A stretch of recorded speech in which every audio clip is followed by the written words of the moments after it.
Disney. Yes, the animation here is amazing and lifelike, but the rest of the movie is an obvious Seussian cartoon, so why are you acting all Lion King on my ass here? Nature builds the best Rube Goldberg machines, huh? Except it's highly unlikely that water would have enough weight to knock off that spiky ball, or that the ball with built-in spike brakes would have even rolled a foot or so without stopping, or that there would be a mushroom forest cave under this crack, or that it would roll up this pretty steep hill. Rube Goldberg. More like bullshit. If you ask me. Also, there's a full 3 minutes of these opening credits in an 80-minute movie. That's like 4% of the movie. It's like they were trying to stretch a 2,000-word kids book into a feature film or something. Never in the history of the world has there been a field with this many dandelions and only dandelions. But cute story, bro. Movie goes full Marble Madness inside the first 2 minutes. How does an airy puffball flower thing touch down on water but then take back off into the air as though water doesn't weigh anything? We're all aware that elephant ears are made of basically the same material as latex, but elephants don't need swim caps, so this is purely performative.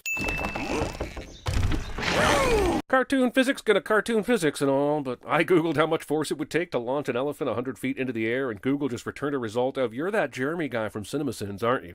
F*** off. On the 15th of May. Narration. And you might say, yeah, but it's Seuss, you have to hear the rhymes. And to that I say, then read the books, Mr. Book Guy, this is a movie. The Eustachian conveyance fallacy. No, they're on me! This slapstick's on for some time. Like the whole movie. Leafbug survives this. And this. And that's why my Rudy is pouch-schooled. Homeschool jokes in the house, yo. Or even a family. It just might be so. A family with children just starting to grow. Whew, glad Horton thought they might have kids and decided to act. Imagine saving someone without kids. Maybe Seuss needs to write another book about how a person's a person no matter how reproductive. Katie, you're in charge. Putting Katie in charge. Not just this one. All Katies. Never put a Katie in charge. He sucks the pond water to the lowest level to let the speck keep floating, and then he spits that water out, which has to be roughly 1,000 f***ing gallons, by the way, and that water never comes down, ever. Also, dysentery. That speck was on top of his snout. Him blowing air outward should not have blown the speck away as well.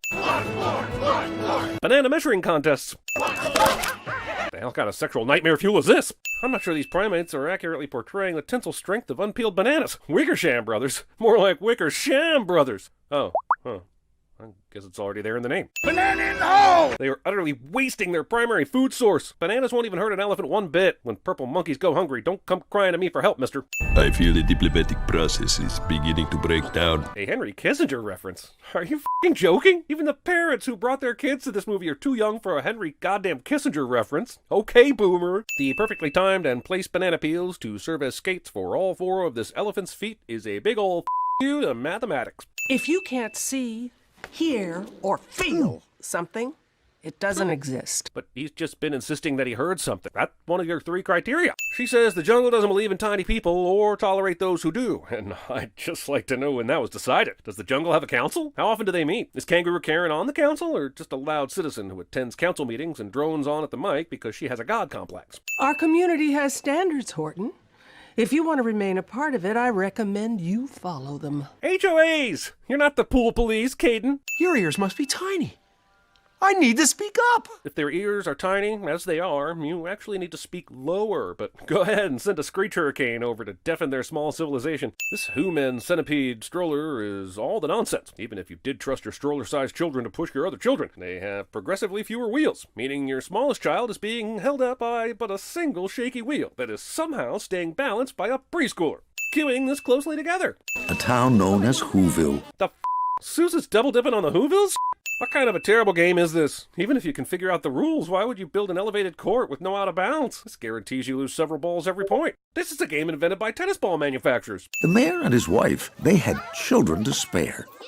96 daughters, some here and some there. This contraption would not fit in this house. Also, how is this shifting seat arrangement practical? Even if you wanted to spend a few seconds with each child, wouldn't it make more sense if the parent chair is moved around the table as opposed to each girl not even getting a chance to eat the delicious food you've obviously had the team of Oompa Loompas you imprison in your basement prepare? Also, there are barely 70 daughters here, if we're being generous. So what have you done with the other 26 or so? This mayor's house gets creepier by the second. Triple also, the mayor of Whoville has 96 daughters, and even Nick Cannon isn't sure how that math works out. What the f***? Quad also! Look, do you want to make green eggs and ham or the Grinch Who Stole Christmas? Because you already made those, and this is starting to feel really derivative. Why are they now on stools instead of high-back chairs? How is this rope passing through the stools? Why is there only a single small trash can in this room when a family of 100 is eating breakfast? Make it stop! And who was the oldest to lead and stand tall? It was Jojo, his son, the smallest Who of all. First, I saw at least a dozen smaller Who's on that amazing Whoville oneer you transitioned us with. Second, sure, he's in line to lead because he's the oldest. Just a coincidence that he's your only son amongst 97 children, and that has nothing to do with the fact that in 100 years, movies still haven't stopped trying to deal with their daddy issues. Why didn't he speak? Well, I think... I don't care what you think. Stop spelling out character motivations with narration and let the characters reveal themselves by choices. Show, don't rhyme, is how I'm pretty sure the saying goes. Just look at the men and women hanging on these walls. Deifying your ancestors. Now there are only pictures in my head. This hallway would not fit in this house. I see what's going on here. A lengthy scene with no plot development to introduce an unneeded comic relief sidekick character because you're trying to turn a 5-minute book into a feature-length movie? Yeah, I see it too. Someone who is terrible at secrets is asked to keep a secret, then they spill the secret immediately. Cliché. These luxury condos, they don't build themselves. Hey, look at that! I guess they do build themselves. Creationism versus evolutionism debates. We're all very busy with the Who Centennial coming up. The Who Centennial? Celebrating 100 years of what exactly? You just got through saying that nothing has ever gone wrong in Whoville, and your hallway shows millennia of ancestry. What happened 100 years ago that supposedly launched this new era? Judges having a smiley face button, and that button controlling a temporary glass casing surrounding all the main court participants. Judges having buttons at all! If they're encased in glass, then where did the easel, the donkey painting, and the pointer all come from? Well, then, Whoville's us back. Right, okay. I get that we are tediously suspending our disbelief that the random convenient Victrola horn is transferring Horton's words to the mayor. But how are the mayor's words now crystal clear to Horton as well? Light!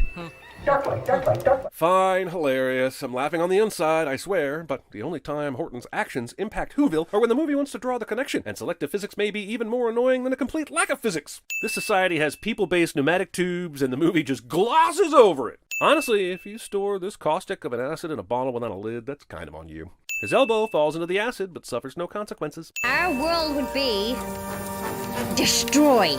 Great work by this kernel of popcorn here with the dramatic timing. Its years at Juilliard are finally paying off. Also, this sheet clearly contains random characters until the second paragraph, at which point it says, Clerk Maxwellies, which Othe machines ranging fromog nectiles verity. And that's about as coherent as the rest of the movie, so I guess that tracks. Here's a good spot. From miles away, Horton spots a sunflower in a cave on top of a mountain. Even if you allow for the zoom and enhanciness, you can't see inside an elevated mountain cave from the bottom of the mountain. That's like mountain cave spotting 101 stuff. And it's then Horton saw at the top of Mount Newell. So he wants to make them safe by placing their speck flower at the top of a mountain, but wouldn't the elevation change be devastating to this culture? Mr. Mayor! Oh, shiny. But why is he hiding it? That's your own proof you're hiding. You know, sticking Who in front of everything doesn't make it hurt less. The mayor of Whoville would be Who excellent at Who Sits. Whovie has time for this. In my world, everyone's a pony. Bronies. Kicking children. It's good! When and where did this, I'm gonna go with orange-striped, tit-nosed, fur hippo child learn about field goals? You just crossed the line, Horton, and I'm gonna make you pay.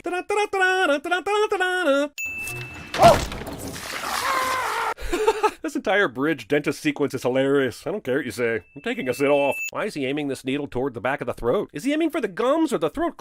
This elephant packet dirking is just more proof that this movie is more filler than actual movie. Did movie just insinuate that he fixed an issue caused by a numbing drug with brute force? Movie doesn't know how to Novocaine correctly. A beautiful wife, 96 daughters, and one son. Oh, busy guy. You mean because he's always f***ing? I feel like you're saying he f***s a lot, and honestly, Horton, grow up. Then we all share one bathroom. In a house with this hallway. This bedroom would not fit in this house. Also, at least 43% of these children would die if this was the actual sleeping arrangement. I fell off the top bunk at least a dozen times as a kid, and I had a guardrail. Can I have a glass of water? Of course. Me 3. Me 4. Me 39. Me 28. litters. Stressed out, all his kids want water mayor dad guy should maybe think about using a condom, at least if he wants to groan here and expect any sympathy from me, the viewer. These 2 cups. I'm not drinking water you delivered to me with your foot, and take your stinking foot paws off me, you damn dirty who. This sequence of him casually going up to the highest heights is kind of long, and I wish it were faster. I prefer not to get my hands dirty, but I hear you have no problem with that. No. No problem. Or hands to even get dirty, for that matter. Shouldn't he have wrapped his trunk around the puffball with the speck? It's all alone out here by itself on what appears to be an actual funeral pyre waiting to be lit. It's all twigs! I think I know what your problem is. And just like that, flash flooding drowned every who alive, and Horton's genocidal morning breath haunted him the rest of his life. New from director David Fincher comes the true story of Morton! Mr. Morton is the subject of my sentence, and what the predicate says, he does. And an elephant's faithful 100%. That's not what I heard. Word is elephant males get down with as many females as they can, so I'm guessing you've been out trunk dunking all over the herd. Just a pachyderm out packing sperm, as the old saying goes. I've been called a boob several times. My college girlfriend's left breast said this to me once during a bad acid trip, and I never recovered. Suddenly, after Bad Vlad shows up, Horton's running and jostling makes Whoville shake like hell, despite the fact that we've seen Horton run, jump, skip, and hop without Whoville being affected. Point is, movie continues picking and choosing. Come on. Why would your gravity be affected by just this and not the hundreds of other times he's been swinging you around? Damn it, I know I've already sinned this, but the selective world impact is happening so much it deserved another 30 cents. Now it's time for me to take Clover. But first, I will monologue, as is the tradition of my villainous people. I can prove it! Horton's voice comes out of this horn! I swear the biggest sin of this movie is that Mayor of Leestown here took this long just to have someone else listen to Horton. They've apparently set up easy enough communication that they can chat whenever, and this would be the first thing you would show anyone who asked. You've had hard evidence and hidden it the whole time? The whole time! I know! But wouldn't you hear Vlad's maniacal laugh? And for that matter, you just went from 0 to held upside down at vulture speed in 1 second flat, but that does nothing? Sudden convenient million-acre Cloverfield is sudden, convenient, and a million acres. Also, Cloverfield movies. Also, whatever happened to eating it, regurgitating it, and eating it again like you said you would? Instead, you just take it to another location like some sort of carrion pigeon? I'd give all the sins back if this veered into psychological horror here and suggested every single Clover had a city of tiny people on it, like some multiverse of Who madness. Clover by clover by clover, he found that the one that he sought for was just not around. As if it would even still be on the same clover. The last time Whoville went for a trip, it was because it got knocked off when a flower bent slightly. But through all this action, the speck has stayed glued to the same clover? This is just illogical. Look how far away he is from wherever that cliff was where Vlad dropped the clover. It's a f***ing clover. It dropped. It would not be a mile away, you jackass. For this was the hour. Horton had found them on the 3 millionth flower. If Horton picked 1 flower per second without any kind of break for food, sleep, drink, or elephant adultery, he would have been picking for over a month to get his 3 millionth flower. So, bull, elephant, And we will put us back on Mount Noor before the end of this decade. Kids dig the JFK humor, sure, but if you're going for it, how do you miss the distinct Kennedy decade pronunciation? It's like the whole point of doing the impersonation in the first place. I just saw Horton and he is still talking to that Clover! I just happened to be in the area dozens of miles from here and then got all the way back here immediately to progress the plot. I mean, bring you the news. He makes them question authority. Horton must pay! It's that speck! We have to do something! For the children! You know one thing Horton's not hearing in this movie? Nuance. Burn that speck in a pot of boiling bees, all that oil! It's about time I start singing the Wickersham Brothers song in my head and chanting boil that dust speck, boil, boil. Which reminds me, Chuck Jones did this entire story in 25 minutes perfectly 50 years ago. And this movie can go f*** itself and the superfluous horse it rode in on. This will teach you not to make up stories about people on specks! It's tempting to sin her for being this mad about something so stupid, but I lived through the last few years, so the sin is for the last few years. Jojo! You built this? Indeed, and in the short time he's had, and despite several major earthquakes and environmental disasters, and with no help and never telling anyone, and you get the point. So ultimately, the moral of the story is to scream as loud as possible until you are acknowledged. Not sure I like it. Well done, son. Well done, Hollywood. You managed to take a short story about sticking up for the disenfranchised and somehow make it about how boys crave love from their fathers. Not even mad. I'm actually impressed. I have so many people to thank. The good people of Newell. Why is he giving an awards acceptance speech? Not gonna play it, but these two are now harmonizing without even using the horn, and I'm beginning to think this movie is playing a little loose with reality.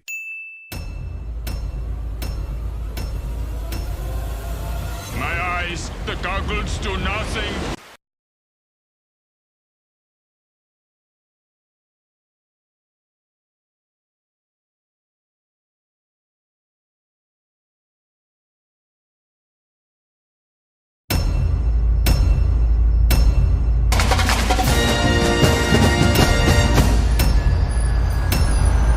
So are different kinds of monsters like different races, or are they like completely different species? You've got different numbering of eyes, some with wings. I just want to know what the rules are here. Frighten Elementary is one of presumably many shameless scare puns that we will see throughout the film. And no fire breathing. But all of the other strange powers that these monster children probably have, i.e. laser vision, spitting acid mucus, and this guy, who seems like his mere existence is a hazard, are totally okay.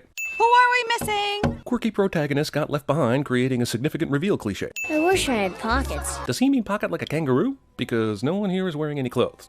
We're cousins. Again, not sure of the genetics going on here. Is fur a dominant or recessive trait? We're entering a very dangerous area. Which is apparently okay to bring a school group of children to. This is where we collect the scream energy to power our whole world. Between this movie and the other Monsters movie, there's never been a clear explanation as to how it's collected. Are they just collecting sound? Why does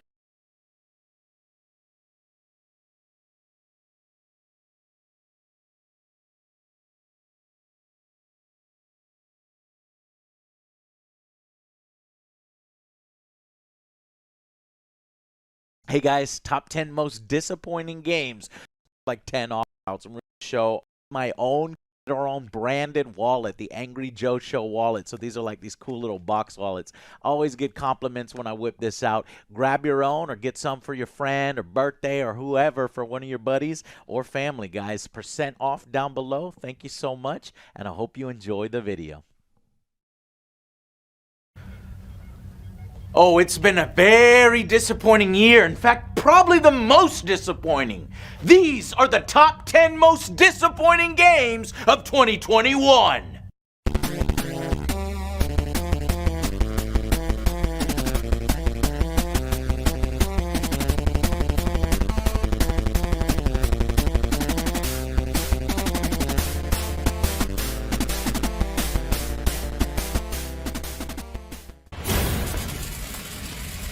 Number 10.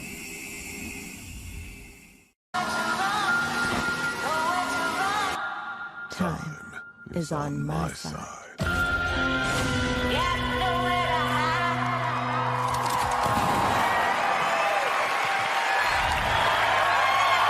My first game is a controversial pick, to be sure, as this game actually won Game of the Year on many outlets' lists. What kind of the world is this? Never going to break the loop. Deathloop is GameSpot's Game of the Year for 2021. Deathloop's Black Reef changed the way I play games and made me behave in a way that's not in my nature. It garnered 10 out of 10 masterpieces at both IGN and even GameSpot and countless other outlets. So many of them told me not to sleep on the game, that it was going to be the best of the year. And honestly, it's not a bad game. Not a bad game at all. It's just not the one that it was hyped up to be. The one that garnered 10 out of 10 flawless, perfect scores. My kind of reasoning and thinking for, and our reasoning and thinking as a team for why it is Game of the Year, I framed it as a magic trick. And the idea of it being, magic tricks are incredible, right? Like, it doesn't matter who you are. You can be an adult, you can be a child, you can be somewhere in between, you could be, You know when a friend hypes you up on a game so much, where you cannot wait to play it, and then you play it, and it's kind of ho-hum, kind of shit, and you start questioning their entire taste in games. Oh shit, it's working!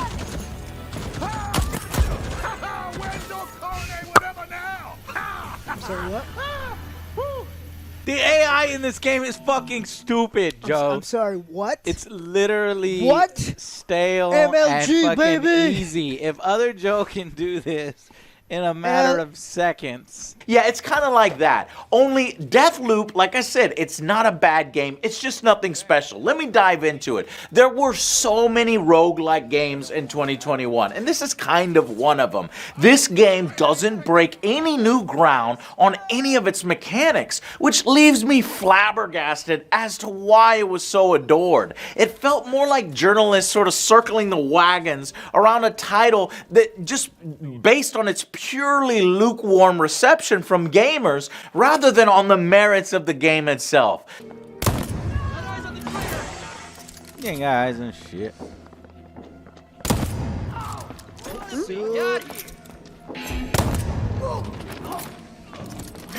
You can just make some noise, stand in a doorway, and mow them all down with a shotgun. That strategy works 100% of the time. Everyone who keeps walking up these stairs keep dying. These stairs are real dangerous. What? My turn.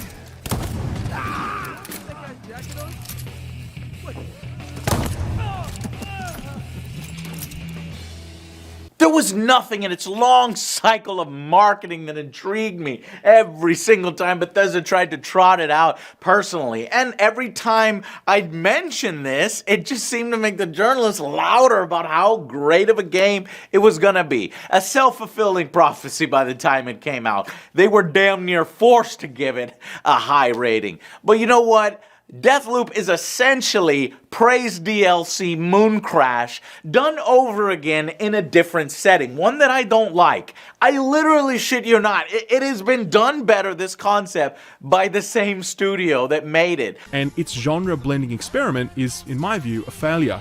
I think that this really pales in comparison to Arkane's previous work, especially Prey Moon Crash, which honestly, if you've played Deathloop and you liked it, you should go and play Prey Moon Crash, because it's better by almost every metric.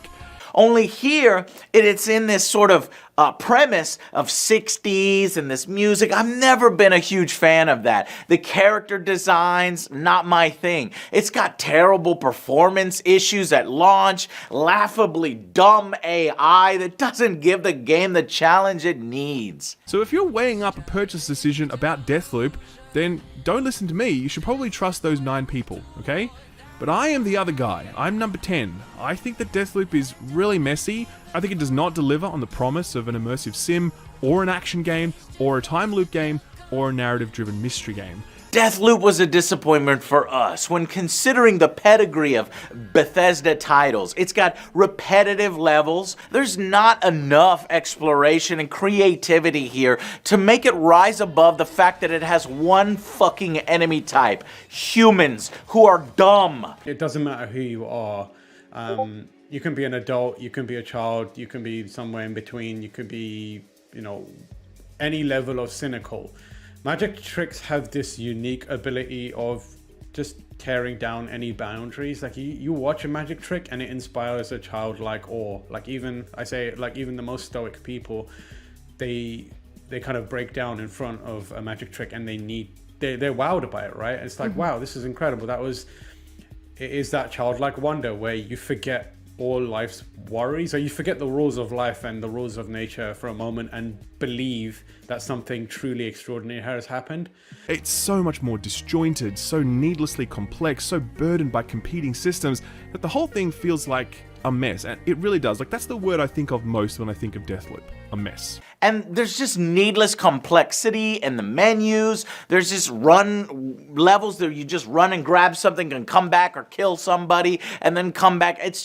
It was never engaging and I was never impressed. Perhaps, maybe because all the time stuff sort of happens off screen and the gameplay itself is far too standard and easy. Yeah, that wasn't nice. That wasn't not this year. Did they just kill themselves? I think they killed themselves. I think they killed themselves. That's from Team America. Signal. That's what nice. they need. Nice AI. Zoom in there. What about the other gun? No, that's it. No, they give Is me their one ass more on gun. backwards? Look, go back. Whatever the reason was, it's just not a masterpiece that everyone said it is. It's not even the best time loop game. Try Returnal. Compare the enemies in this game to the ones in Returnal. Hell, it's not even the best time loop game that Arcane itself made. Try Moon Crash if you enjoyed this one. Holy shit. You broke it, goddamn it, chat. 10 out of 10. Masterpiece. She's really signaling her friends. It's on my head! Help me, please! Give up! There's too many of us! She's alive! Who are you talking to? Make eye contact. I've trained for this! She trained for it, Joe. Look at her damn moves. I trained That's for this. rude as fuck, Joe. She trained for this. You'll never break the loop! You'll never break the loop. Yeah. Yeah, So there's some glitches. Whoa! No! Yeah, So there's some glitches. Whoa! No! Funny lady. Oh man. Oh, funny lady. No. She broke the loop. They did patch the hell out of the game too. Number 9.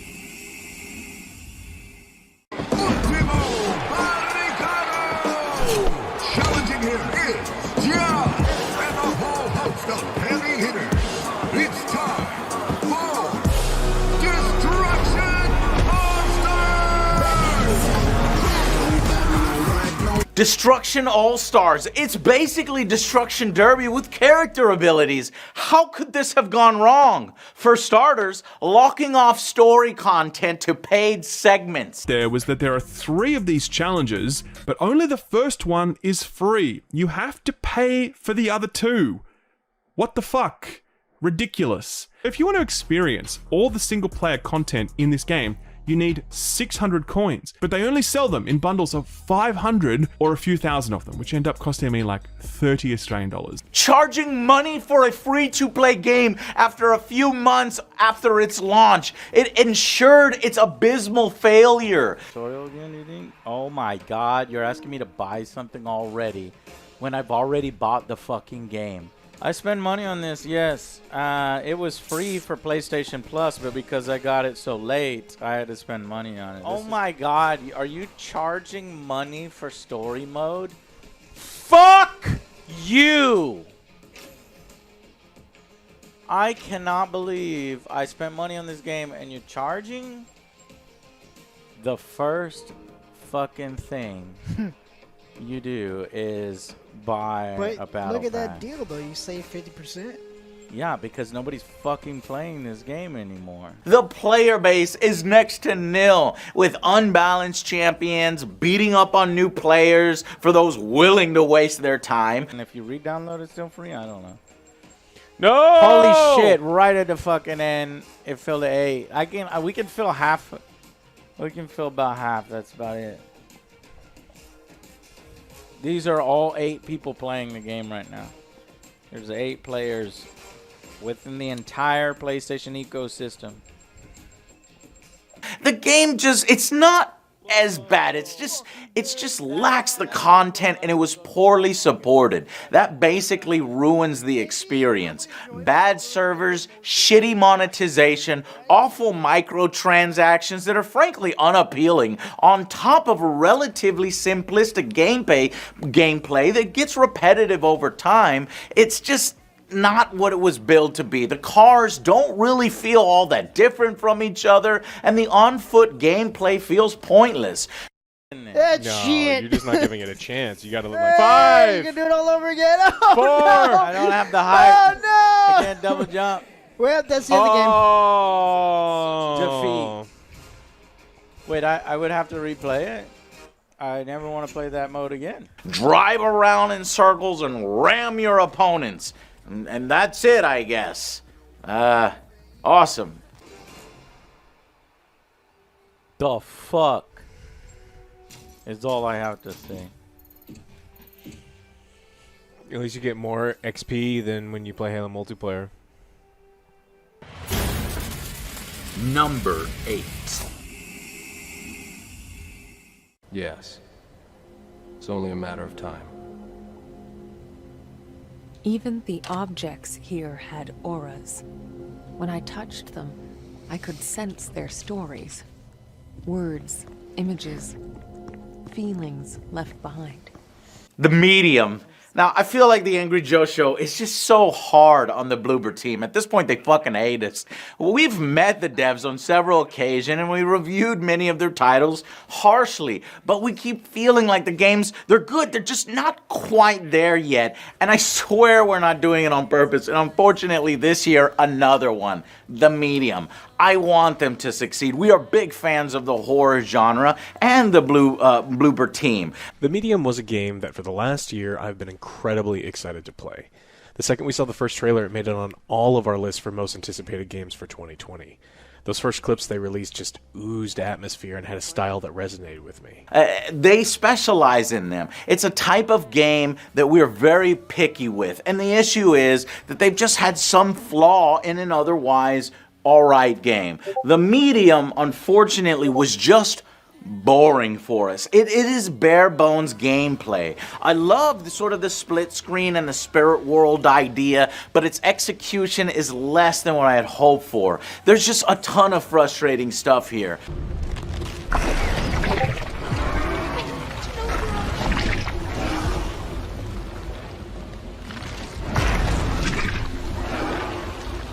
Hitting them or simply holding the shield button automatically kills them. You would have to be sleeping here to be in any danger. Ultimately, this game was pretty disappointing. When you imitate the terrible move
of like the old Resident Evil games or nostalgic games, and it turns into essentially a walking simulator between points of interest. And I wanted to like it, but the game never brought it all together to shine through its repetitive and lackluster gameplay. Worse, it's not really a horror game. Despite the theme and the art direction being alright, it somehow lacks any meaningful scares, and it relies instead on annoying jump scares. But it is completely devoid of tension. Tension is vital for horror games. You want the audience to be afraid, uneasy, put them on the edge of their seats so when they escape the stressful situation, there's that feeling of relief. There was none of that here. There is no relief because there is no fear. There's nothing but the subject's story matter that will make you uneasy in this game.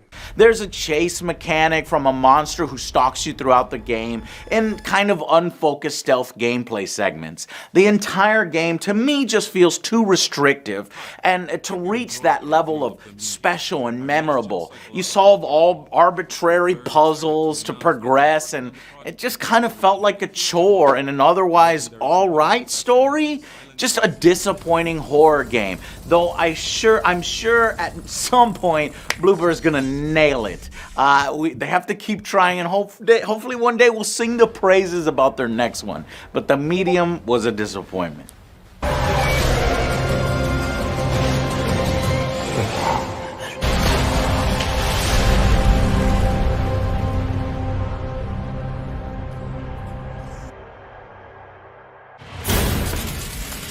Number 7.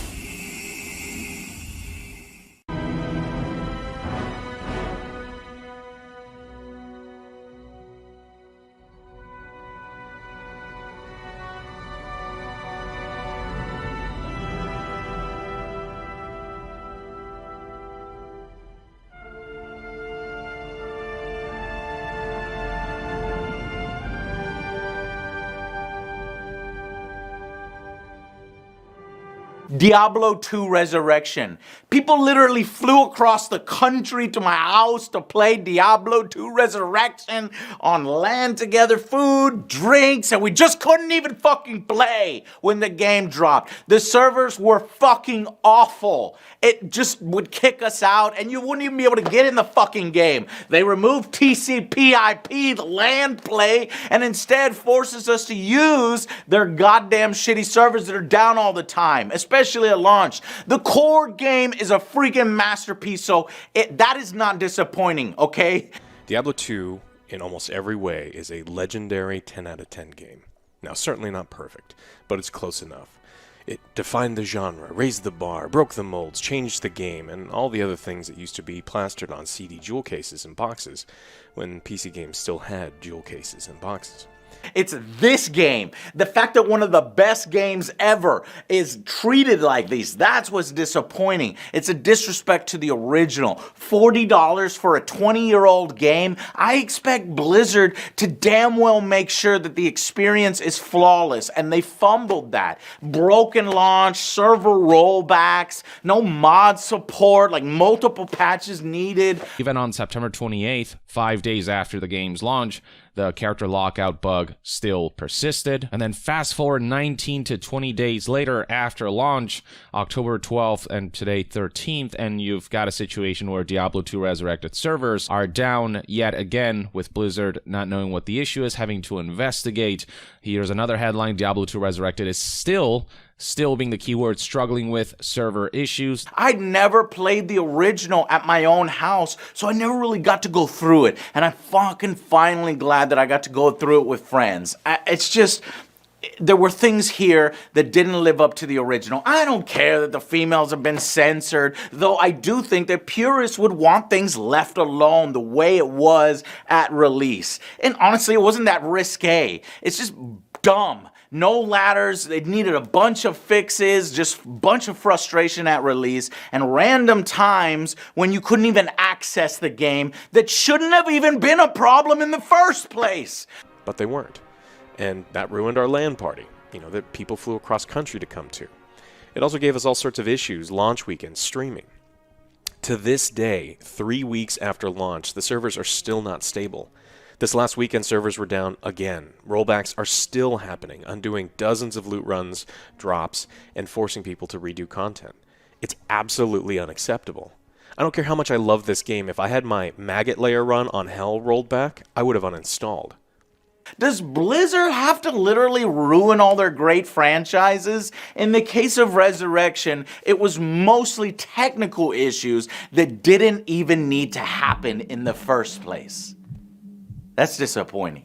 But it still has server issues and had an awful launch. It's got a dated UI that honestly feels pretty bad at times and should have been updated. Horrible AI that's pretty much inexcusable, and its slow loot progression at the start requires a huge time investment to get going. It's almost unplayable with the server state as it is now. This game needed a bit more than a new look to keep the 10 out of 10 score. I get that they were scared after absolutely ruining Warcraft 3's remake, but this game needed some polish and tweaks, and if they were really that afraid, they could have given you the toggle option. Number 6. Hey guys, another year, another Call of Duty. This time, Call of Duty Vanguard. It sucks.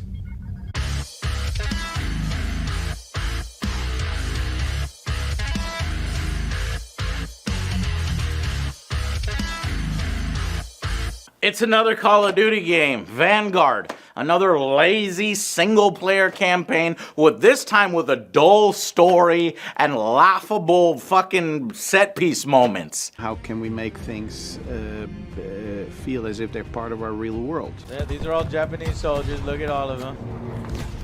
Look at this guy!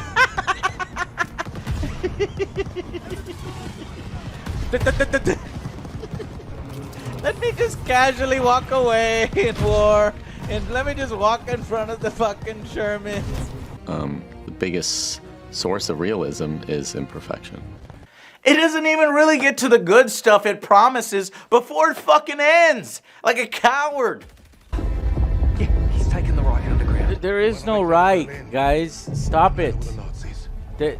We are making our way into Germany, into Berlin, and Hitler's dead, and you guys are worried about 4 idiots who are screaming about the Fourth Reich? A disappointment for sure in the campaign. Then add in a multiplayer where they take away fan favorite and innovative modes from the previous COD and throw in chaotic modes that fucking... That's just a goddamn gun leveling system for Warzone.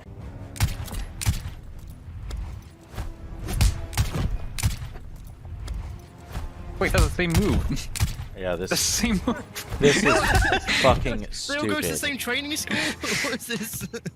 That's all this fucking game is. It's a gun leveler for Warzone. And it's fucking sad. I'm just so tired of this same shit every year, adding nothing new to the fucking formula. This mixed bag is easily one of the more forgettable boots on the ground World War II titles. There better be zombies, I guess. That's our only hope.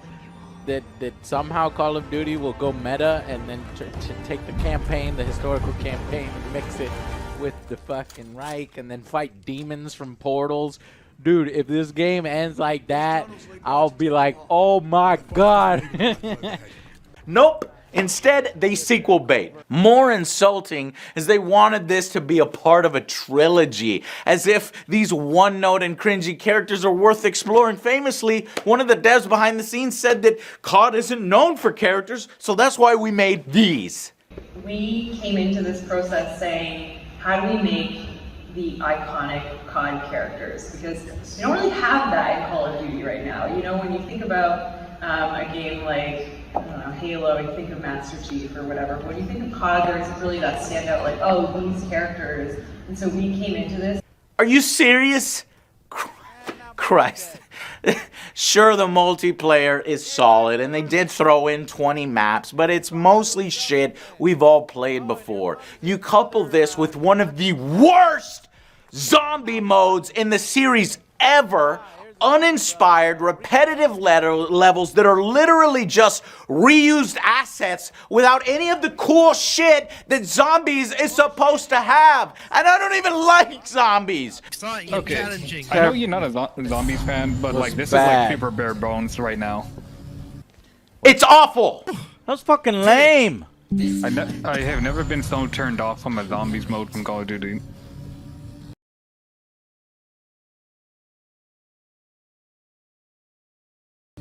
This what you guys like, chat? You've got yourself one of the most disappointing CODs by the low bar COD standards. Absolutely soulless. All I had to do was hold F on it and then all of them disappeared. That's it! That's it! That's fucking it!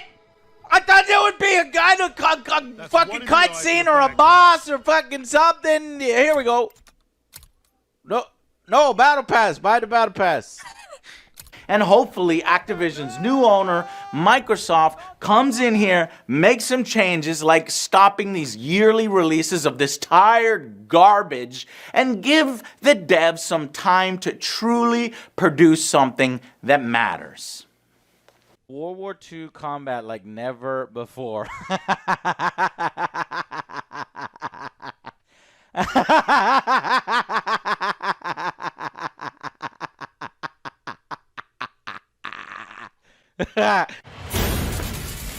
Number 5. You bought it. No, silly.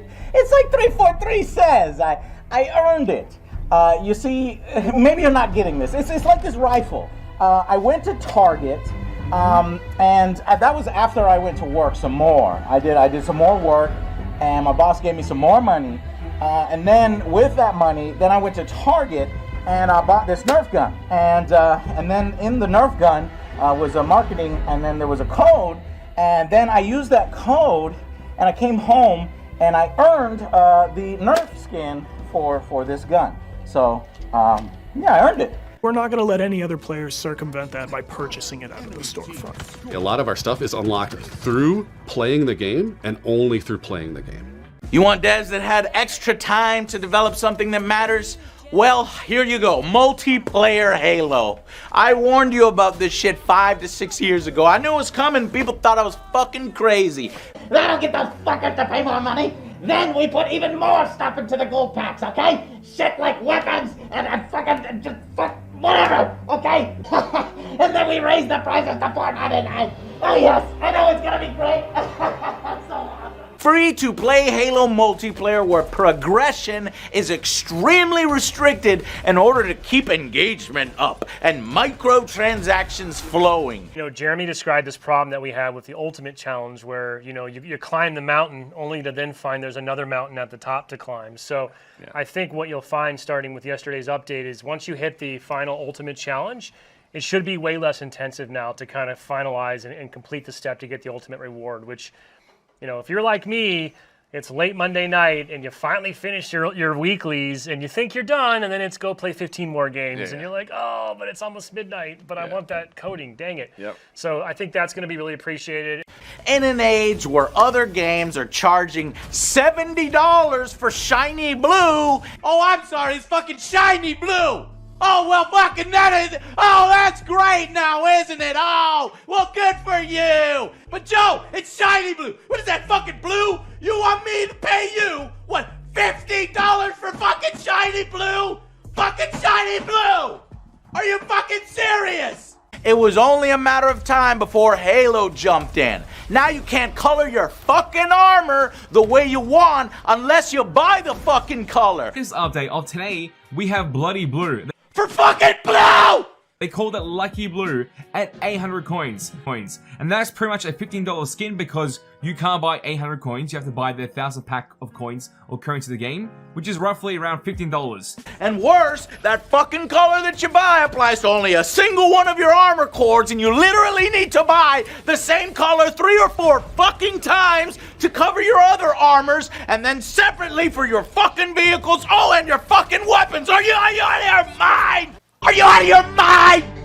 This is not the point of Halo multiplayer.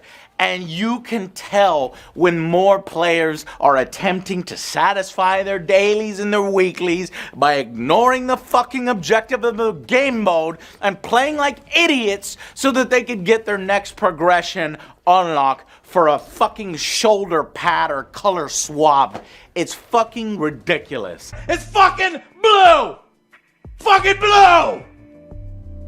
And worse, this is here on this list mainly because of its launch date. So many people said, wait for its full release when it came out. Well, it's fucking full release now. And you still, when it came out, you couldn't fucking pick the goddamn mode that you wanted to play. In Halo, there's no fucking lobbies, no server. Look, you're forced into long sections of fucking Oddball when all I wanted to do was play some fucking Slayer. And then they complained that they couldn't change it because it was all tied into this purposefully restrictive system to game us all. And for fucking Christ's sake, Big Team Battle is still broken months later. The transition from boxed product to the free-to-play model has been disastrous for Halo. And no amount of cat ears for my fucking Spartan is gonna keep me wanting to play the game in that state. One of the biggest challenges that we knew that we would have, and no matter what we did, we were gonna have this, which is changing Halo 20 years of boxed product models to a free-to-play model is not something that is going to be inherently satisfying for most of our players. Modern gaming. Thankfully, it seems 343 is at least somewhat listening, but it's bullshit that we had to fight back in the first place. It's sad to see this done to Halo, for it to be forced into a distribution and money-making model that I just don't think it was ever intended for. So that, what, pockets can be lined and the game's campaign can be left unfinished? Lacking co-op, Forge, more shit at release, more for less. It's never a good thing. I cannot stand live service models when done like this. Halo multiplayer deserves this spot for sure, and it deserves to be better. Hopefully it'll get there. But at launch, huge disappointment. So, you know, we've heard a lot of feedback about, I want my performance in the game to matter. I want to be rewarded for that. And this is not the end-all be-all solution, but this is the first baby step towards doing that, right? Because now modern gaming is not the direct answer to that feedback question, right? No, but the work we're doing for performance-based models, this will help us learn. Modern gaming. Number 4. Okay, so here's my assessment of the game so far. I dislike the maps. I think the maps are incredibly boring and static and just, you know, not very creative. The PvE is incredibly below average. The enemy AI is quite awful. The enemy attacks, animations are not very good. Hunt Showdown has better PvE than this, and this game kind of takes inspiration from that with the PvE. Game can be left unfinished. Look for this for sure. Performance in the game to Number 4. Okay, so here's my assessment of the game so far. I dislike the maps. I think the maps are incredibly boring and static and just, you know, not very creative. The PvE is incredibly below average. The enemy AI is quite awful. The enemy attacks, animations are not very good. Hunt Showdown has better PvE than this, and this game kind of takes inspiration from that with the PvE. Yeah. Scavengers.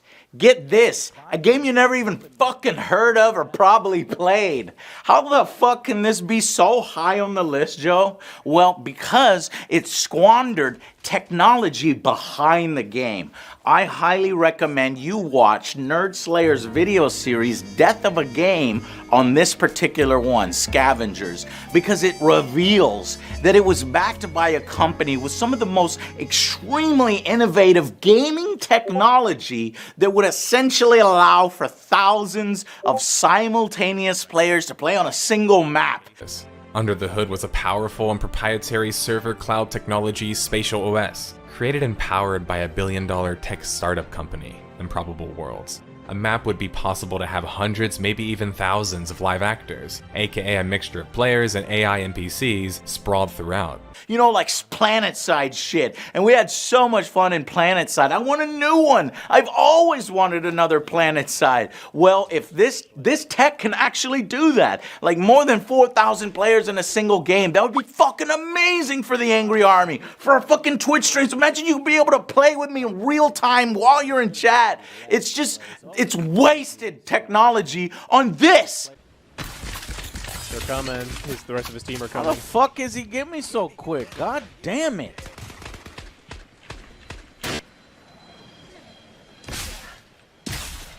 Another generic battle royale with a whole fucking 3 players on a team fighting other players of 3. Not thousands, but 60 fucking players. Just 20 teams? Oh, and I'm sorry, the game can actually support up to 8,999 players, not 4,000. So it's fucking insane to think that we got this generic free-to-play game that felt like it aped every other fucking game with mobile mechanics between games in a AAA supposed title. Copper. Fucking copper. Glass. Nanites. The same shit I found in the other thing. Oh, well, what do you know? Fucking copper, glass, nanite, and iron. What the hell that is. And then you craft stuff and you wait on a timer for the stuff to craft. So it's basically a mobile game in that way.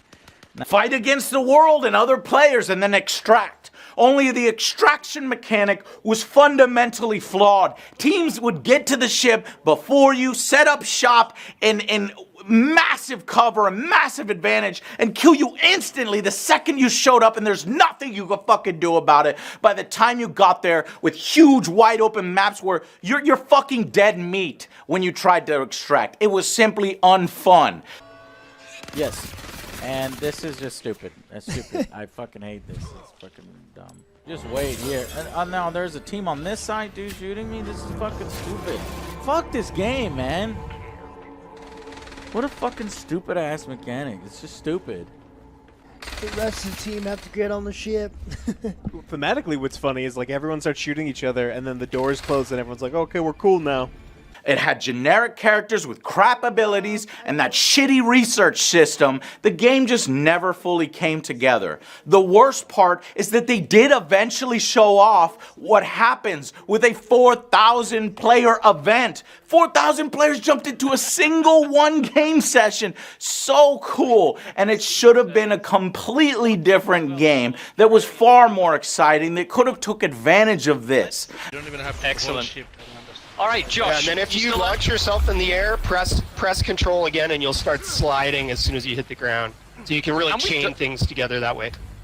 Hey, we've done it. We've hit our data target. All right. Excellent. Well, I'm gonna give you one more question though, Josh. Sorry, because I gotta do one more shout out from. So are you ready? Get to the dropships. Get to the dropships. And this is chaos. We'll all be in regular scavengers after this, so the game serves as a backup. Oh, good lord, look at this! Now, I'm sure the company is bleeding money and near bankruptcy, and that will never get to be realized. The player base for this game has dropped to a paltry 127 average players. Like 2 games. It is a damn travesty what we lost here when they finally do close up shop. Paces, so... They come. Here we go. We weren't expecting that. The hell is flashing. This is pre-COVID times. Oh. Second wave, everyone. Defend the ships. Defend the ships. They're coming for you. Oh my word. Josh. There we go. Yeah. Thank you everybody for coming today. Thank you for helping us test. We'll see you out there in the snow. Thank you all. Let's go play some scavengers. Woo! Number 3.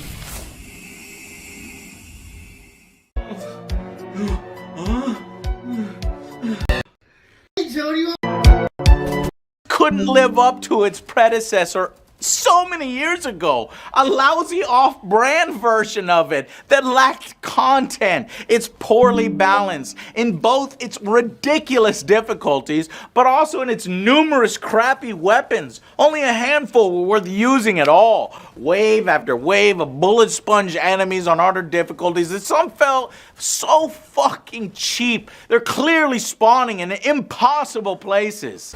Behind! I'm trying to. What you shooting, man? What the hell?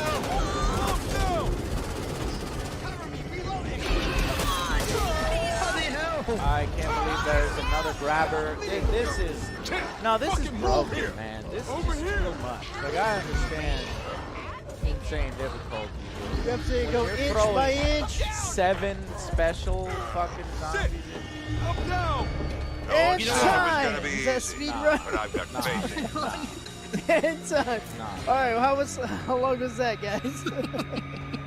And if you lower the difficulty, you get dumb AI, poor animations in both ones, and numerous technical issues pre-patch. For the life of me, I don't understand why you can't fucking remove weapon mods when you want to and make the weapons customizable like they should have been. Put it on, but I can't get this red dot off. How do you upgrade the guns? I found like 1 billion attachments and I cannot change them. Oh, there's glue. Glue? There's glue! What kind of idiot would be gluing attachments to our freaking guns in the zombie apocalypse? Yeah, that puppy ain't going anywhere. Joe? Yeah, what's up, guys? It's so restrictive. There's barely any story here if I could fucking classify it as a story. And while it starts nice with an impressive cutscene, that's basically it for the rest of the game. What a fucking joke.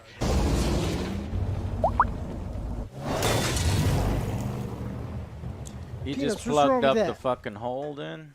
Yeah, all you have to do is shoot the mine and then... That's it. That Oh. was the finale for Act 1. Well, these cutscenes are getting shorter and shorter, damn it. Zero character development outside some of the cringy throwaway lines that they put out from time to time. And we can't afford to lose any more fighters. Hope one. I'm sure he'll send flowers to the funeral. Or at least get someone else to.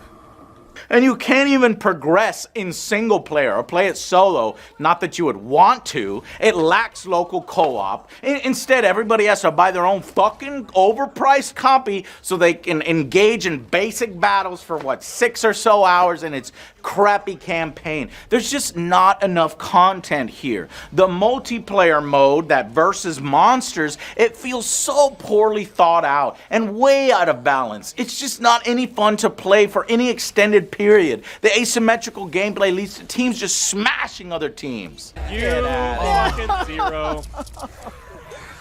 1 second. OJ had the med kit. All you had to do was run Yeah, into the I zone. just said I got pinned. But if you run into the zone, you'd been fine. And this new card system really doesn't add anything but artificial difficulty and number modifiers to the game, where it just could have done without it. How has it not gotten better? And it's somehow regressed from 10 years ago. It's beyond me. With some of the most boring maps to play on, uninspired locations in a zombie game, are you shitting me? Tall boy behind, coming in.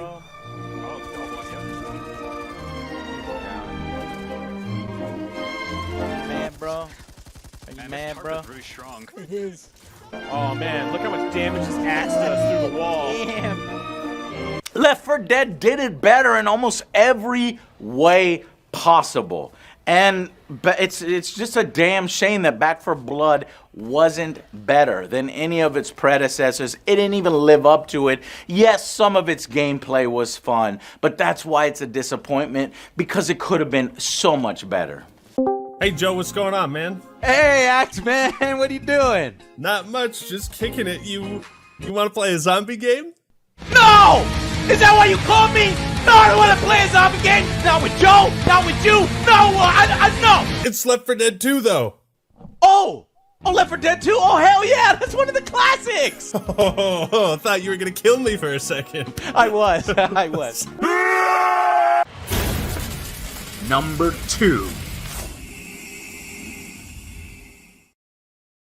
All right, it's time to start the Outriders review. Come on, let's go.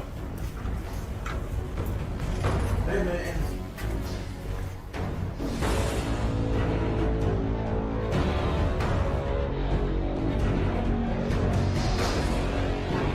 All right, let's get other Joe.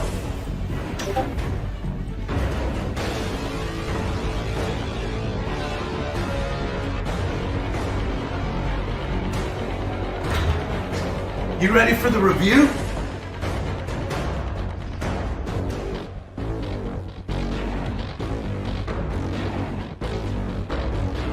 Yeah!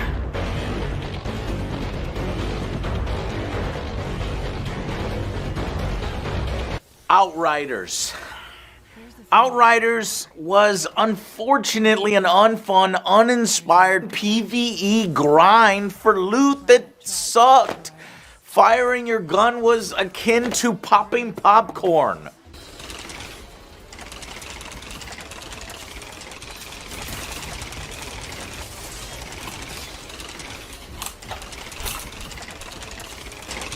Joe! Are you playing Outriders without me? What? No, I'm making some popcorn. Oh! Well, make some for me too. Okay, yeah, I'll throw in another bag.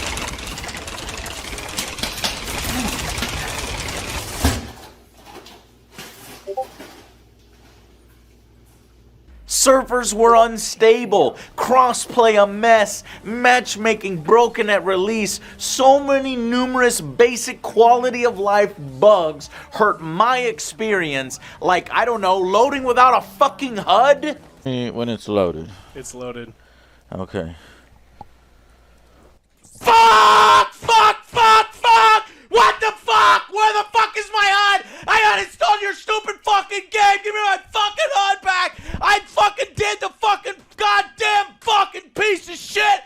The lackluster story doesn't help. Then you jump into repetitive missions with some weak abilities and frankly boring gameplay. And you're supposed to do it again and again, over and over. With many other looter shooters out there, it doesn't make sense that more wasn't learned from those and applied here. Terrible drop rates with some lackluster armor sets and weapons made me not really care for the one thing that you're supposed to fucking care about, the friggin' loot. What do I get? Where's... Oh. A few broken meta combinations made the game fun for certain classes, but this is far from the experience that I was hoping for. Worse is the constant server crashes.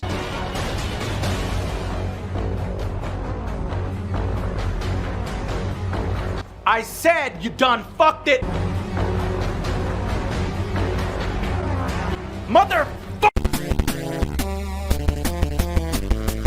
We would crash in missions, we'd crash in boss battles, even the final hardest boss battle we crashed.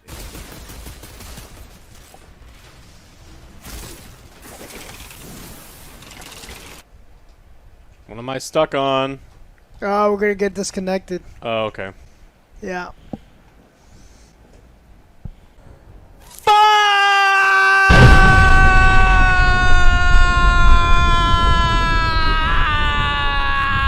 And we'd scream in frustration. Unplayable, really, for a time. And unfortunately, it's too little too late by the time things were smoothed out. One of the only examples of me seeing something that released on Xbox Game Pass, but not Xbox Game Pass PC. So you'd end up wasting your money as you played if you had to get it on PC. What a shame. I will try to do that.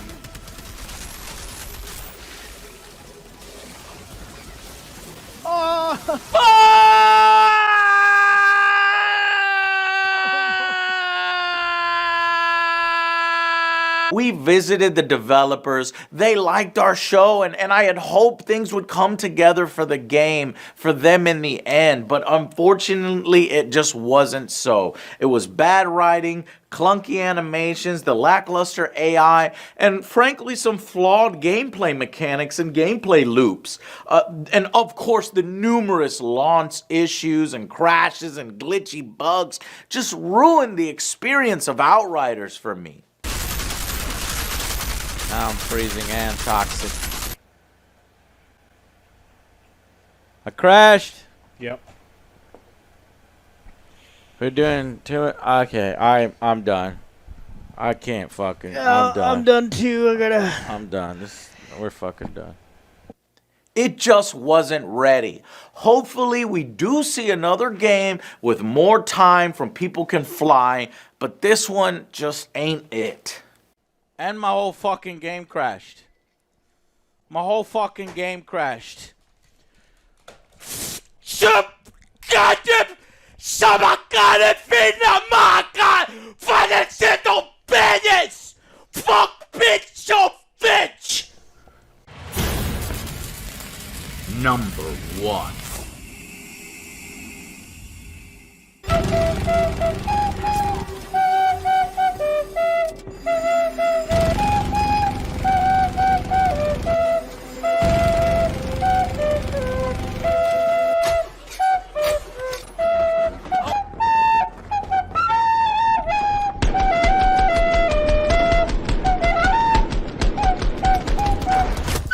This game is fucking amazing.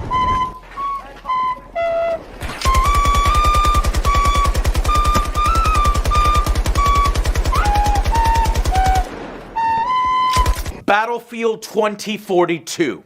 And now we finally come to it, ladies and gentlemen. You guessed it. The #1 most disappointing game of 2021 was clearly Battlefield 2042.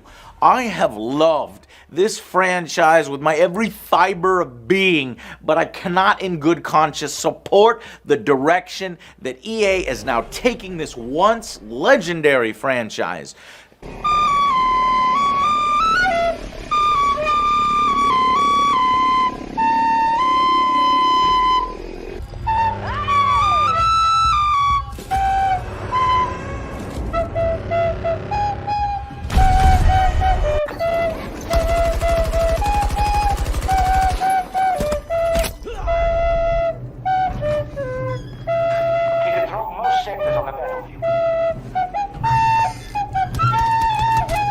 This game is fucking amazing. When shit like this is broken at release, when the mark is so clearly missed on what Battlefield is and what the Battlefield community loves about the game so much, and in favor of tossing that aside and chasing trends. Now we get serious. Let's get moving. Now we get serious.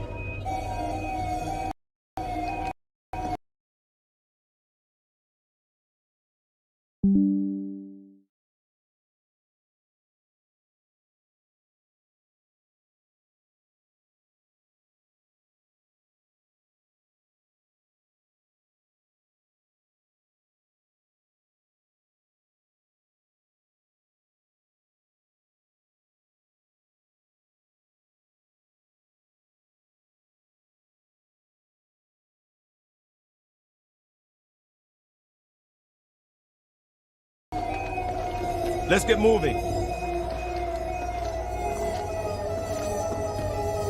Reporting for duty. Battlefield 2042 wants. Let's get moving.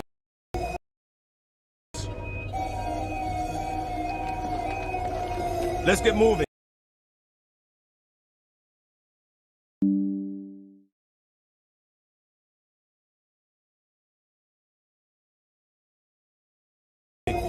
For duty. Battlefield 2042 wants to be any other game than fucking Battlefield. Look how they mess with my boy. It wants to be Overwatch with its stupid specialists. It wants to be Warzone or Hunt Showdown with its dead on arrival, absolutely boring Hazard Zone mode that you can't even get games in anymore. And it just wants to be everything but itself. Chat, now you're gonna watch that screen. No. Damn it. When the best mode in the game is an extra add-on portal mode that allows you to basically replay all of the better past Battlefield games and maps, only with all the shitty issues of this Battlefield, it has you know that something is horribly wrong. The anus. It would be great if I could fucking switch teams, but I can't fucking switch teams because this interface is fucking garbage and there's no way to fucking switch teams in a Battlefield game. Never in all of my years have I seen a player base completely disintegrate as fast as this one has. Battlefield 5 has more numbers. Hell, Battlefield 1 probably has more numbers played at this point. It is a travesty that what people in charge at DICE and EA have done here in this fucking loser live service game that they will now spend months or years trying to fix while it bleeds whatever player base and diehard shills that it has left to champion this piece of shit garbage. But yeah, there's multiple guns on this. Jesus Christ. Jesus Christ. Oh, guys.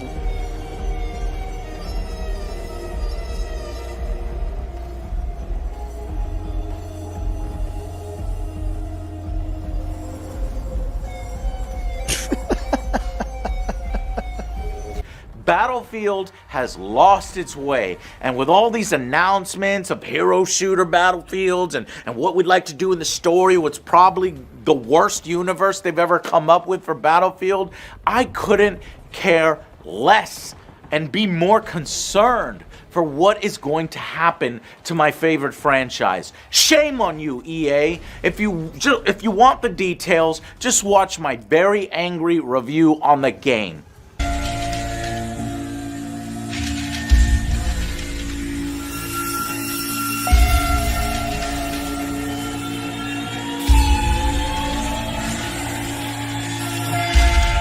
But it's shit like no classes, no scoreboard, no server browser, shit servers, awful hit detection and registration, some of the worst, most uninspired maps, fucking hovercraft spam, turning the game into Hoverfield for weeks.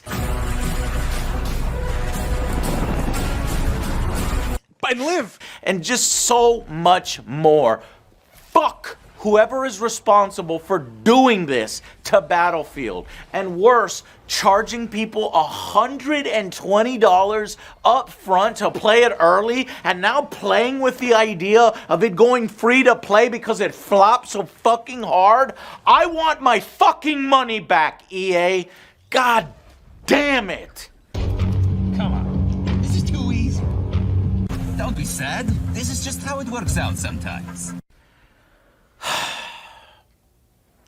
That one hurt. So that's it. One of the most disappointing years ever on record in which my favorite military first-person shooter actually died and has never been in a worse state. Not much was, there last year to cheer me up, so I'm hoping that this year in 2022, it will be much better for all of our sakes. What games disappointed you most in 2021? Leave them in the comments. I'd like to read them.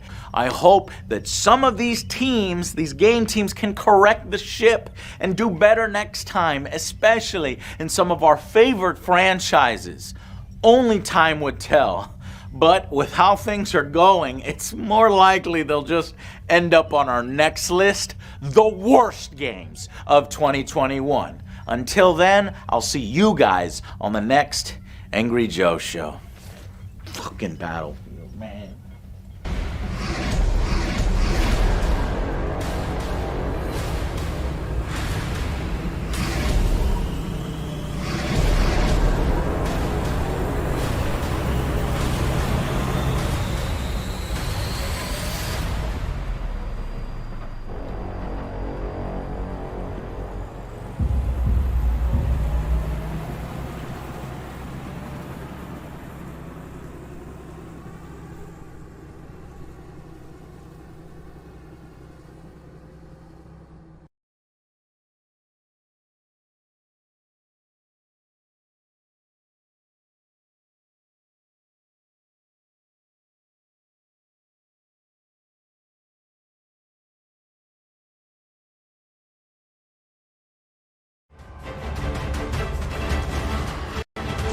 Already built into Monster important definitely.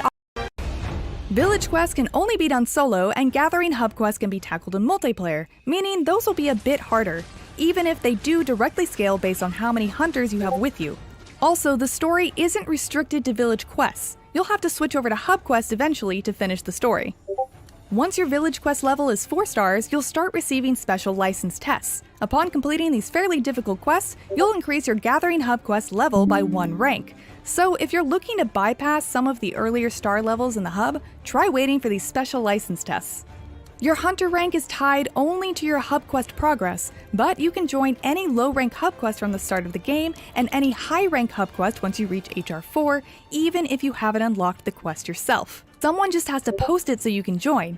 As an additional bonus, these quests will already count as completed once you do unlock them, except for urgent quests, those you'll have to do again.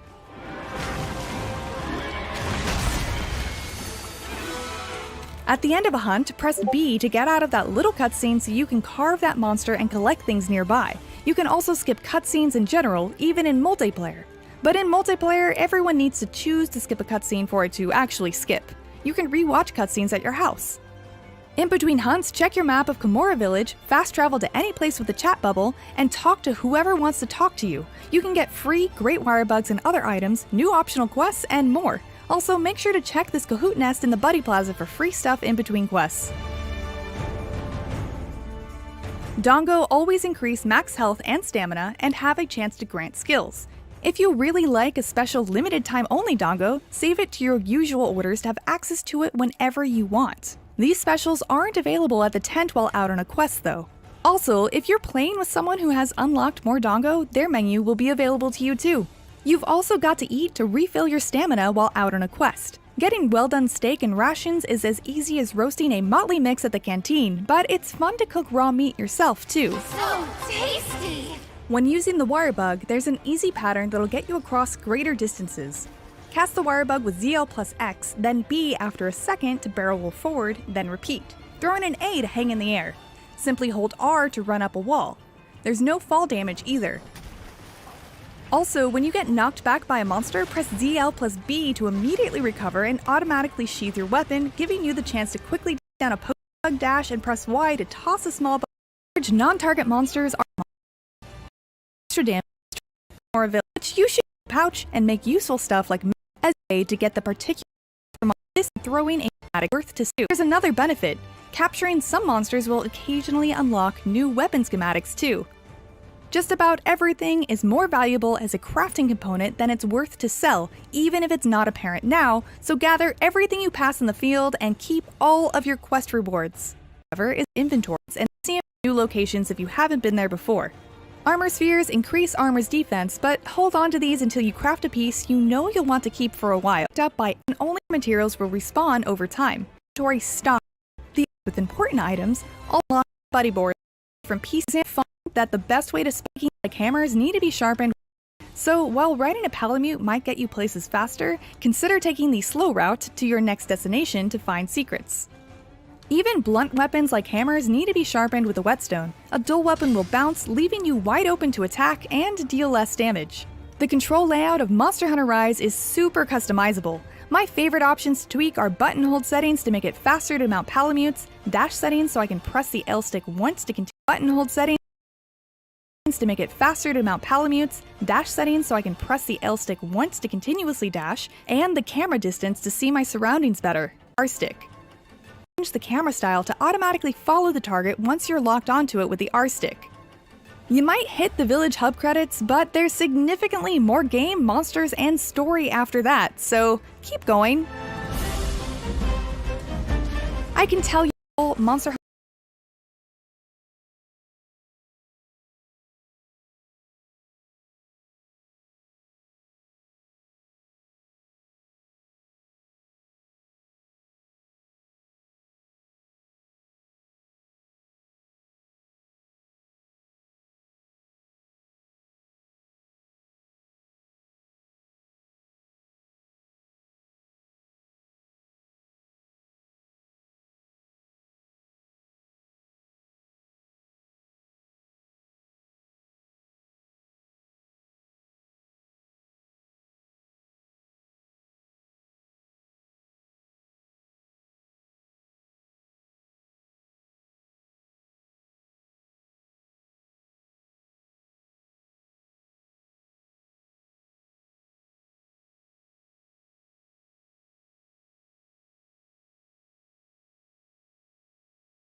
Have you ever wondered if there was a magical place where you could go to learn new skills from people that have said skills?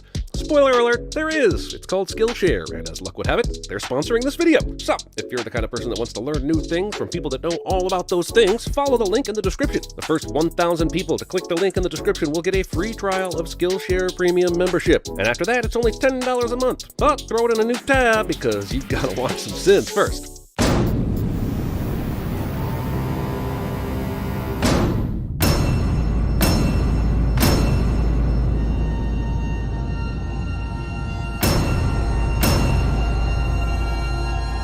If you don't know what kind of movie you got your 5-year-old into after the first minute of this thing, you should have your parent card revoked. I'm not saying some little kids wouldn't be into this, but I am saying those little kids would either grow up to be psychopaths and or Apple Store employees. Also, let's get this out of the way now before I start comedically ripping into this sucker. This movie is gorgeous, and the whole aesthetic is unique and cool as hell. There, I said it. Take a sin off before my skin crawls off my body, damn it. This is an impressive button collection to be sure, but if you're the type of Edward Needlefingers to keep them this impressively displayed, wouldn't you also sort them by color or size? This poor bastard will always be known as the discount Tim Burton, but given Tim's output throughout the century so far, it's clear he should be known as a discount Henry Selick. So this sit is for the system, which keeps a good Henry down while a questionable Tim continues to get big budgets. I hate to be the bearer of bad news, but I think your new house may have a squatter. Movers. It's good to see Madame de la Grande Bouche is still getting work these days, but this bit part is a waste of her immense talents. She doesn't even get to sing. Why does this cat have no butthole? Everything else about this part of the movie is pretty realistically animated, so the lack of a butthole is tripping me out almost as much as it did in the Cats movie. Damn, look at this landscape. It's got this. I'm just waiting for Coraline to start busting out. This is Halloween. This is Halloween. Halloween. Halloween. Coraline does pretty good work here with her dousing rod creation, but then completely botches it by not holding it with her palms facing upward. Movie doesn't know how to dowsing rod correctly. Let me guess, you're from Texas or Utah. Someplace dried out and barren, right? That's Texas. You toxic? I don't like being stalked. Not by psycho nerds or their cats. I want a nice, polite stalker that alerts me to his whereabouts via note every morning. Stationery selection is key here. It must contain a raised texture and a frilly exterior. Anyway, as for you, get the f*** out. I'm from Pontiac. Huh? Michigan? If this were true, she would immediately show the relative location of Pontiac on her hand, which looks like the state. I'm not supposed to talk about it. At least until the plot deems it necessary about 30 minutes from now. Coraline. Roll creepy credits. Oh, I definitely heard someone.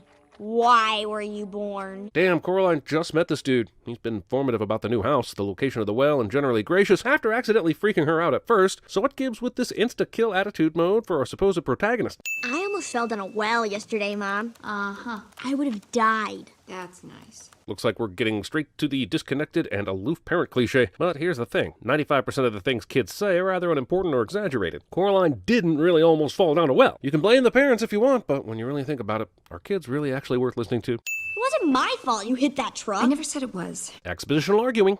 I know they just got here and that this is supposed to be a grungy, gothy movie, but what's up with this kitchen? Could they not have wiped down the cabinets? Or at least the sink? It looks like this apartment was previously used as a meth lab. Some kid left this on the front porch. Talk about burying the lead. If this housewife were so desperate to get rid of Coraline, wouldn't she give this gift to her at the start of this conversation? And is she really cool with randos leaving the new girl's strange packages out of nowhere? Littering. Coraline's dad is a hunting pecker and a Spartan fan, and honestly, I'm not sure which is the more egregious sin. What the hell, Cora? You know you have poison oak all over your hands, and you're spreading its contagion all over your dad's office doorknob. I know he's being a little dismissive, but you still like him, right? Well, did you knock first? They may just be finishing up. Hey, what's with all this filthy water? I thought she just moved out of Michigan. Left-handers. Coraline has written down that she saw 12 bugs, but I counted at least 16. Also, triple exclamation pointing a word before the end of a sentence. No. No, no, no, no!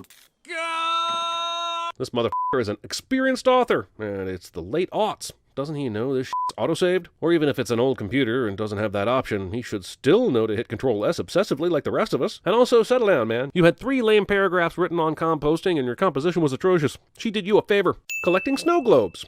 One boring blue boy in a painfully boring painting. Coraline would be excellent at canvas sins.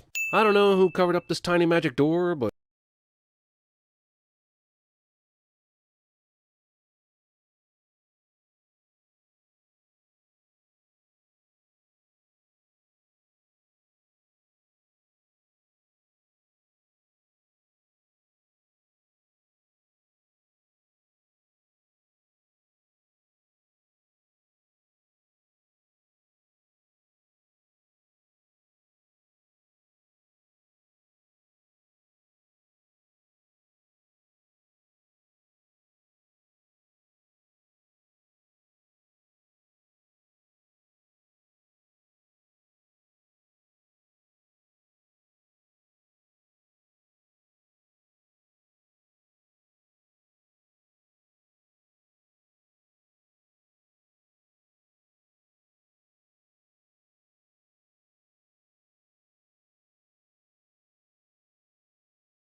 What's his name?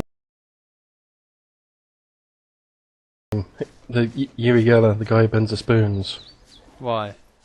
What? What the fuck? What the fuck? Bye. What the fuck just happened?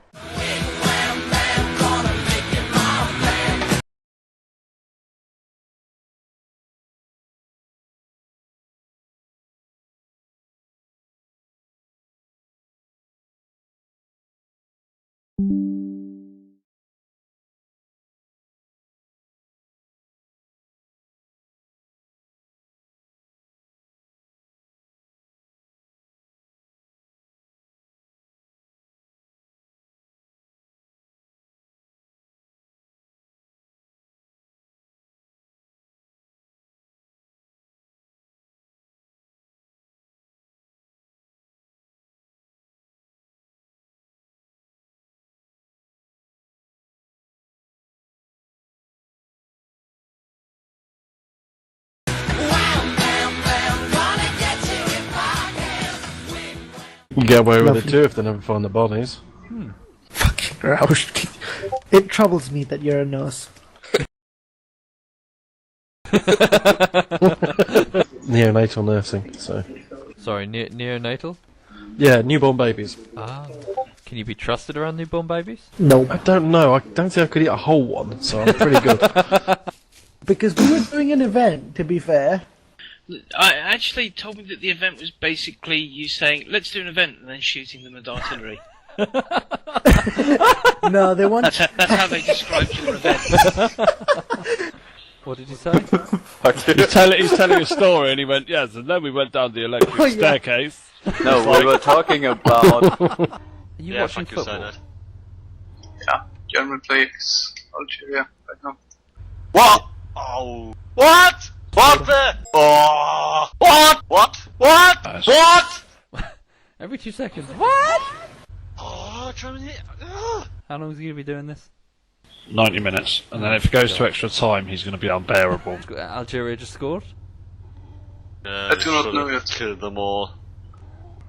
What did you just say, Mav? Nothing.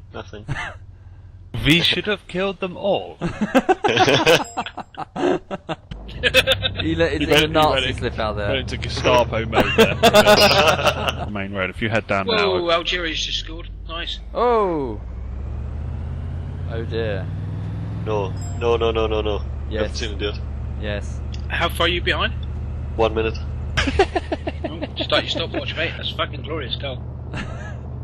Wait for No. it. Here we go. No. Here we go. No. Here we go. No. No. Yeah, that's it. You're fucking with me, aren't you? Yes.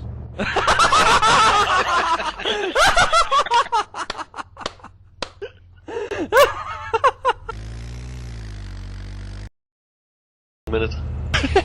No. Yo. Main road, if you head down Whoa, now. Algeria's just scored. Nice. Oh! Oh dear. No. Yes. Haven't seen it yet. Yes. How far are you behind? 1 minute. Start your stopwatch, mate. That's fucking glorious goal. Wait for No. it. Here we go. No. Here we go. No. Here we go. No. No. Yeah, that's it. You're fucking with me, aren't you? Yes.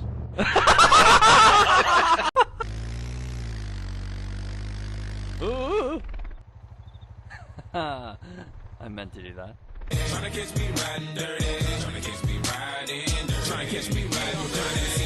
I'm not kidding. I'm surrounded by more than 20, and they're enveloping my position.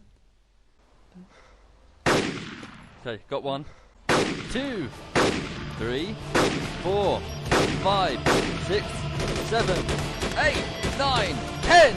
Action roll. 11, 12, 13, 14, 15, 15, 16, 18, 19, 20, 21. I'm unstoppable! Oh, son of a bitch! One of my nephews, when he was about 5, once grabbed a huge plant of stinging nettles, whilst simultaneously saying, "These don't sting." And then immediately burst into tears as he realised his mistake.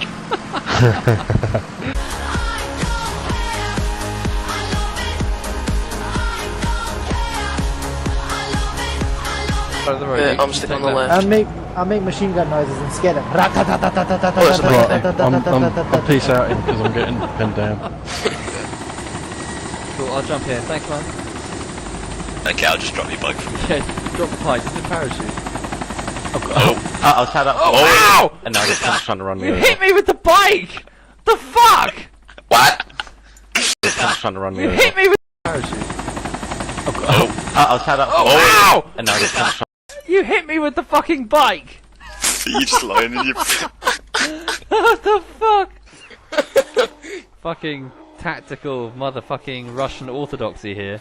You know, But nothing yes, stupid screams people. we're over here than a huge trailing dust cloud through the forest and you honking the fucking horn. Go for this operation. It seems like fun. They basically went around and squatted trying to be all tactical and shit like that. And chain of command and stuff like that, like in the real military. Yeah. And Gambit was in a squad.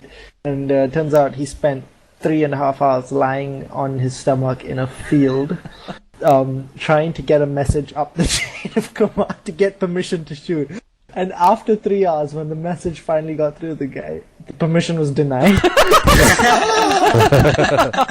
At that point, Gambit was just like, you know what, screw this. Get the fuck out the road! Like, you know what, and after 3 hours, when the message finally got through the guy, the permission was denied. At that point, Gambit was just like, you know what, screw this. Get the fuck out the road! What the fuck? There's an old woman walking across the car. Hang on a minute. Fuck me. Yeah, get in the car. That's Roush. Get in the car. Jesus Christ, I was just about to shoot you in the face then. Get in the fucking car. Fuck's sake. Fuck's sake, man. Shouldn't be out here.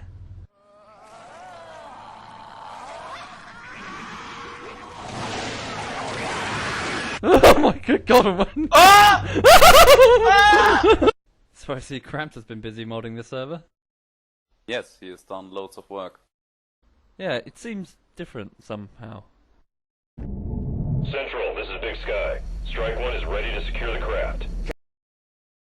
Copy, Big Sky. Strike 1 is clear to attempt the breach. Soviet Womble moving in. Waiting. Kill the cow guards! Thank you, come again. Waiting. Kill the cow guards! Thank you, come again.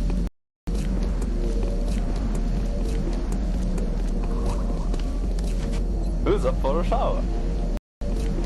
Kill the cow Strike 1 is clear to wait. Roger, going up. Target inside.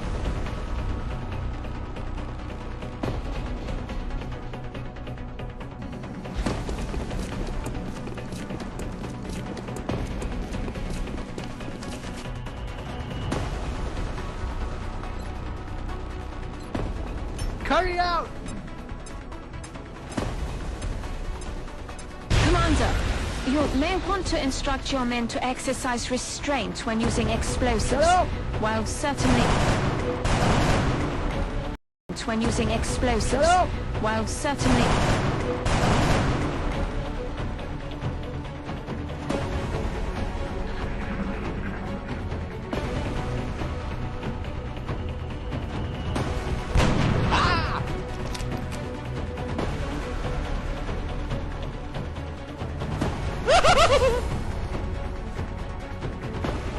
Protect me, Vishnu!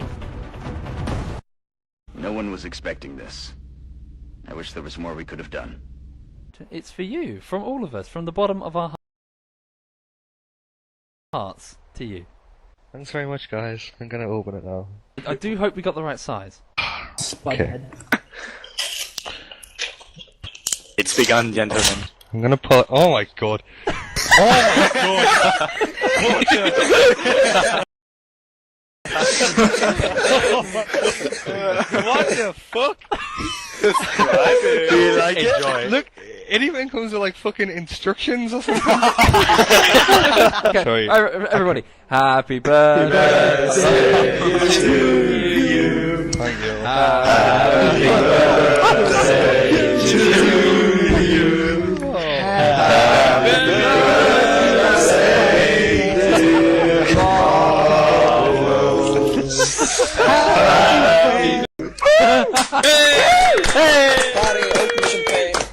You know, at least I get 5% off my second order.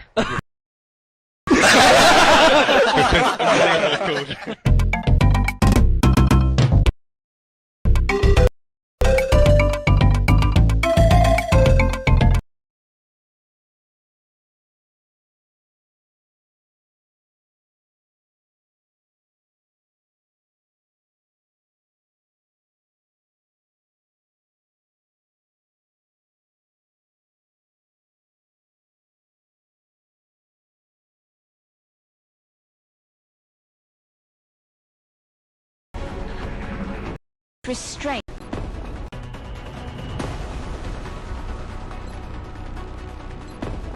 Curry out! Commander, your men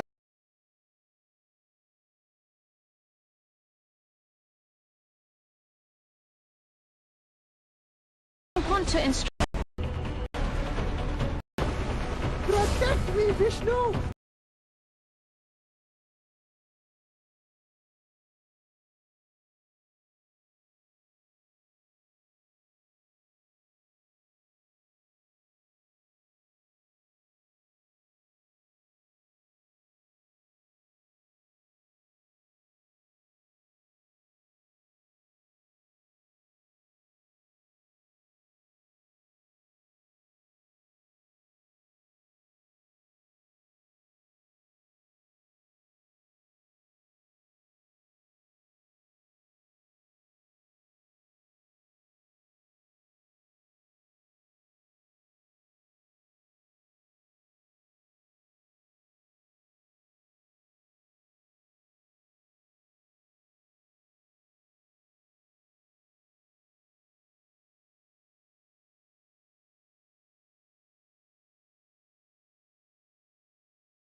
きます。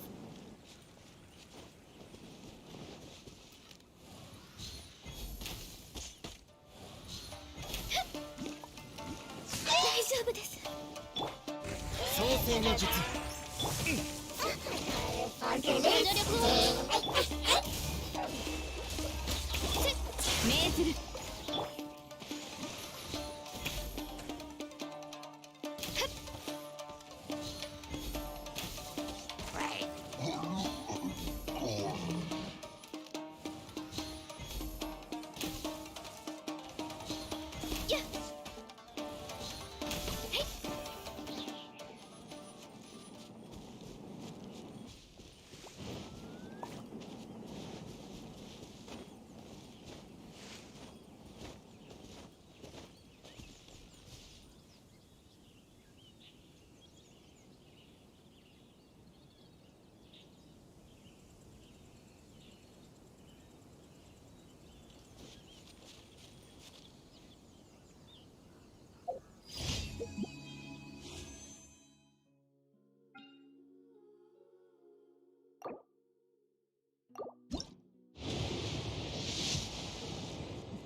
急に寝転がると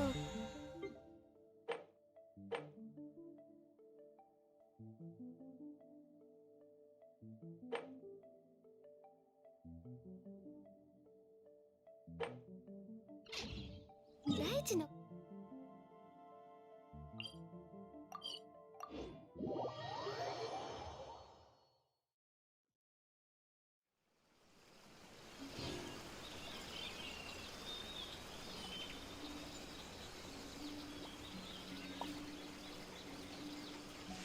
ついていきます。次の仕事はよ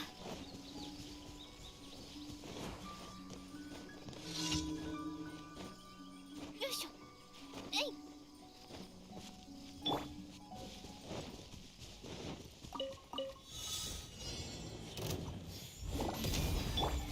天身直送、念の表像、お触り禁止。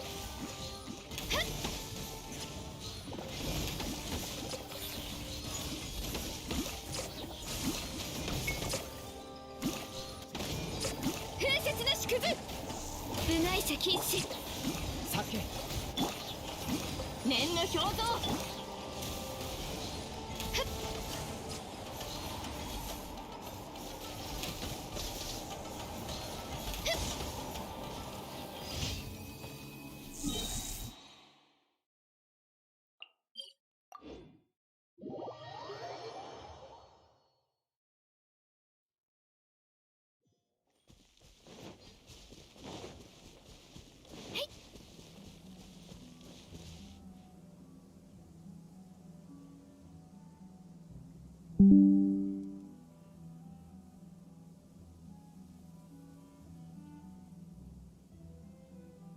穏やかな雰囲気、とても好きです。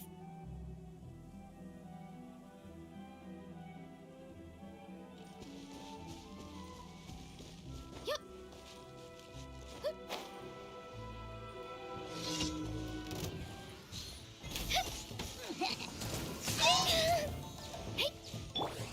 ソーランの憩いす。創生の術、セット。関係者。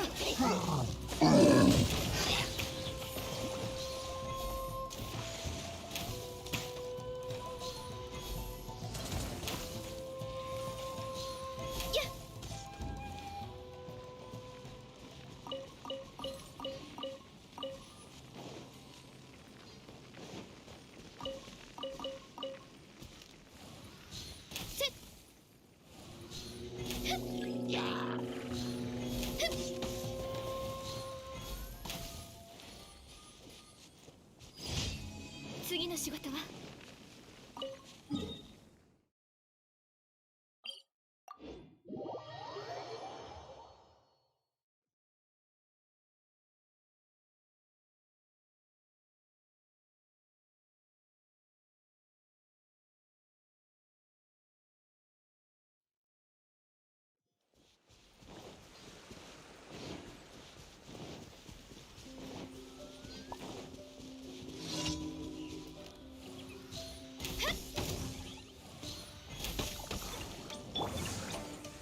疑似用か。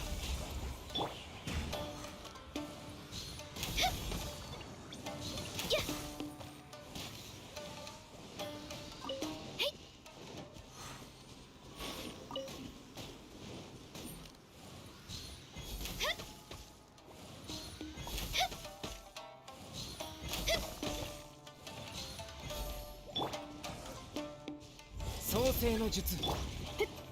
連気過信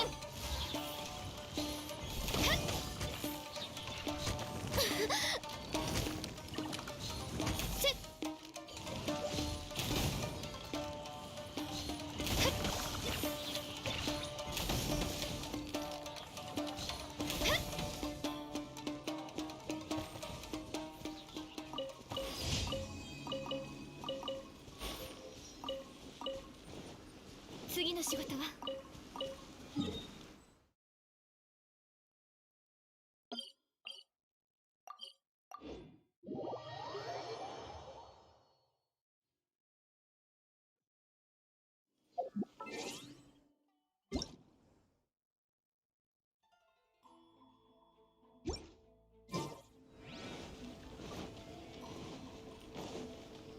星とし無事今日の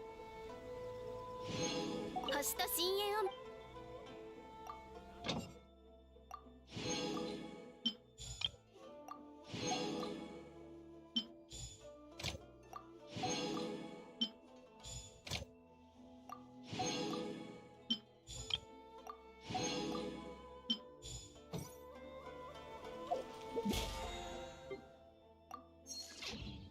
星と深淵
Blizzard casually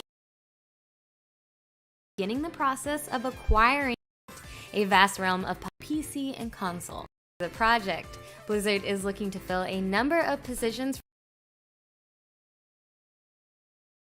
for the game, including level designer, lead software engineer, senior character artist, and more. This new survival game will be Blizzard's first new IP since Overwatch in 2016, and it's been reported that even some of the most disgruntled Blizzard $9 billion title on PC. This is why we'll be seeing a lot more. You've been keeping up with your score of their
Reporting for duty.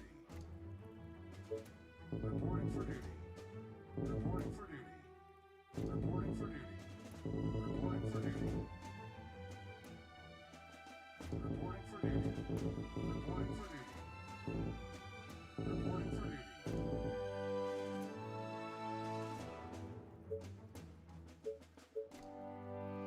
Reporting for duty. Reporting for duty. Reporting for duty.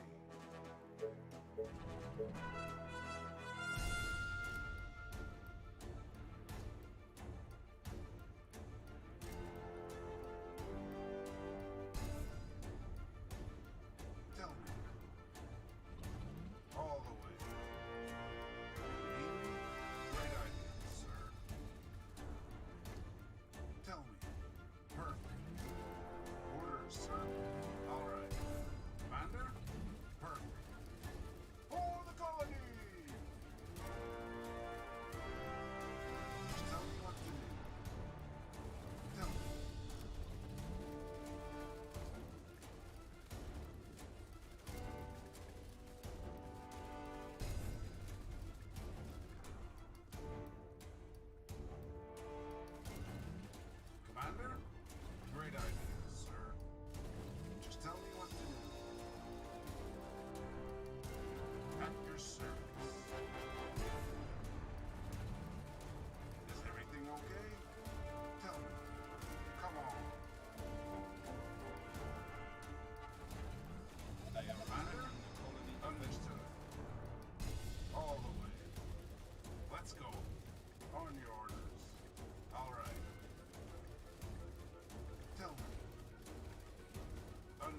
is ready.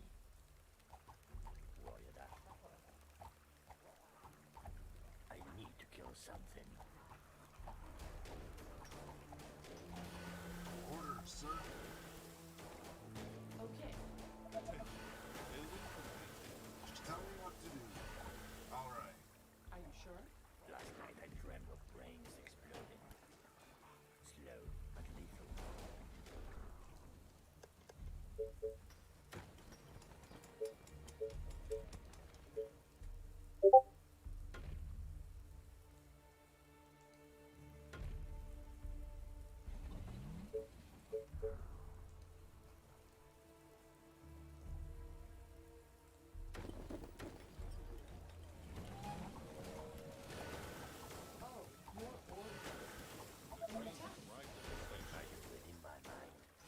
Understood.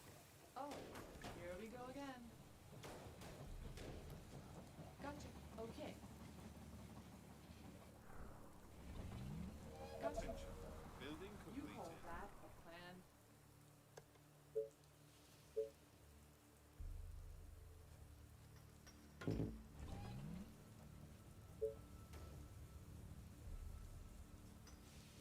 Attention. Building completed. You again. Okay. But it's gonna cost you double. A new task. Great. Okay.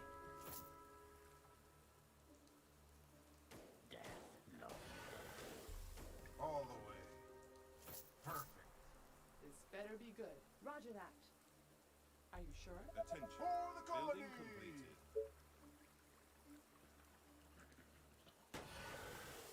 My rifle is ready. Great idea, sir. What? Who do you want me to punish? Gotcha. Yes, tell me what to kill. Attention. Building completed.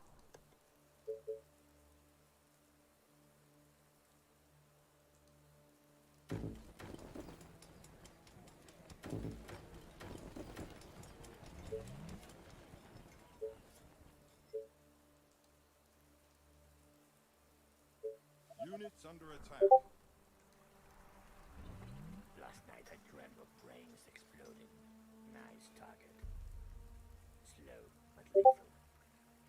You read my mind.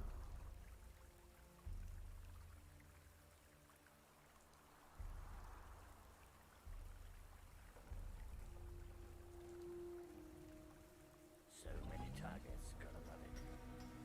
Attention. Yeah. Building completed. Nice target.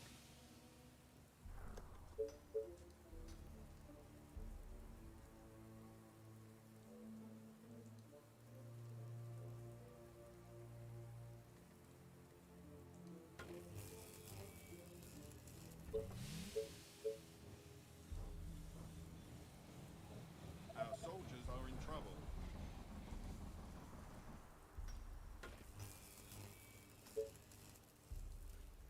Who do you want me to punish? It's a nice day to die. All right. Warrior that. Let's go. At your service. You are gonna pay me for this, right? This better be good. Okay. But it's gonna cost you double. Building Yeah. completed. Roger that. Are you sure? You are gonna pay me for this, right? Building Okay. completed. Yeah. Take my arrows. Yes. Okay. So many targets, gonna love it. Our forces are in danger. Oh, here we go again. Yeah. Tell me your darkest thoughts. Gotcha. Units Okay, under attack. let's do this. I need to explode a skull. What? Gotcha. You call that a plan? Yes.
Roger that. Okay.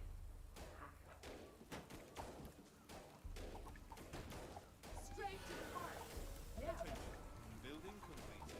Are you sure? The train has arrived at the station.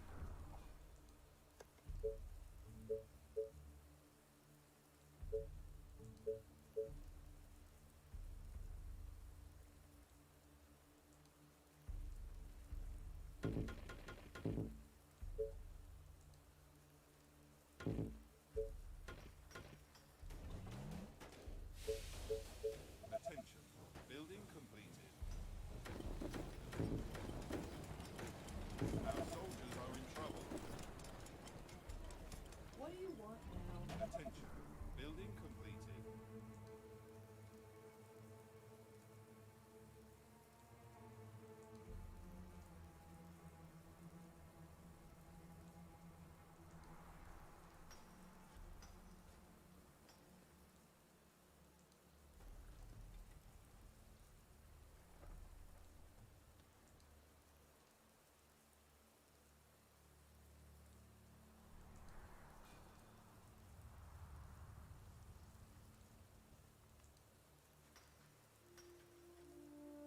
Gotcha.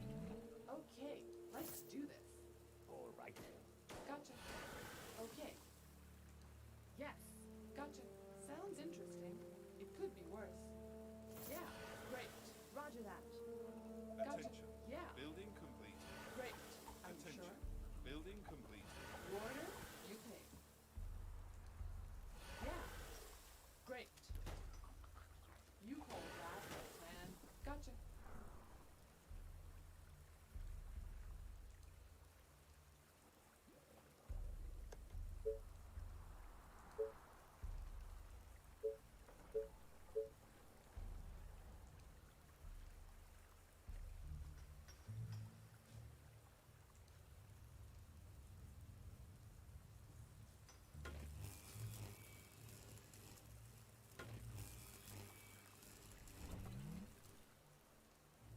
My rifle is ready. What? Are you sure? Great. Gotcha. Great. Okay. Are you sure? Yes. Yeah. Great. Are you sure? Yes. Great. Gotcha. Okay. Yeah. Okay. Attention. Building Yeah. completed. Are you sure? Roger that. Yeah. Roger that. Yes. Gotcha. Are you sure?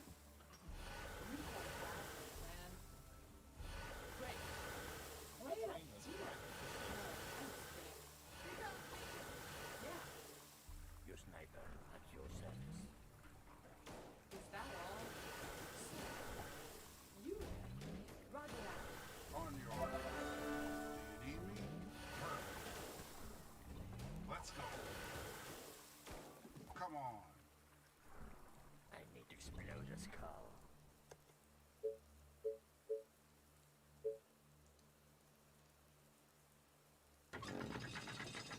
Yes, there's something to shoot.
Attention.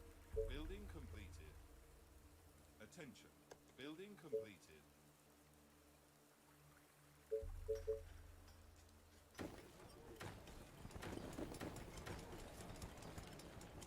Attention. Building completed.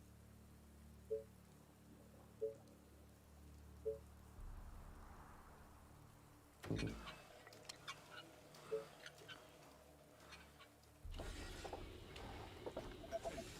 Building completed. Attention. Building completed.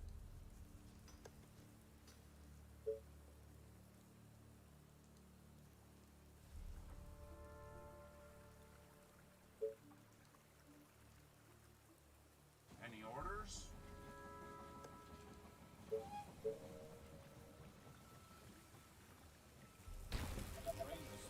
Attention. Gotcha. Building completed. Okay, let's do this. Great.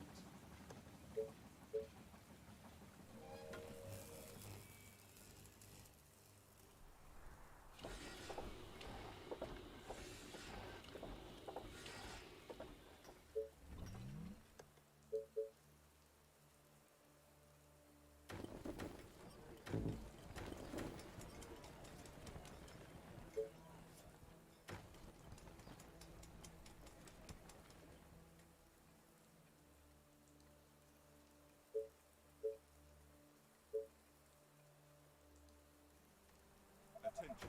Building completed. Attention. Building completed. Attention. Building completed.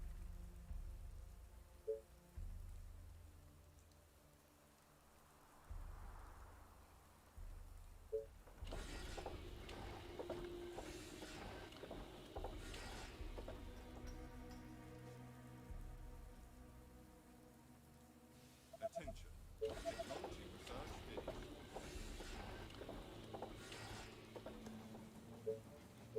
Attention. Building completed. The train has arrived at the station.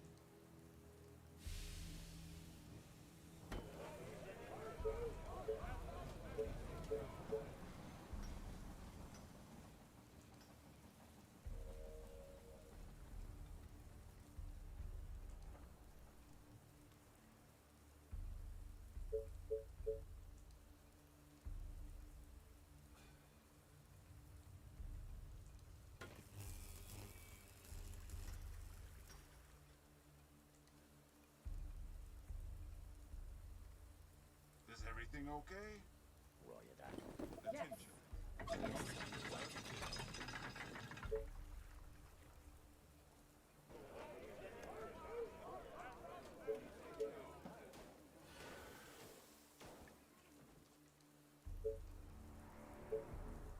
Attention. Building completed. Attention. Building completed.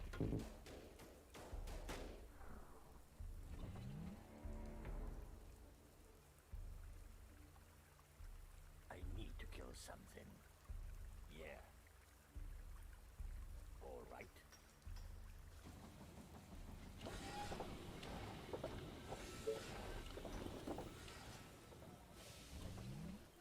Who do you want me to punish? The train has arrived at the station.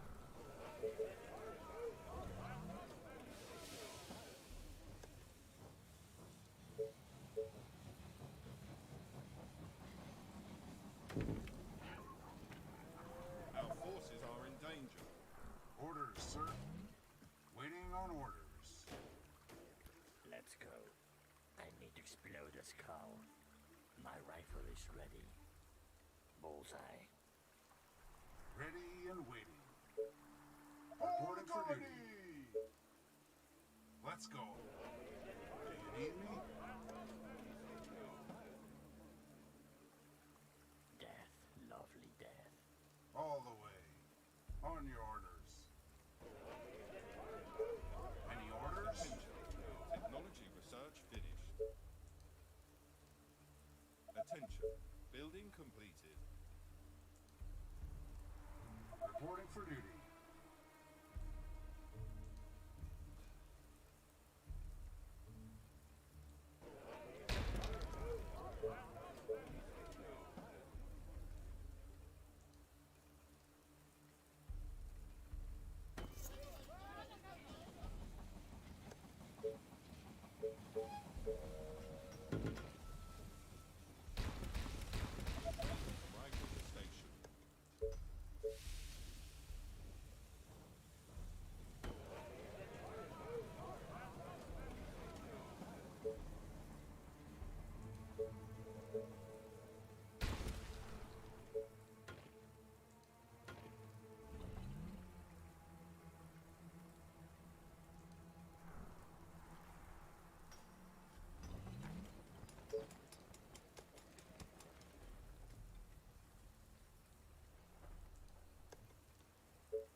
your service.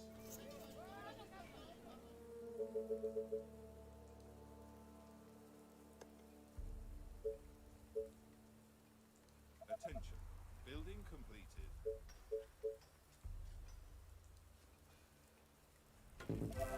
Units under attack. Commander?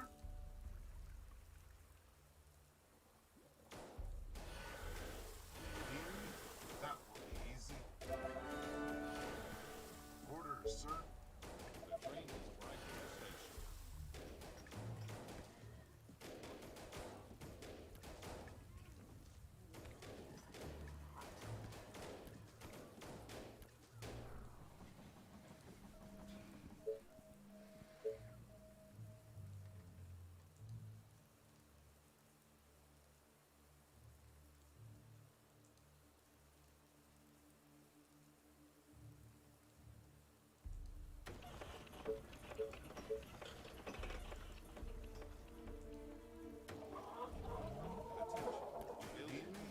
For the humans! Alright. Let's go. Understood. Alright. All the way. Come on. That will be easy. Let's go. Alright. Perfect. All the way. Come on. Understood. Explode this car. Commander? On your orders. Attention. Building completed. What?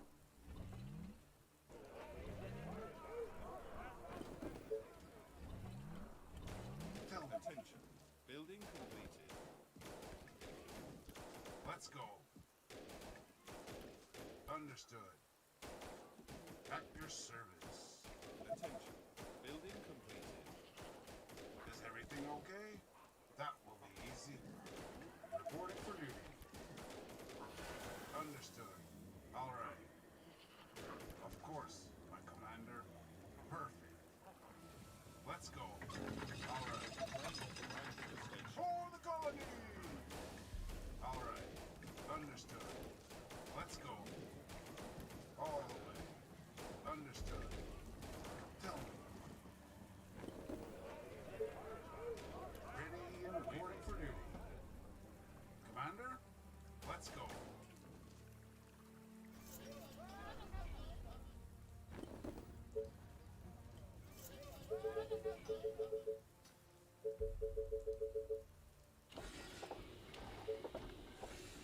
Is everything okay? Understood. Orders, sir. Sorry, sir. I was cleaning my weapon. Tell me. Let's go. Perfect. Reporting for duty. Come on.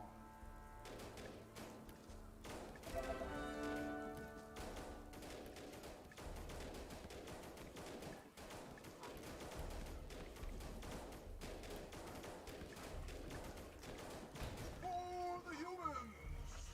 Come on. For the humans! Sorry, sir. I was cleaning my weapon. All right. Ready and waiting. That will be easy. Technology research finished.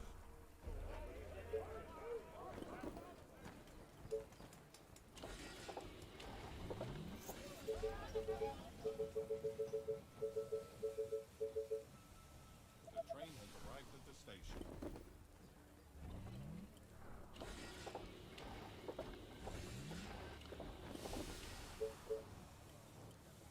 Attention. Building completed. Do you need me? Perfect. Let's go. Great idea, sir. Tell me. Attention. Building completed. Ready and waiting. Attention. Building completed. Reporting for duty.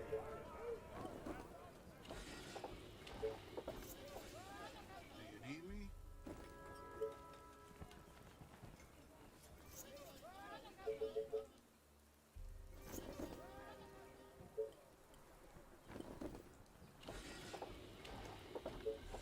Attention. Building completed.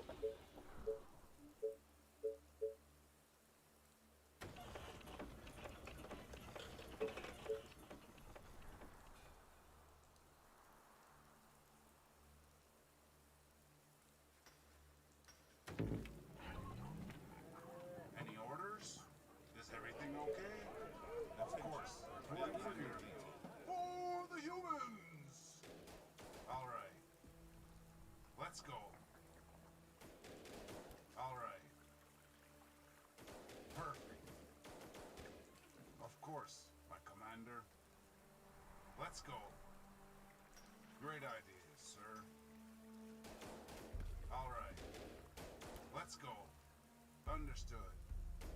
Oh, the human! Reporting for duty. Search finished. Let's go.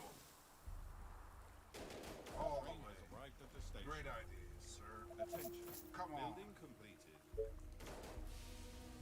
Our soldiers are in trouble.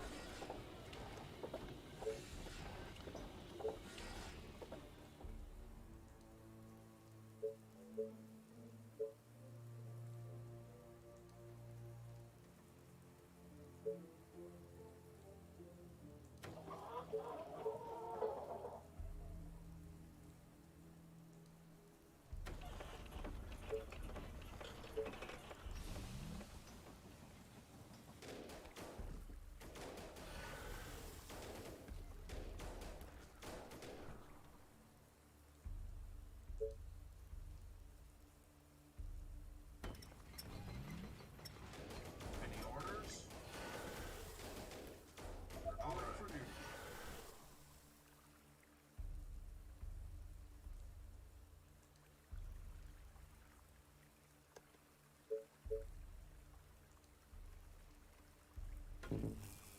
Commander?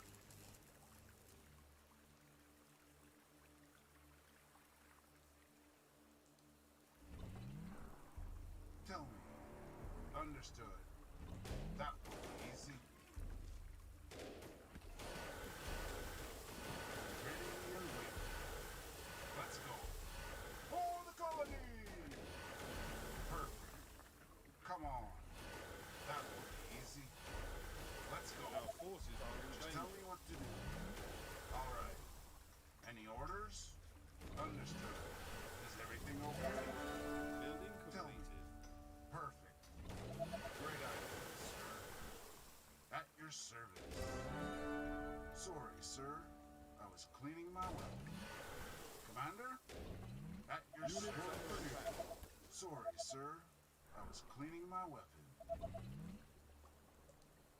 Just guide me to the infected.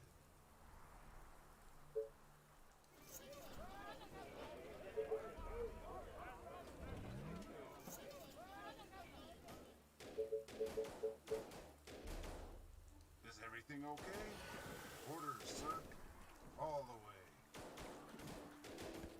Let's go. All right. Understood.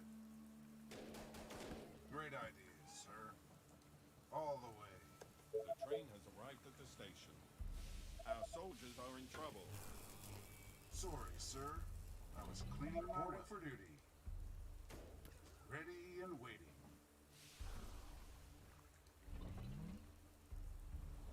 All right. That will be easy. Tell me. Any orders? Attention. Building completed. Commander? Let's go.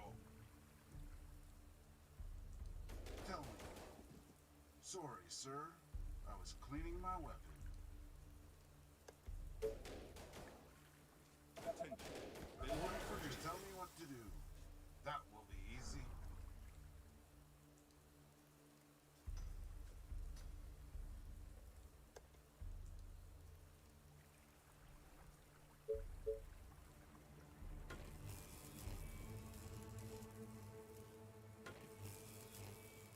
Any orders? Do you need me? Commander?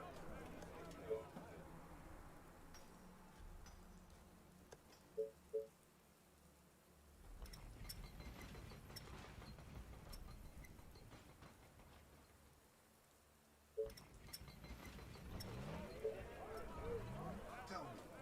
Waiting on orders. Commander? Let's go. Perfect.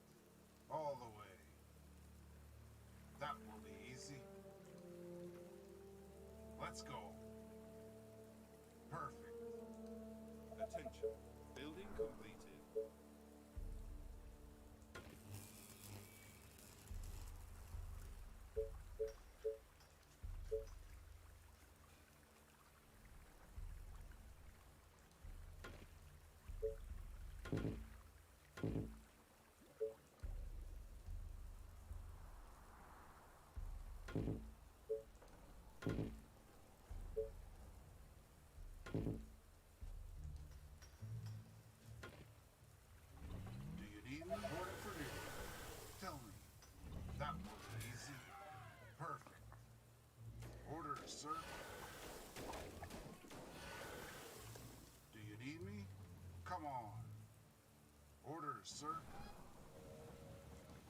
your service.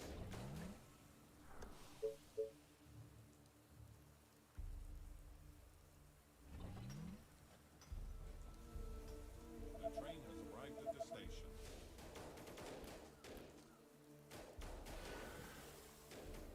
Attention. Technology research finished. Teleporting for duty. Perfect. Let's go. Understood. Come on. Great ideas, sir.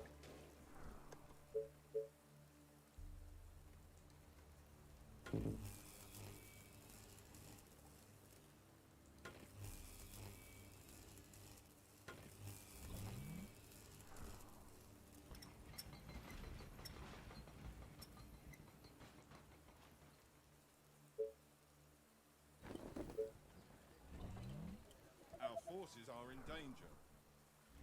Waiting on orders. All right. All the way. On your orders. Perfect. Any orders?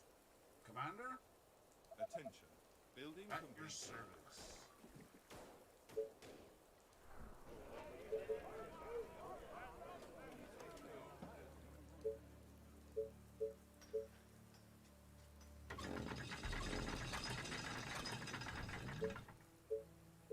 Attention.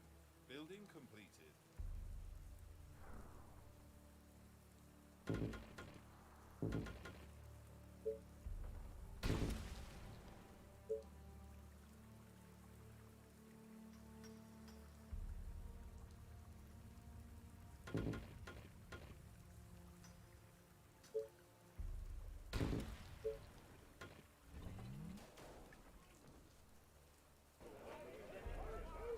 Just guide me to the end.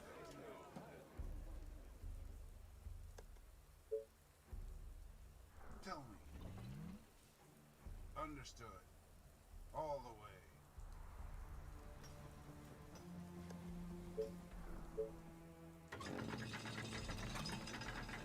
Attention. Reporting for duty. Technology research finished. Commander? The train has arrived at the station. Perfect. Understood. Let's go. All the way. Attention. Perfect. Building completed. Waiting on orders.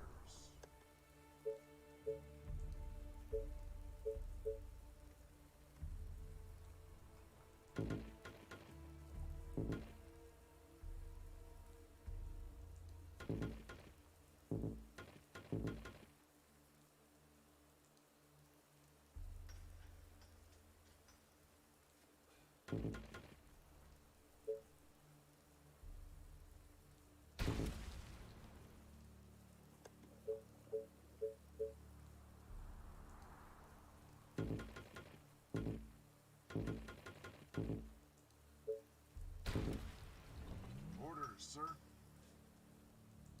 Let's go. Commander? Reporting for duty.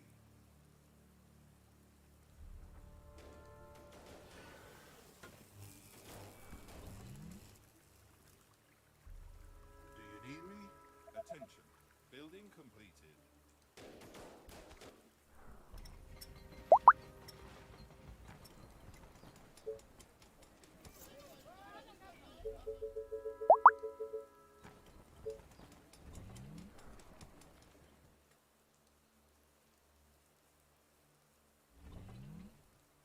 Any orders?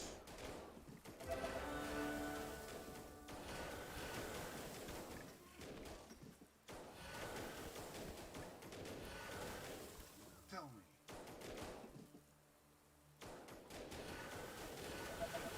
Come on. Great ideas, sir.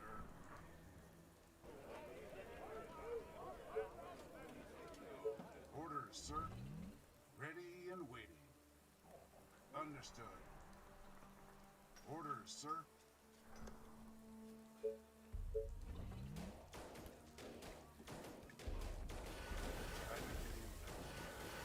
Come on. At your service. Tell me.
Understood. That will be easy. Understood. Come on. Understood. Building completed.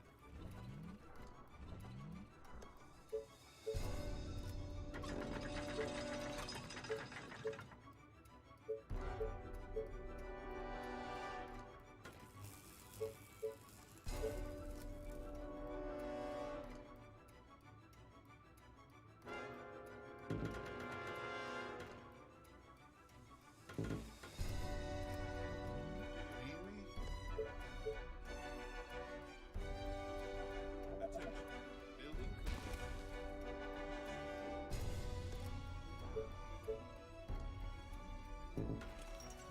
Tell me.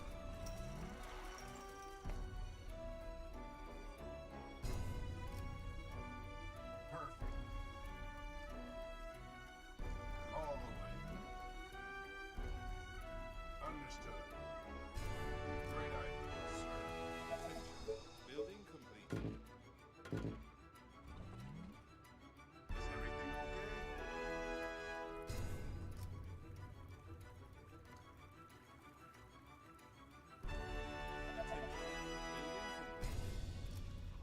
Attention. Building completed. Of course, my commander. For the colony! For the humans! Come on. Just guide me to the infected. Any orders?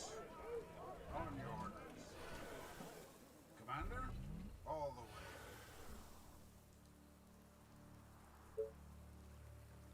Our defenses are being Orders, sir. attacked. Any orders?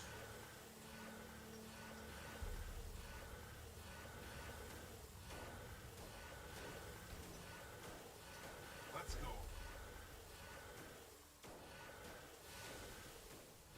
Is everything okay?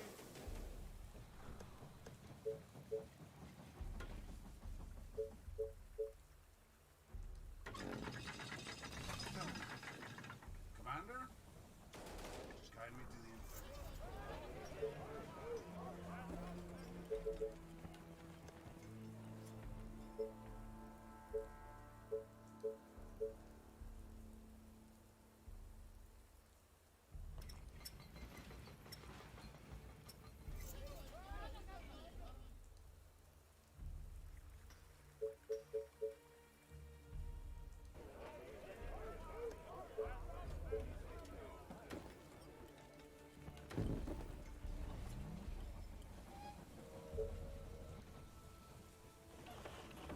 Units under attack.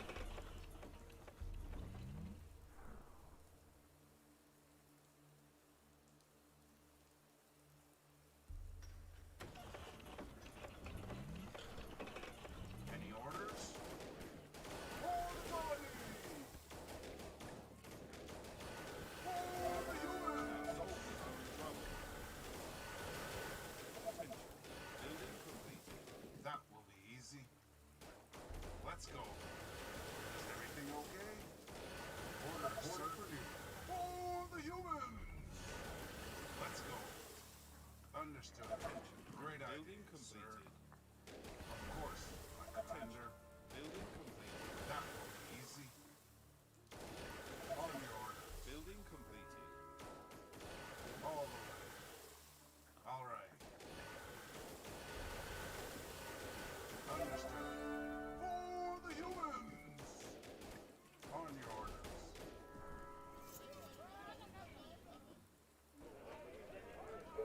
Tell me. Perfect.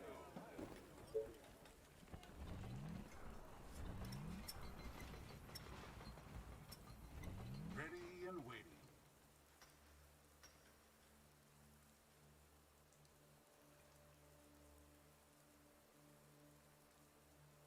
Attention.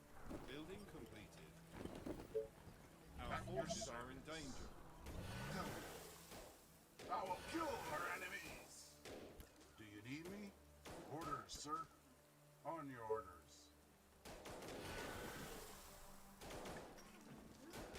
Reporting for duty.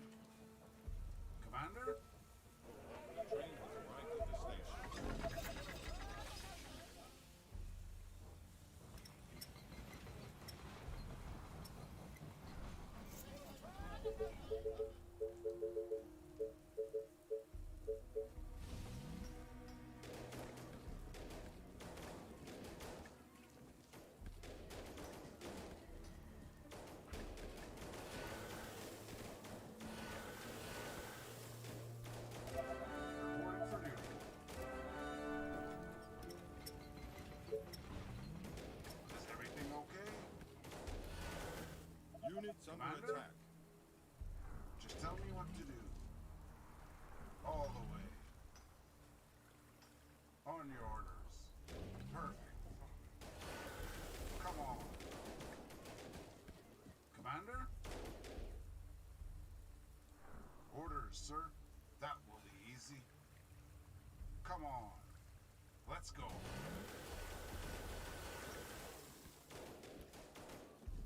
Reporting for duty.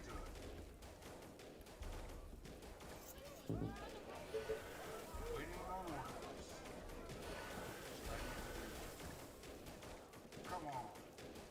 Waiting on orders. Of course, my commander. All right. Any orders? Let's go. Orders, sir. Attention. Technology research finished. Train has arrived at the Reporting station. for duty.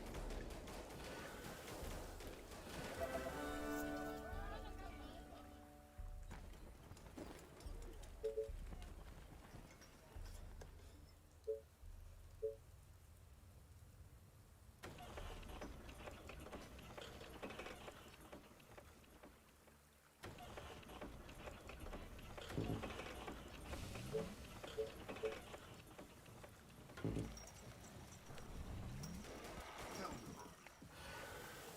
Great idea, sir.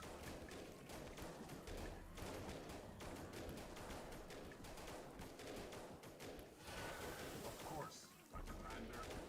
Attention. Building completed. Just tell me what to do.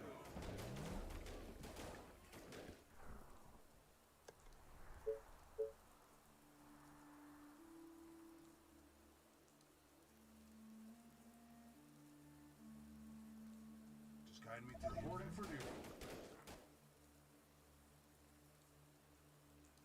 Tell me.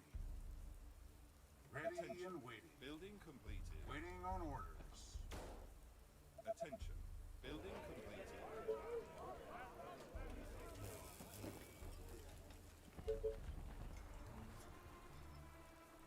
Our soldiers are in trouble.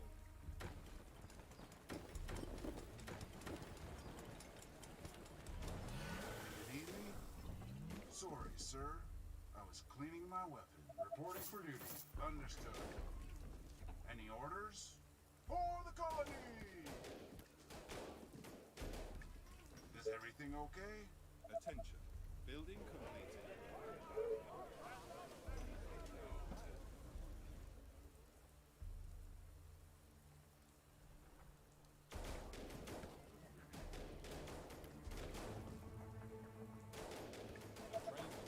Reporting station. for duty, sir.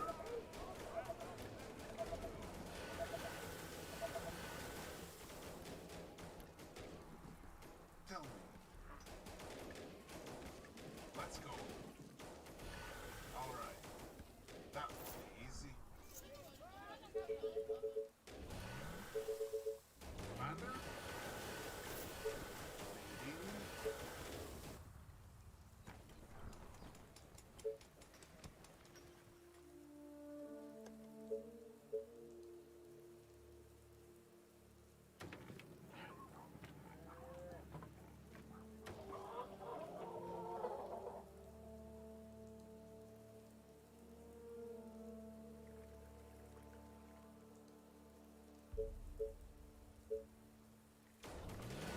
Orders, sir. Reporting for duty.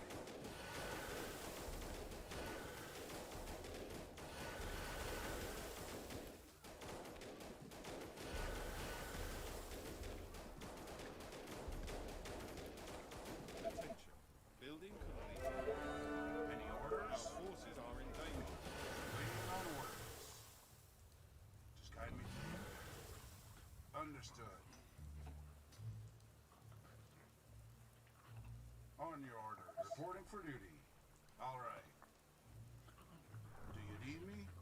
Understood. Come on. Just tell me what to do. Perfect. Any orders? Do you need me? Attention. Building completed. Orders, sir.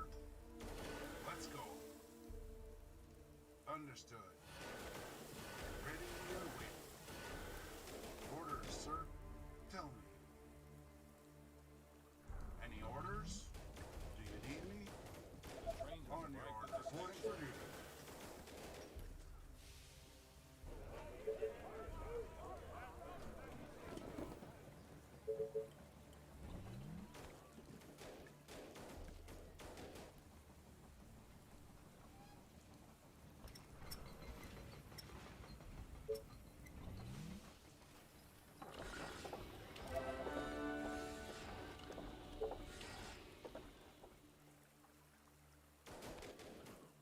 Units under attack.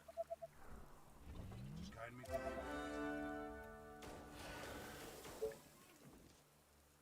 At your service.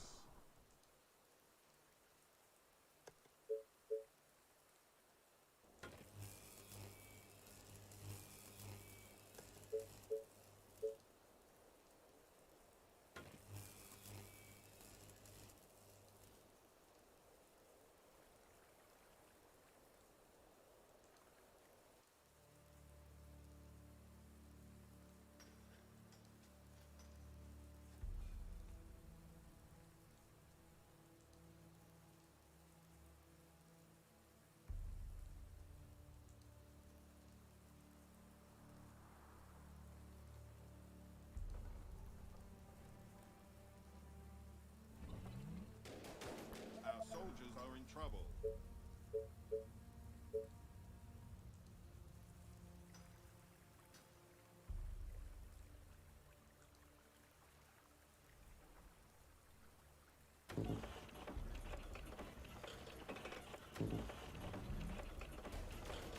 Tell me what to do. Our forces are in danger.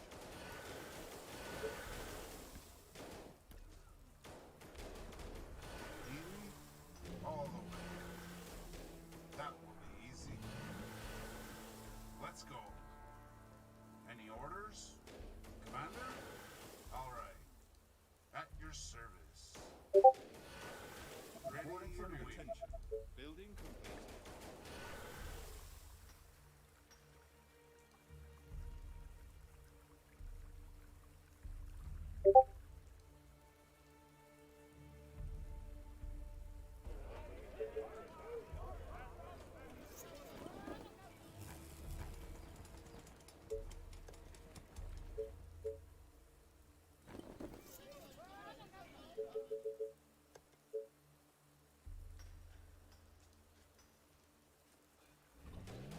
Any orders? Attention. Technology research Commander? needed. Units under attack. Attention. Building completed. Is everything okay?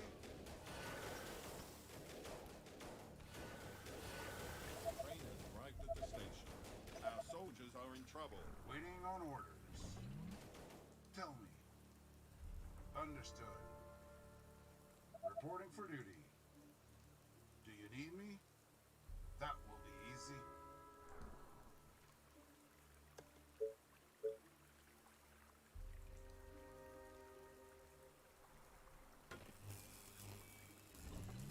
Orders, sir.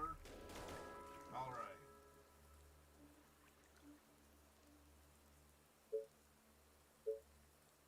Commander? Understood. Perfect. Let's go. Any orders? Reporting for duty. Do you need me? All right. On your Attention. orders. Building completed. Waiting on orders. Let's go.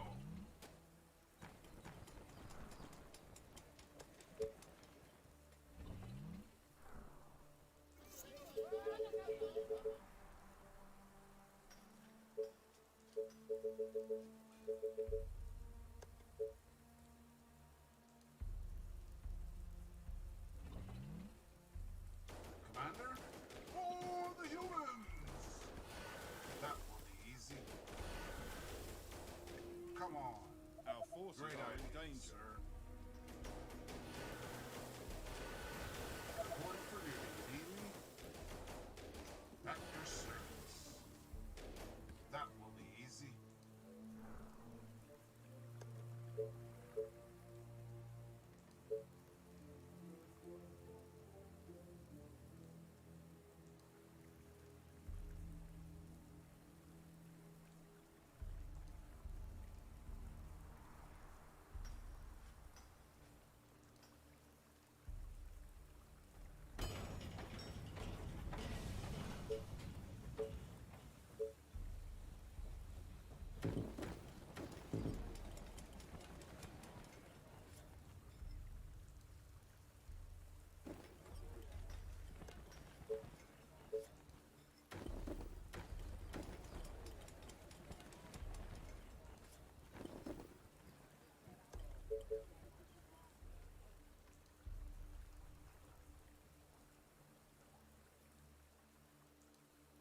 Commander?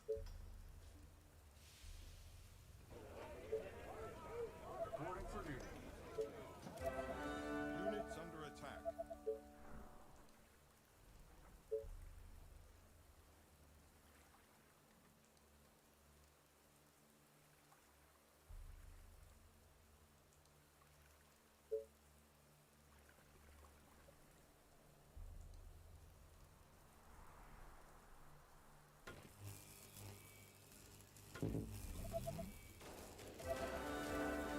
Tell me. Understood. Just tell me what to do. All right. Attention. Building completed. At your service. Sorry, sir. I was cleaning my weapon. Just kindly... Our soldiers are in trouble. Reporting for duty. Any Attention. orders? Building completed. Is everything okay? Come on. All right. Do you need me? Our forces Come are on. in danger. Just tell me what to do.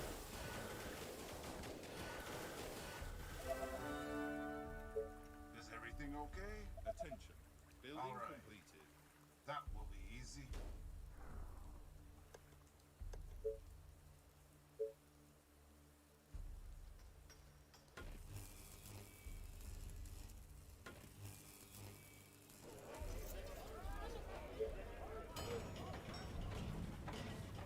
Commander? Attention. All right. Building completed. Perfect.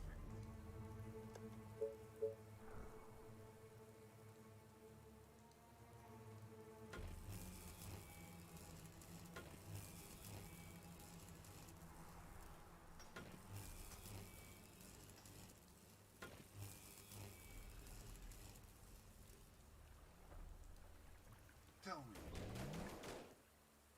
Ready and waiting. For the colony! The train has arrived at the Tell me. station.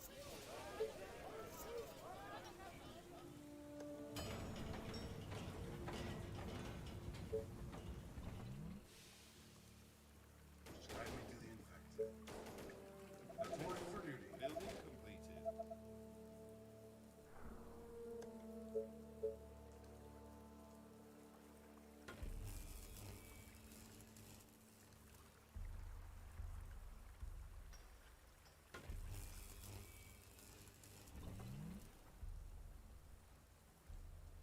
Commander? Attention. Building completed. Units under attack.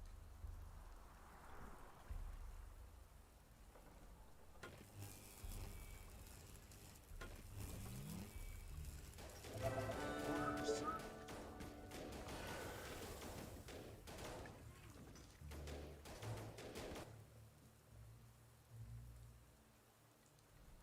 Reporting for duty. Our soldiers are in trouble. Attention. Building completed. I need to kill something. Gotcha. Attention. Building completed. Ready and waiting. Attention. Waiting on orders. Technology search finished. Commander? All the way. All right. Perfect. Let's go. Perfect. For the colony! Understood. Come on. Let's go. Great idea, sir. Come on.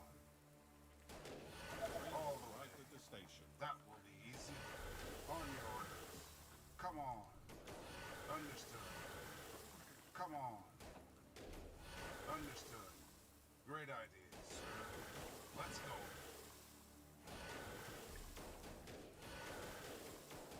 Attack!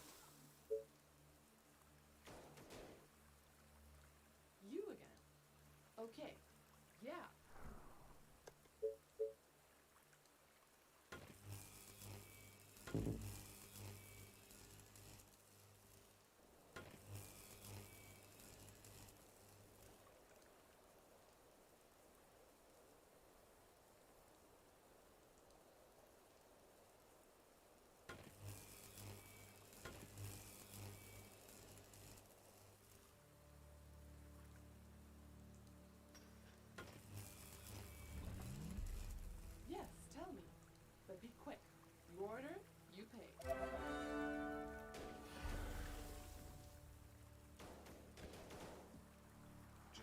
what to do.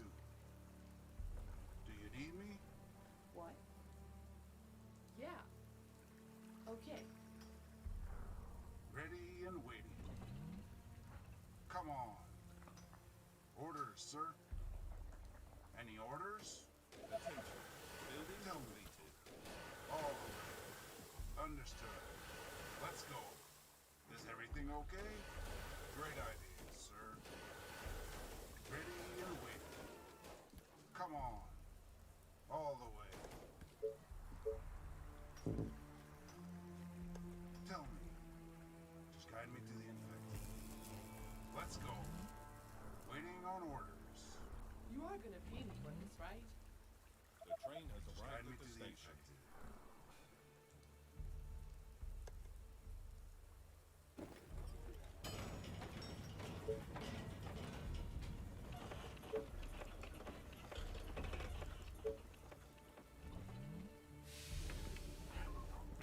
So tired. Last night was amazing.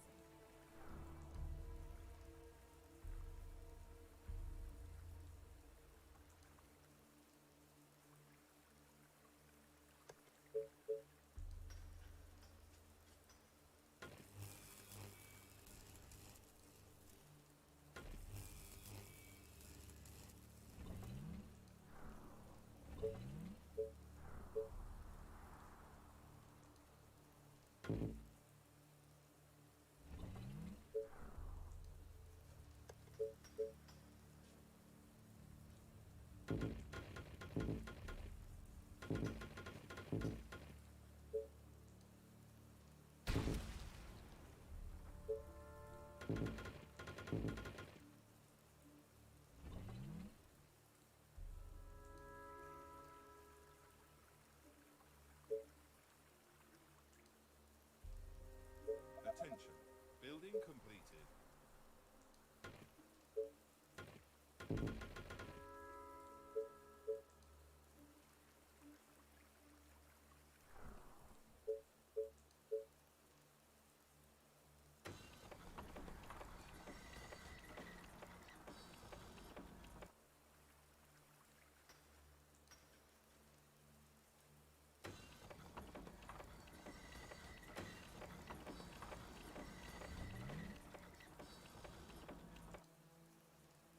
Attention.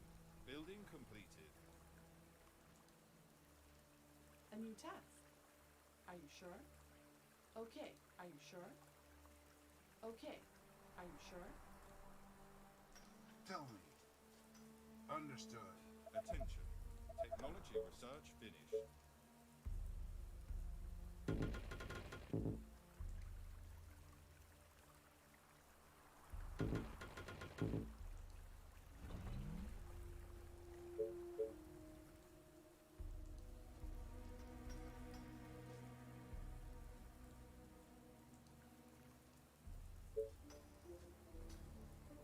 Attention. Building completed.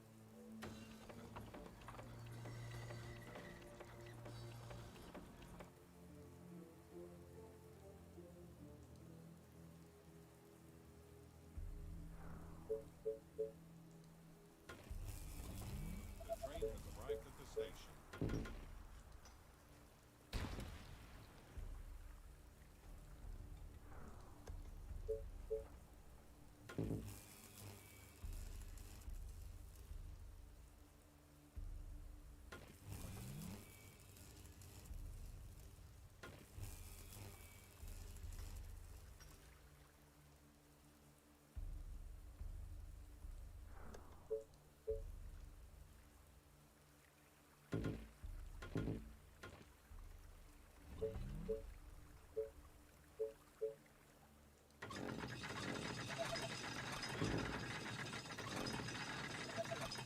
Building completed.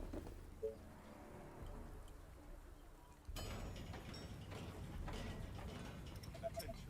Building completed. Attention. Building completed.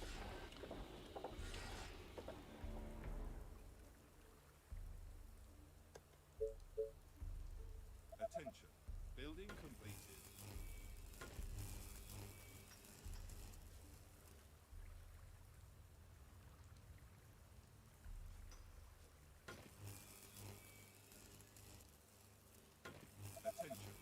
Building completed.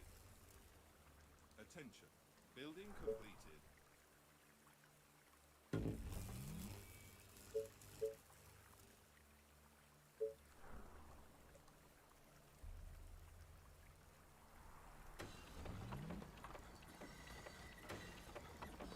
Attention. Building completed. The train has arrived at the station. Attention. Building completed. Attention. Building completed. Attention. Building completed.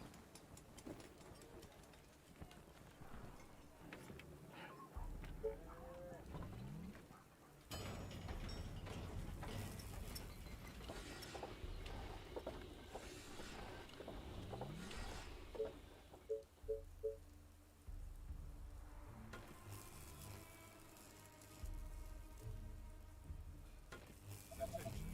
Building completed.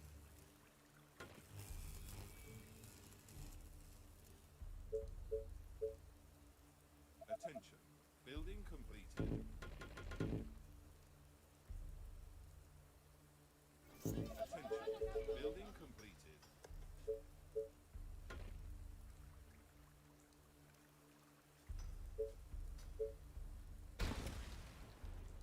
Attention. Building completed. Attention. Building completed.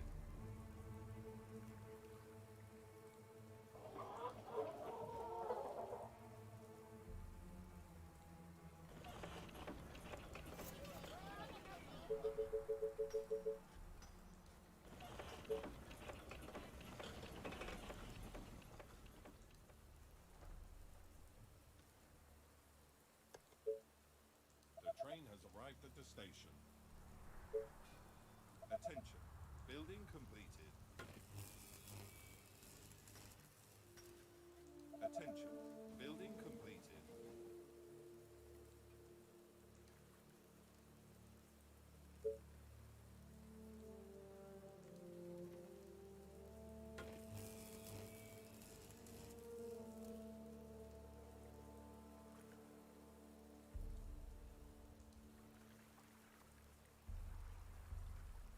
Attention. Building completed.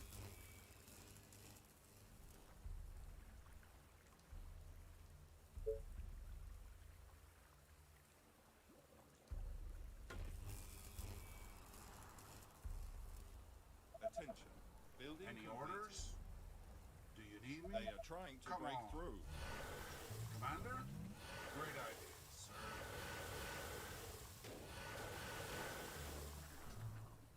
Any orders? Understood. Attention. Building completed.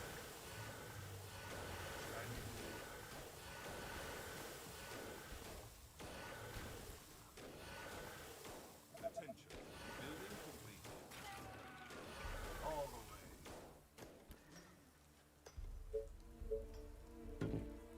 The train has arrived at the Is station. everything okay?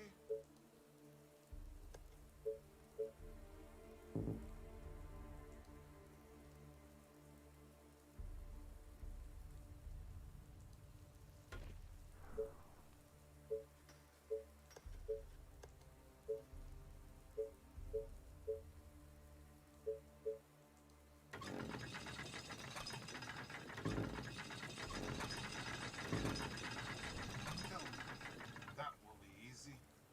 Is everything okay? Orders, sir. Perfect. Any orders?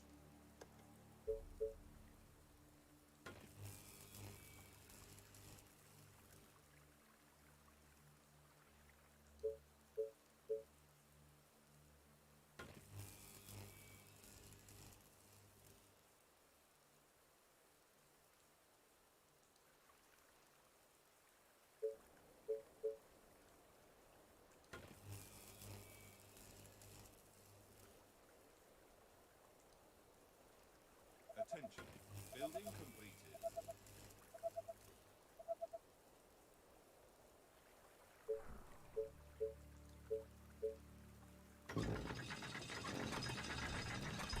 Tell me, Attention. Building complete.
Ready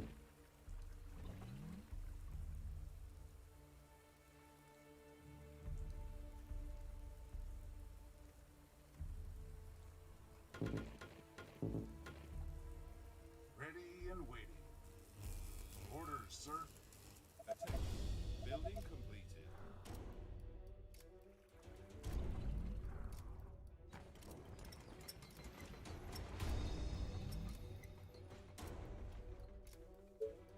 Attention. Tell me. Building completed.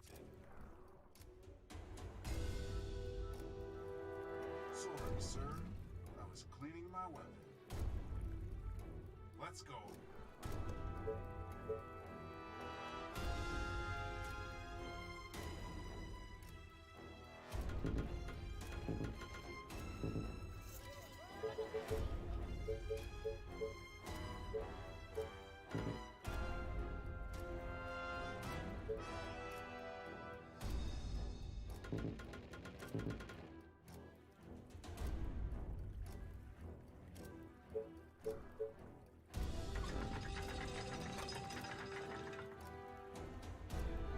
The train has arrived at the station.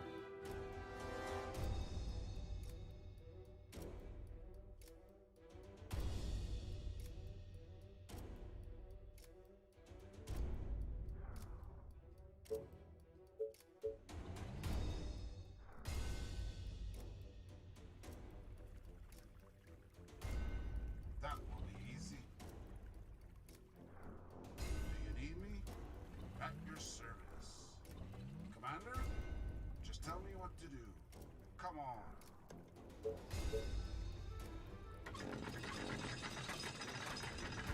Commander? At your service. Attention. Technology research finished. Tell me.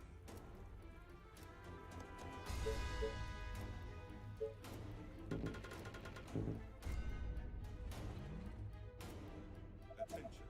Building completed.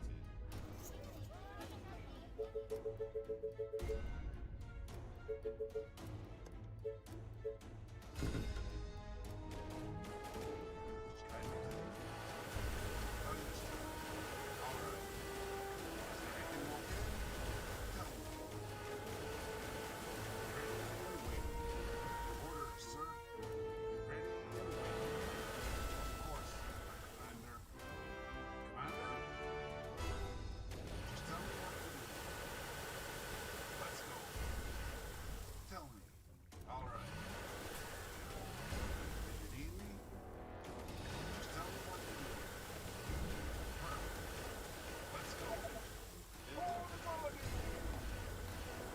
Let's go. Do you need me? All right. Just tell me what to do. Let's go. Understood. Come on. Waiting on orders. Ready? Of course. On your order. Understood.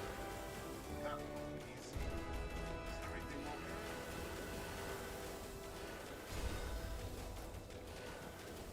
Tell me. Let's go. Come on. Great idea, sir.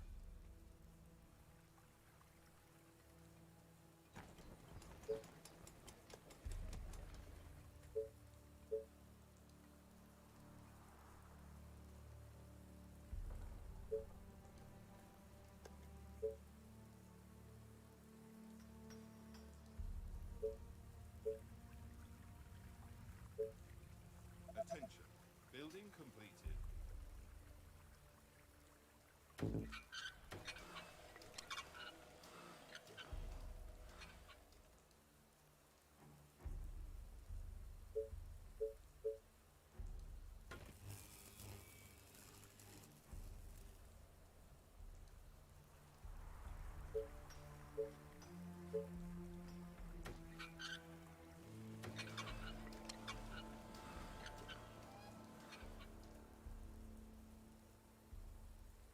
The train has arrived at the station.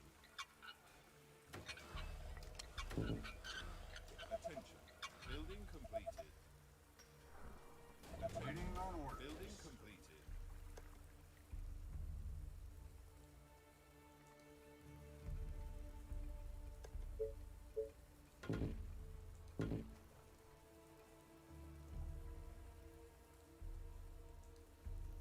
Attention. Building completed.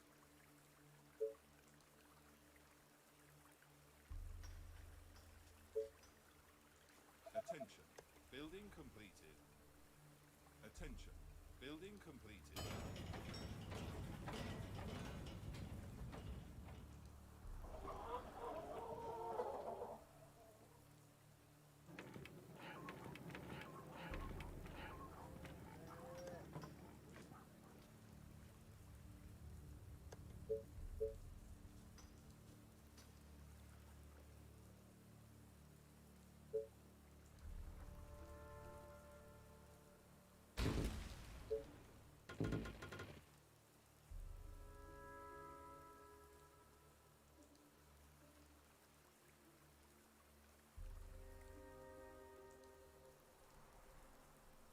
The train has arrived at the station.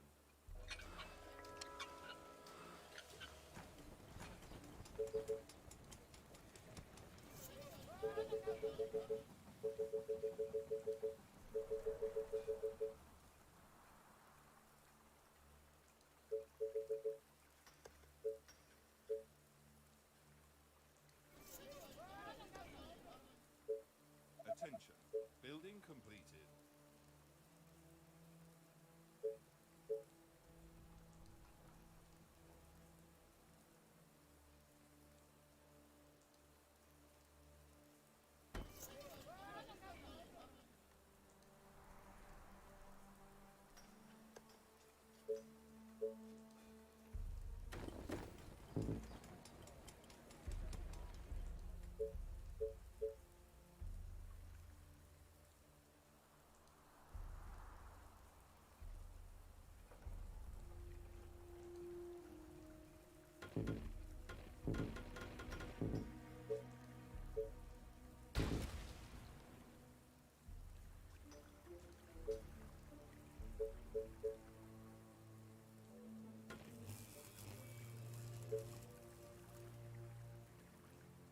Attention. Building completed. Attention. Building completed.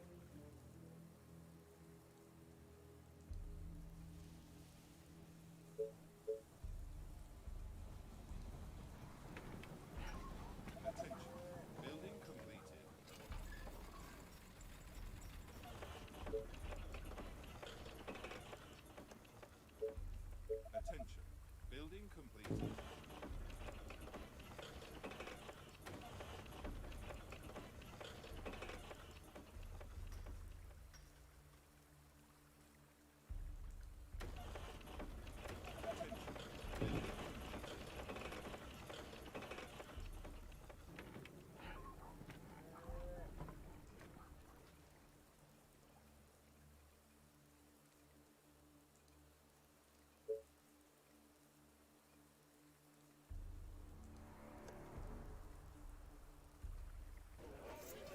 Attention. Building completed. Attention. Building completed.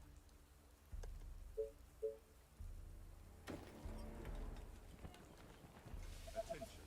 Building completed. Attention. Building completed.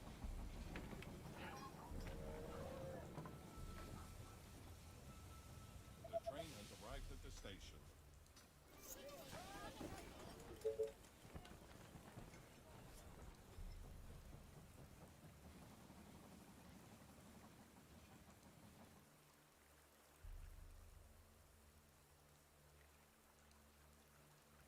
Attention. Building completed. Attention. Building completed.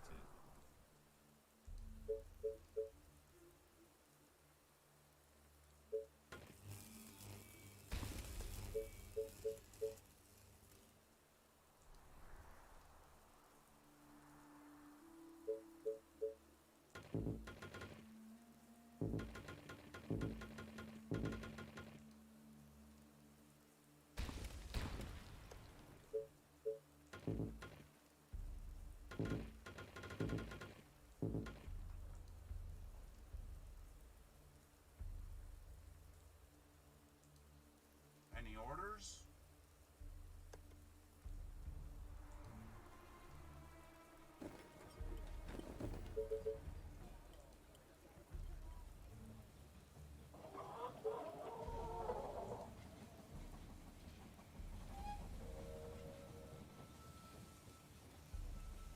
The train has arrived at the station.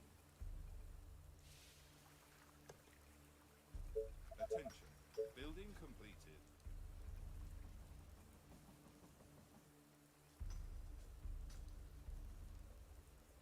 Attention. Building completed.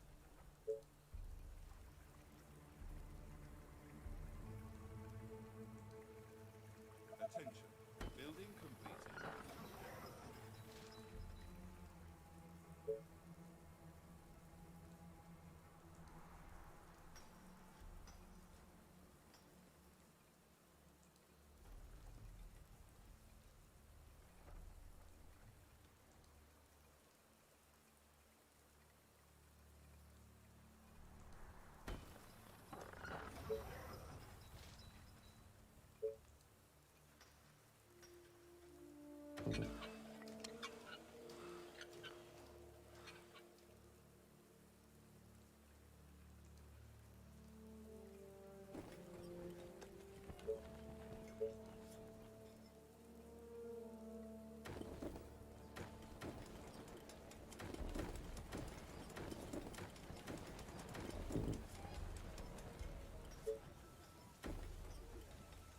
The train has arrived at the station.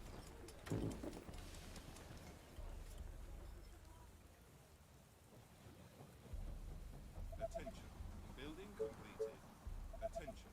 Building completed.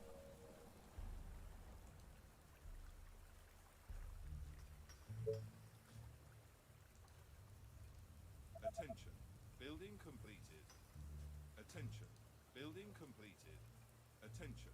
Building completed.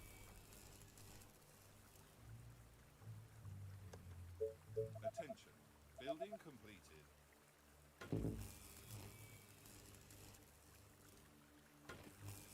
Attention. Building completed. Attention. Building completed.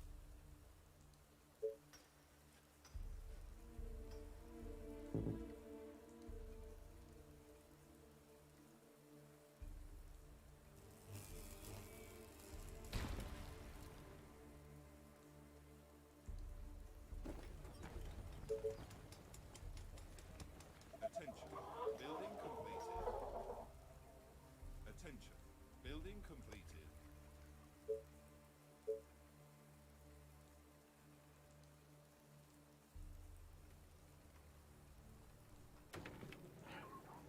Attention. Building completed. Attention. Building completed.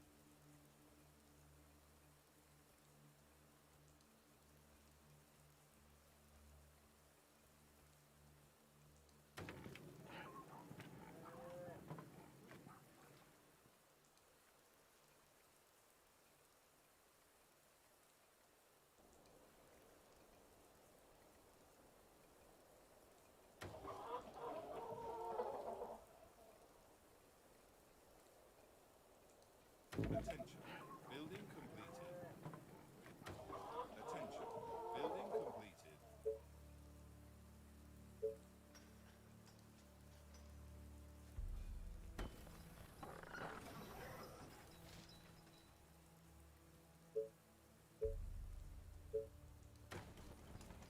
Attention.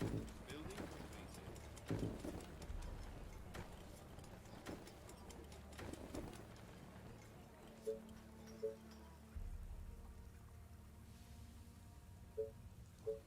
Attention. Building completed.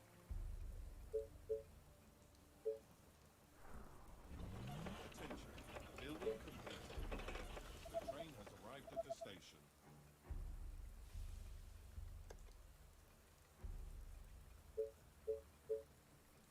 Attention. Building completed.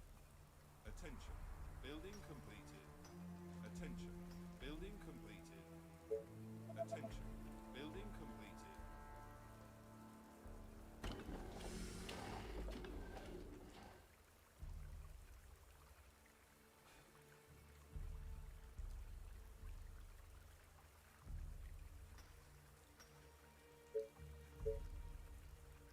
Attention.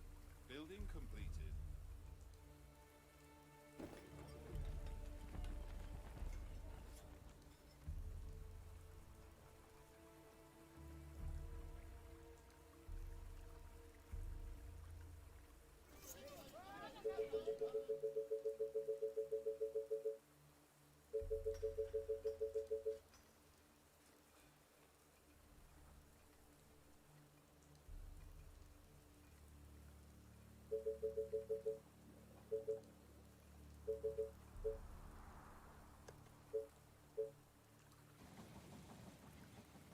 Attention. Building completed. The train has arrived at the station.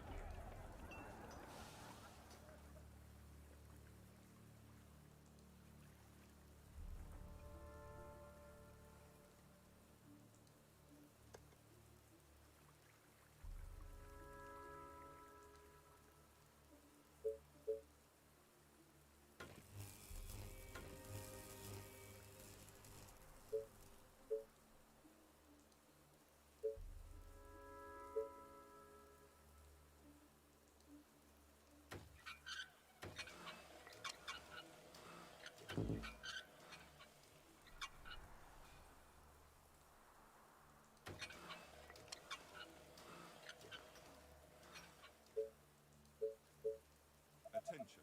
Building completed.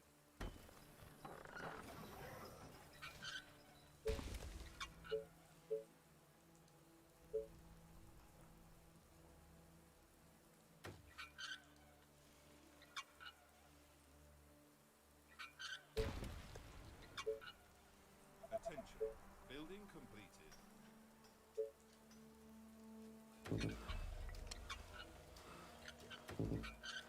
Attention. Building completed. The train has arrived at the station.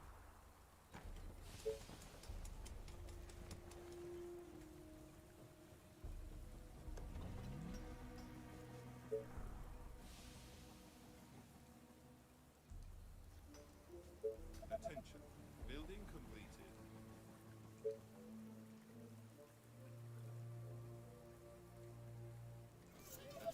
Attention. Building completed. Attention. Building completed. Attention. Building completed. Attention. Building completed. Attention. Building completed.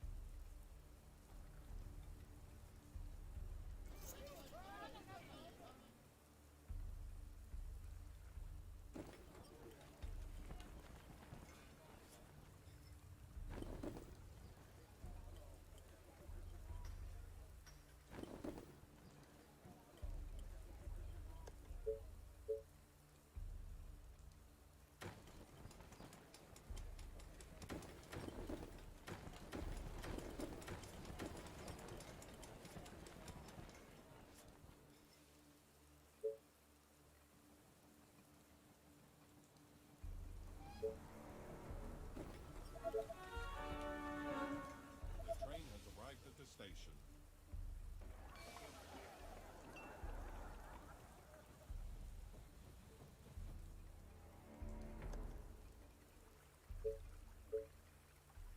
Attention. Commander? Building completed. Attention. Building completed. Attention. Building completed.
at the station.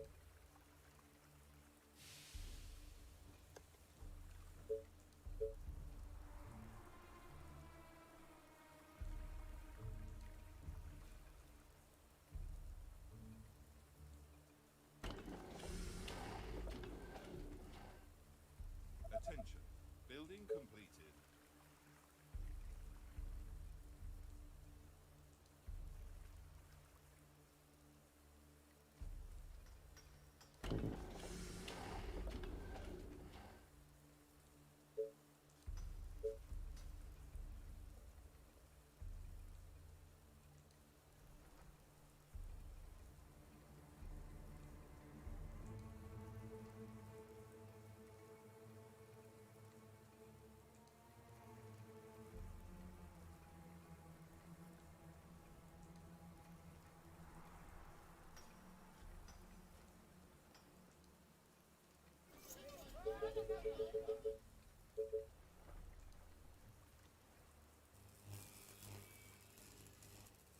Attention. Building completed. At your service.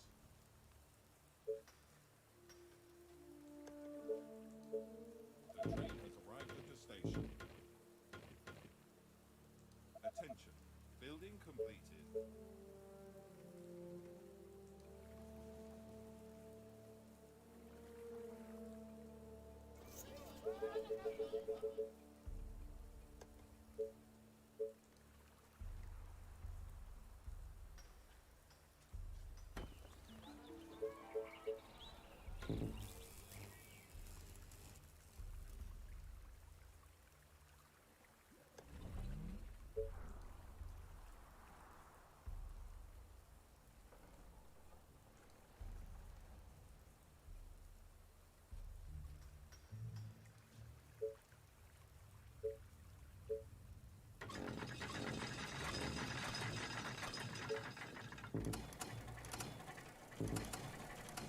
Attention. Building completed.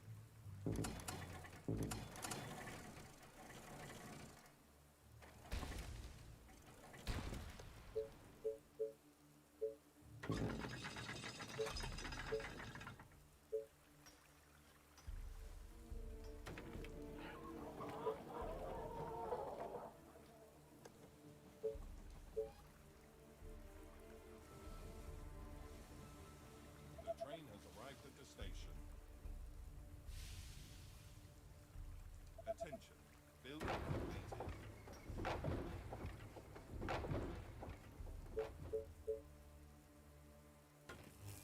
Attention. Building completed.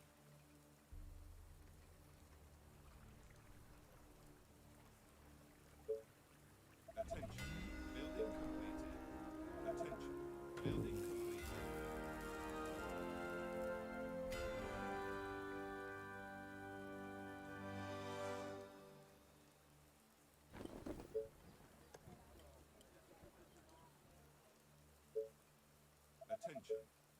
completed. Attention. Building completed. Attention. Building completed. Attention.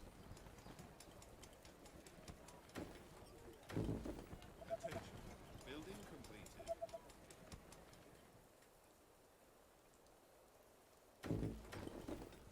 Attention. Building completed.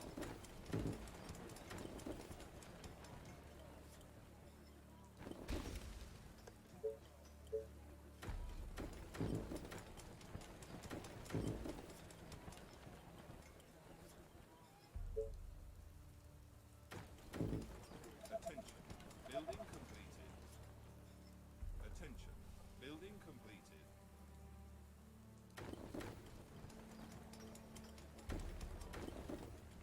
Attention.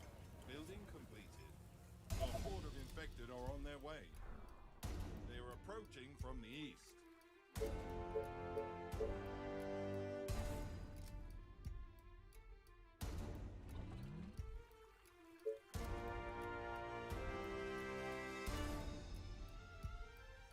Attention. Building completed.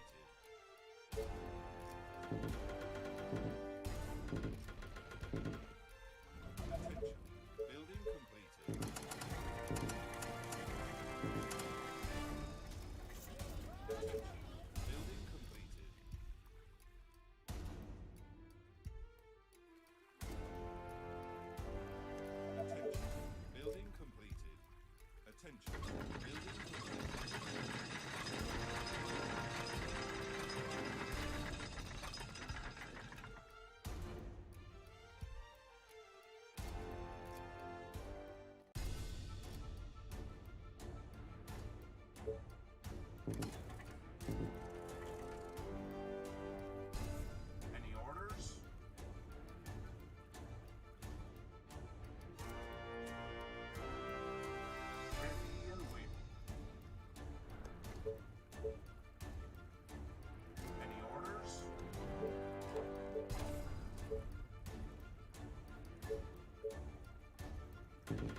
Attention.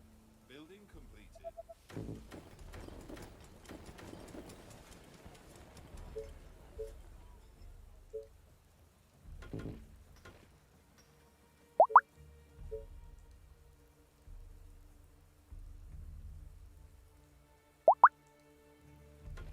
Attention. Building completed. Attention. Building completed.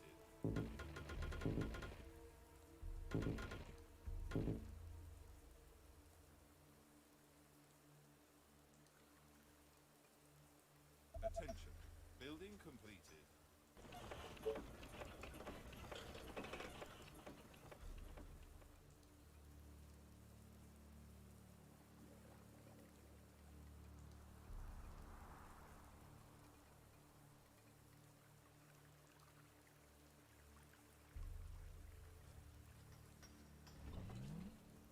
Attention. Building completed.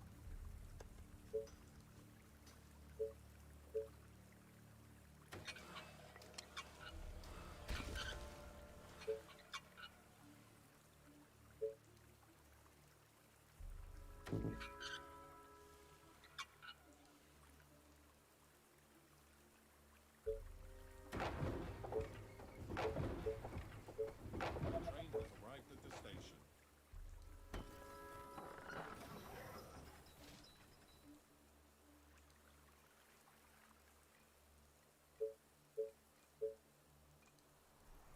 Any orders?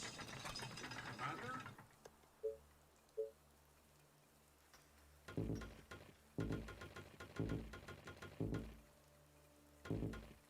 Attention. Building completed.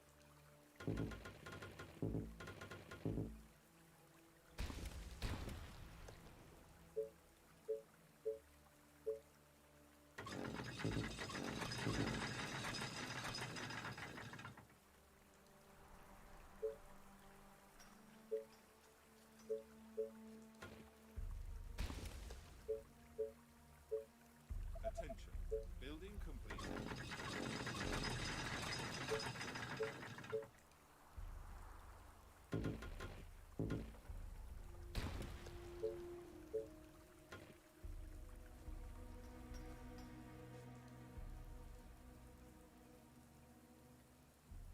Attention.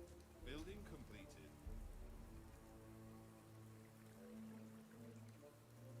Attention. Building completed. The train has arrived at the station.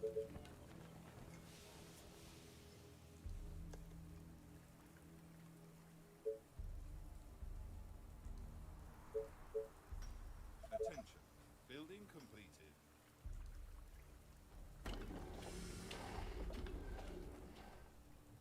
Attention. Building completed.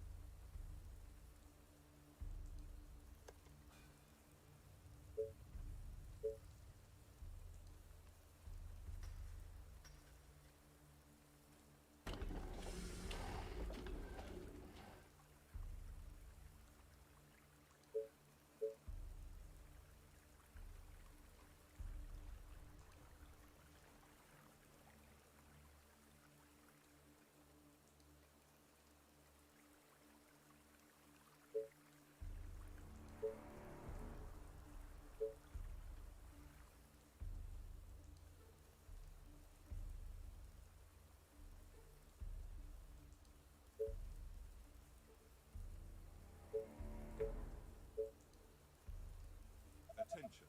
Building completed.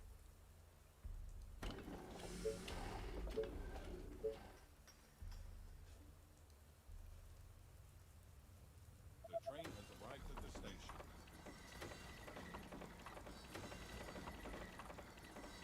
Attention. Building completed.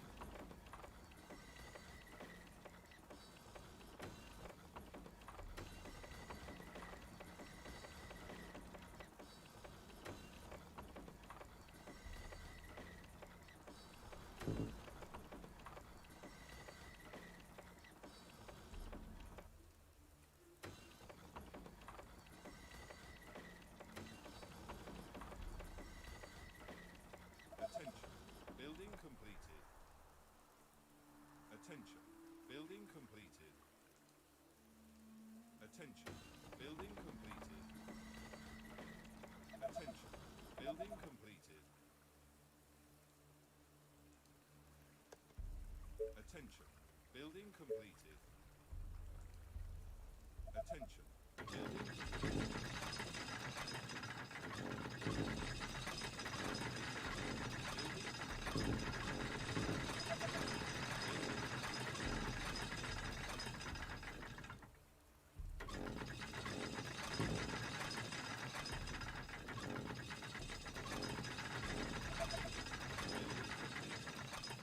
The train has arrived at the station.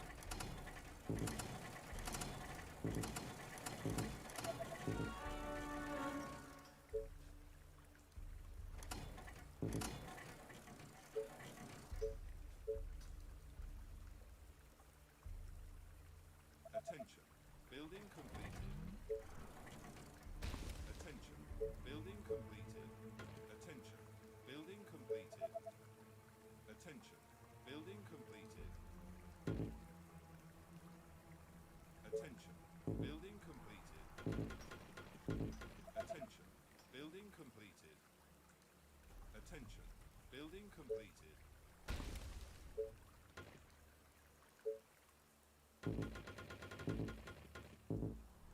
Orders, sir.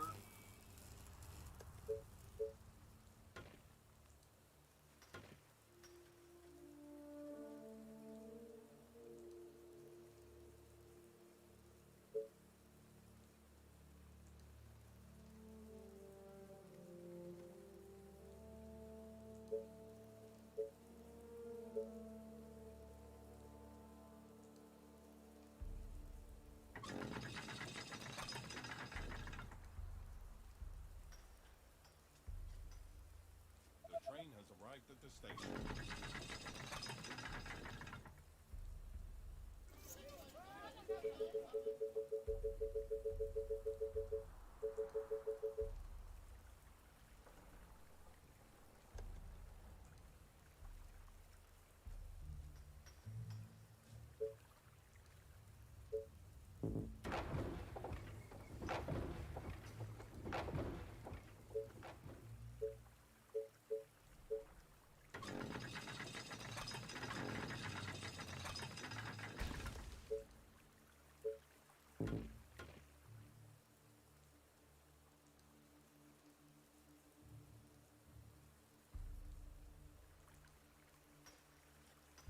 Tell me.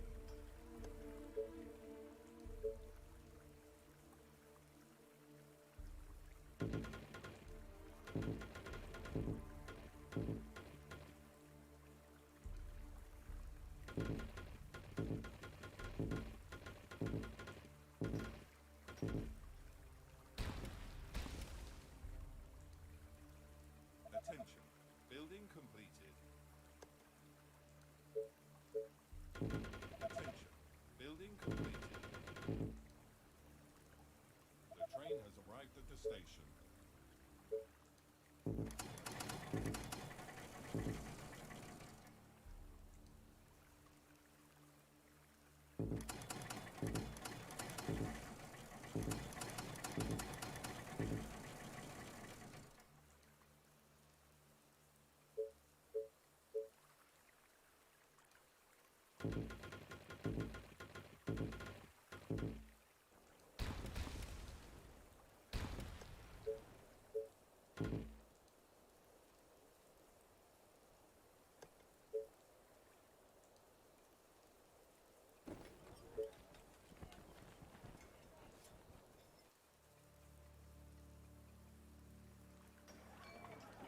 The mighty Titan is here.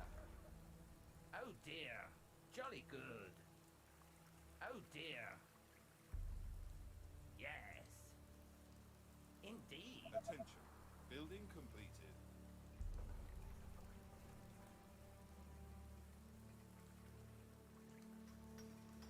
Yes.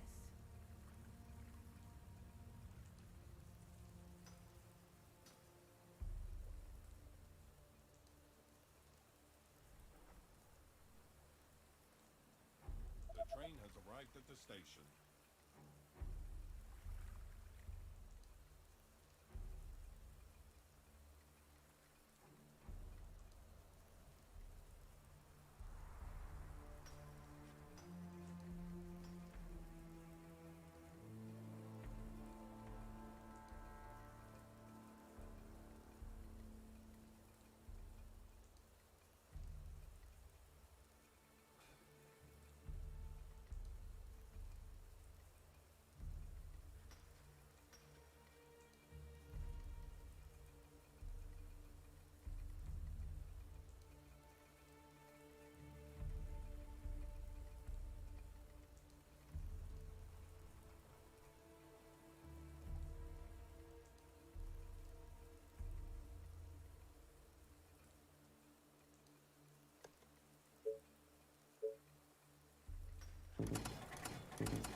Attention. Building completed. Attention. Building completed.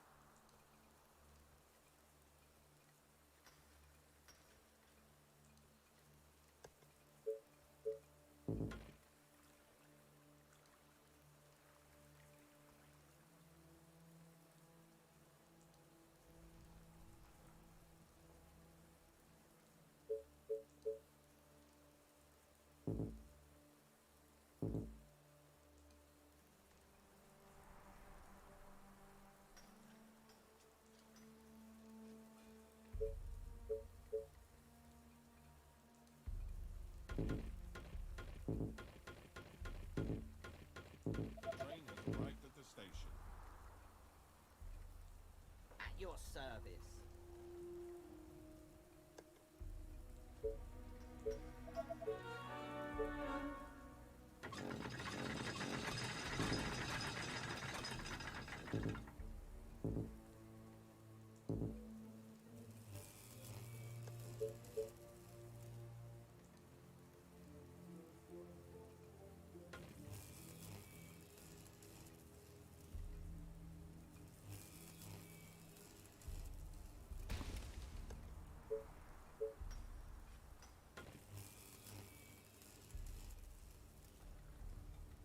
Is it tea time already?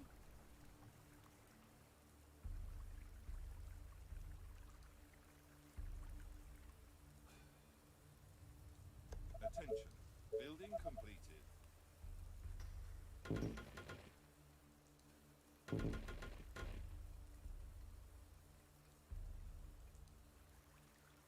Attention. Building completed.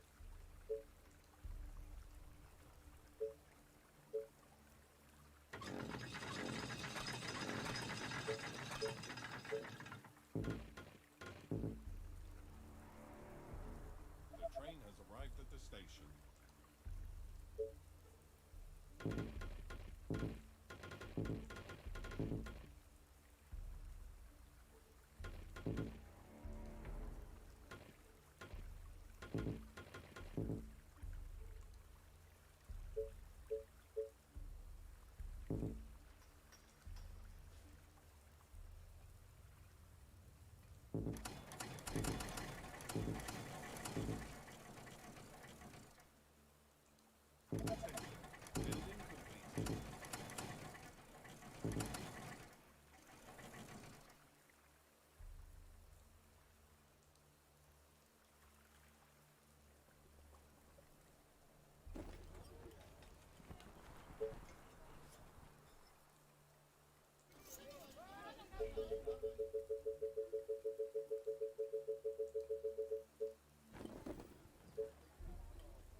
Attention.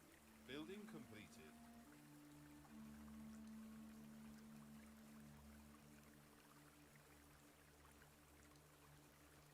Attention. Building completed. The train has arrived at the station.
station.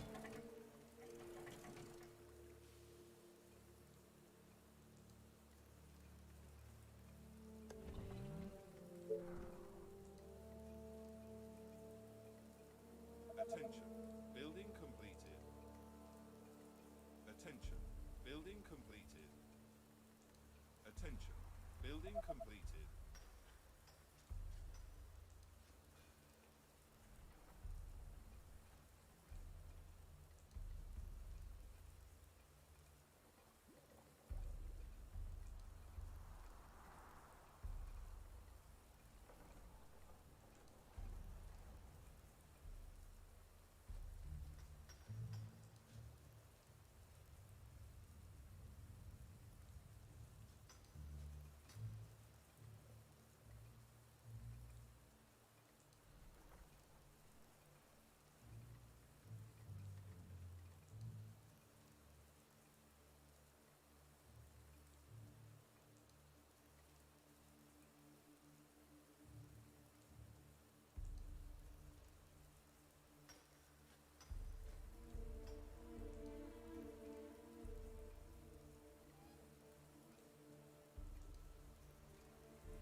The train has arrived at the station.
The train has arrived at the station.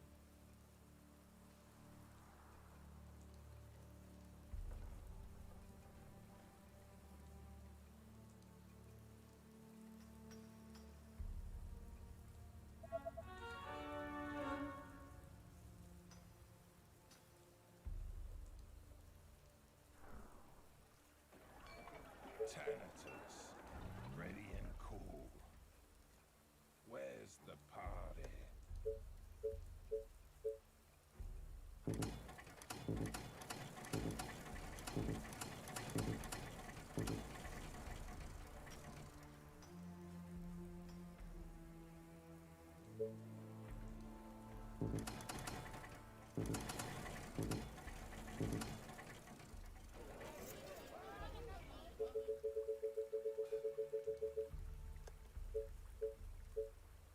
A horde of infected are on their way. They are approaching from the south.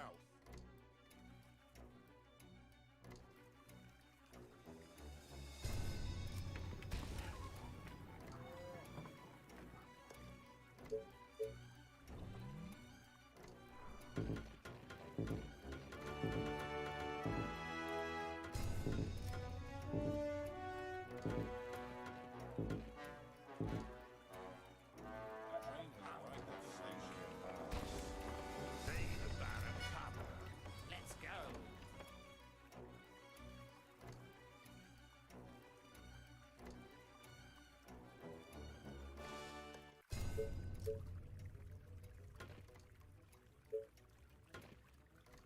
Excuse me? Jolly good.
Attention.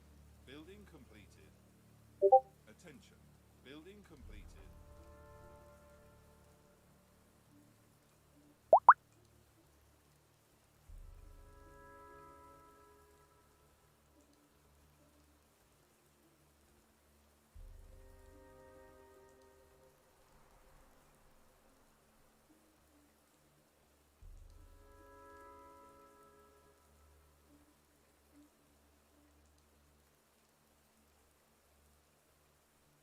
Attention. Building completed.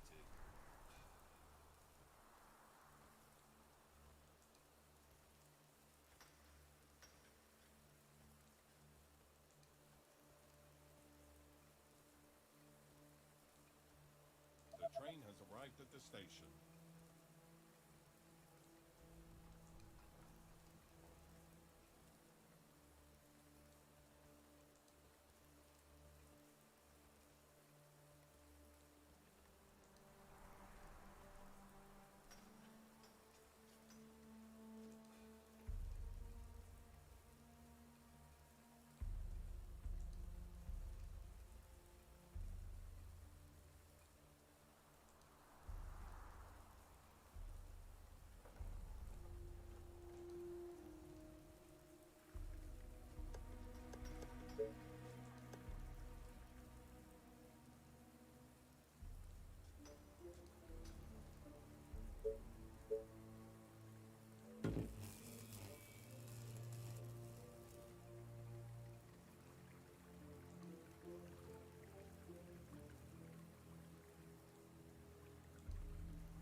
Attention. Building completed.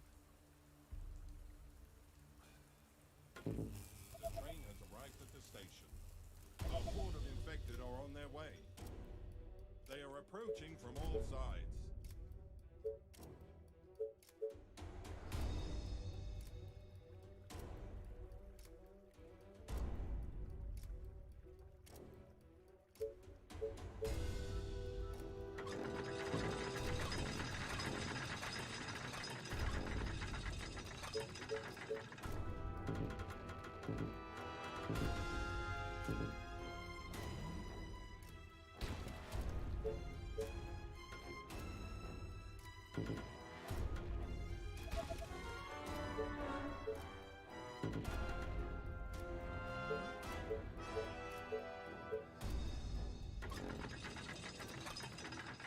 Attention.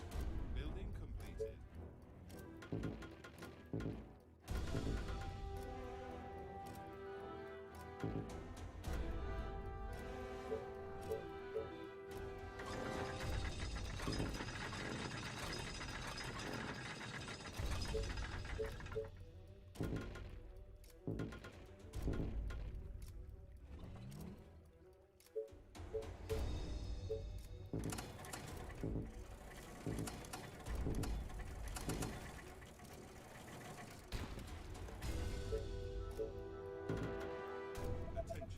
Attention. Building completed. Attention.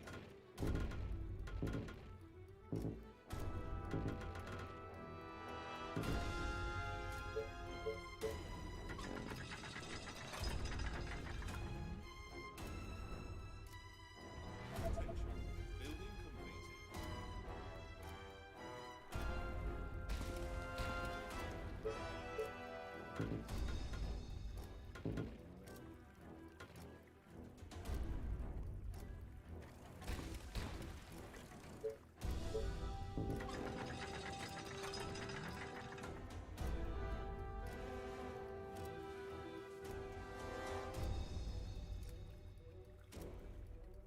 Attention. Building completed. The train has arrived at the station.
guys, we just got back from Logan, the highly anticipated and very highly rated latest comic book film starring the Wolverine, Hugh Jackman, and the one and only Hugh Jackman. And I can say, at least in my personal opinion, definitely go see this. This was, I mean, almost everything that I thought it was going to be. It lived up to it. It was great, well filmed. The interaction, obviously this is an alternate universe, I would say, story. Or maybe even the actual universe, what happens. But, I mean, this thing is an alternate universe because I would have liked to have seen the X-Men story end in a different way. Oh, yeah. So that's why I'm calling this alternate story. But for sort of this different universe and this different take on the character, a more realistic, grounded, you know, the mutants are pretty much gone from the world. Very few are left, and the ones that are sort of hunted. And I thought, about as best as it could be for that. Ultra violent, like we never have seen. We've said this before, like oh my God, Wolverine, really? That's the way it should be done. But no, this film here is the way Wolverine should be done. What happens when you give him sharp objects? Yeah, and squishy soldiers to play with. And not only was the Wolverine character brutal, but I was so happy to see the X-23 character, the little girl in the trailer. She is extremely brutal, sometimes more brutal than Wolverine in her own unique way. This is not a children's film. You've probably heard that before. Rated R. Do not bring your kids to this film if you don't want them to see blood and guts and sort of a dark, grim tale that doesn't necessarily have this bright colors and you know fancy X-Men at the end. Dark. Right, very dark. Movie. So let's talk a little bit about the characters, Joe. How do you think that Hugh Jackman did in potentially his last outing as Wolverine? I really liked his acting in this one. He was fucking amazing. You pulled it off, and I don't know, just like I felt his pain. Yeah. I was like, he's done. I was like, you know what? Just so old and busted. Man, his healing is not drinking, working he's properly. Like, fuck this shit, I'm done. His life ends up, and it's kind of appropriate that Wolverine sort of, you know, ends up being the survivor or one of the few X-Men that are left because the dude can regen from almost anything. But in this film, you see, and you've seen in the trailers, how his regenerative abilities are not working properly. And this brings real tension in the film because you're like, oh shit, you know, he is vulnerable. And same with Patrick Stewart, man. They really made Patrick Stewart look so old and so feeble and so frail and so fragile. I was like, oh my God, it's bringing me to tears. If we, you know, I don't want to think about it, but you know, they did a great job with Professor Xavier, and you feel for him. This is a really human story in a superheroes thing. You know, this is very grounded, and in my opinion, it was done justice in this universe. What do you think? I can't say much without spoiling it. Okay, so we're gonna do a spoiler section for this one, definitely, and we'll go. We'll do an at-length one, so we're not gonna spoil. I will say cinematography was amazing. Yes, greatly filmed action, tons of action scenes. The Patrick Stewart and the Hugh Jackman dynamic. I liked it. They really a little comedy, It's like, and it was so fun to see them cuss. Patrick Stewart's like, fuck you, you know, Wolverine. Like, what is he? Fuck you, Logan. He's like a child. Like, did you take your meds? Yeah, I took my meds. Yeah, it's sort of like a loving son relationship, and kind of a, you know, a dad that's like, shut up. But you know they love each other, and you know they really care about each other, and it just gives the film so much emotional weight. Patrick Stewart, when he's in the film, is when I think the film's at its best. And it was just fantastic. The acting on the little girl was really good for the girl. Yeah, she knew how to do her. You know, she's flying across the screen doing she all did a really sorts of good job action. at being like feral. Would be the best way to put it. It was great. So you know, obviously, Logan is this character that's always been a loner, and here he is confronted with this sort of mini family dynamic. You've got his older father figure, and now he's got supposedly a mutant that's just like him, and potentially a daughter figure for him to take care of. So like I said, we don't want to spoil too much, so we'll try to keep it in broad terms. Man, the action was so good, very grounded and real. We don't, see a lot of super big special effects. This is not X-Men Final Stand or where they're throwing Days of cars Future into Past the or air. anything like Right. that, yeah. It's nothing like that. And I think in this instance, it does the film justice because they were going for a different tone. I feel almost westerns in here. There's several references to older westerns. I'm not familiar with this particular western. In fact, I want to watch it now. But they take clips from it, and the girl learns from the film, and it just has this sort of Clint Eastwood almost feel to it, where it's like, is this really the last ride of Wolverine kind of thing? I'm curious about where they're going with it. Yep, definitely. It was a very long movie, 2 hours and 27 minutes. That's what I was gonna say. Yeah. It did feel like it was dragging in some places. There's a segment in the film where we meet a barn family. Is that maybe where you think There was that, and then there's just a lot of dialogue in the cars that didn't really matter much, but it was a little long, and I think that they could have done the film justice a little bit shorter. It's possible. Yep. That's a critique. A lot of critics are saying maybe it's a little too long. Me personally, I enjoyed it. I thought the pacing was perfect. The length was perfect for, especially if this is going to be the last outing of Patrick Stewart and the last outing of Hugh Jackman, who they've said that this is probably the last time they're playing those characters. They're gonna do time travel. I want to see plenty of that shit. Yeah. So the supporting cast. I thought that, hey, one of my favorite characters, I was like, is that who I think it is? It's Daryl from Soul Glow from Coming to America is in the film. This guy with the Jerry curl in Coming to America, one of my favorite films of time. The boyfriend character is in the film as this farming family, and it just sort of brings more humanity and gives a great touching moment for this little surrogate family that Logan has found, meeting another family and sort of, this is what life could have been like if we were normal and stuff like that. So I liked it. I thought it was great. I think maybe the only character that I was disappointed by, there's two, okay? And this is where we'll get into some weaknesses in the film now. The supporting character, Caliban. You see in the film that there's this character that's completely covered, and it's because this particular helper mutant can't go into the sun, and so he sort of serves as he's a plot device, a friend, I guess, to Logan and Patrick. But you never really understand why. You never really feel it. I wonder why they decided to go with Caliban. Whether that is a current comic storyline during the death of Wolverine, because actually right now Wolverine is dead in the Marvel universe. I actually never thought they'd ever do the X-23 storylines in film, and they did it. They took a lot, and it is amazingly well done. So props to that. But this particular side character, he felt obscure and kind of unnecessary. Yep. They used him as a plot device. Like, they used it to further the plot, and that was the only reason he existed. Yeah, he didn't really have a personality or anything like that. You don't feel attached to him. So when things happen, you're like, okay, yeah, cool. Moving on. So you got, and then I think finally the villains of the film. They were weak. We have some weak villains here. These are your standard, everyday dime a dozen mercenaries or military guys. Now those are great villains to just shoot up here. But there is a surprise at the end. They do have a boss character. And that was really good. I loved seeing that. I thought it was fantastic. But that particular twist at the end, that boss character, doesn't have any character development on its own. Nope. So what you're left with is this blonde guy who you see in the trailers really doesn't factor in very much at all. Nope. He's kind of like, again, he's just a jackass. He's just a side character. Just a jackass. Yeah.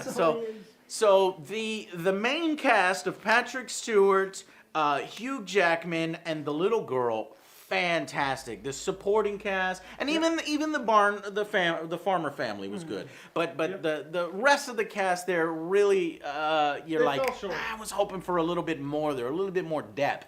But man, like I said, I want you to see this film because this really proves that superhero films are wide-ranging. You can do them and you can really make interesting, complete, fantastic, deep stories. This was a mature story that audiences Not for kids. can enjoy, except for little kids. Don't bring little kids here. But when I was a little kid, I was watching shit like this, and I thought it was take my badass. son to this badass Yeah, movie. I'm gonna take my son to this badass. Now, 3-year-old, 5-year-old, no, keep them kids out. But 12, whatever. That don't matter to me. It's not that bad.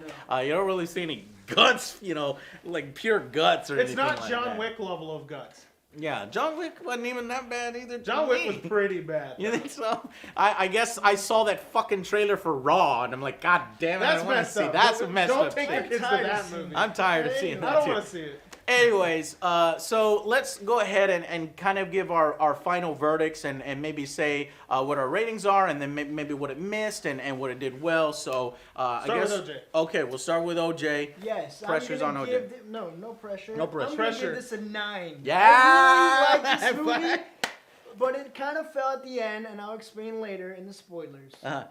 Okay, but you can't say why. I Okay, can't. for that one point, but it was really good enough to get that 9 rating from OJ. Yes. Okay, go ahead, Del. I giving feel it- like you maybe didn't feel it was as strong as we did. Well, I don't think I You did. and Beard also. We Beard saw and I this with agree. Anger He's- Beard. You can't see him. And Him and I have the exact he same wasn't rating. on board. Him and I, we gave it a 7. Yeah. And it was a lot Hey, of reasons 7's we talked good. about. So you could say that the resolution we weren't happy with, without spoiling anything. Yeah. The bad guys were weak. The side characters, like you said, not so great. And honestly, the story they chose in this movie compared to the way it went in the comics were way more bad. Yeah. That 7 guys, seven's not a bad rating. No, we it's not. always It's forget. not. People just forget nowadays that 7 is We good. don't get any appearances from any previous X-Men. I really wanted them to do one particular scene, and I've complained about it, and I was really looking forward to it. If you look at our trailer analysis, I was like, man, I hope to see him in this. And yeah, so I will talk about that in the spoilers. That was important to me. I don't know why it's so important to me. But yeah, in this alternate universe, though, I thought it was appropriate. It ended well for me. The final boss battle was badass. It did feel grounded. It made sense. There wasn't anything in the film that I felt was wrong. It's just I wished for more from our villains. Wish it was stronger. I wish for more from the resolution to the story. So I understand greatly, but I think it deserves to be seen. I think that this does for Wolverine what Deadpool did for comedy action. This does for, what would you call this? Realistic, gritty, dark, mature, grim-dark, mature storyline with ultra-violent action. It does it just about as good enough for me. So my final verdict is going to be a 9 out of 10. And for those reasons we talked about there is why it misses that 10 out of 10. So definitely go out and see this thing in theater. Even Del and Beard, Go see you it agree? once. Go out and see it in theaters. It's fantastic. We are getting really good content lately in theaters and in games. John Wick 2, Lego Batman, Horizon. We got the Zelda is really fucking good. This film, so it's great time to be alive. So save up your money, go out and see this film, and we will see you guys on the next Angry Joe Show. Stick around for spoilers.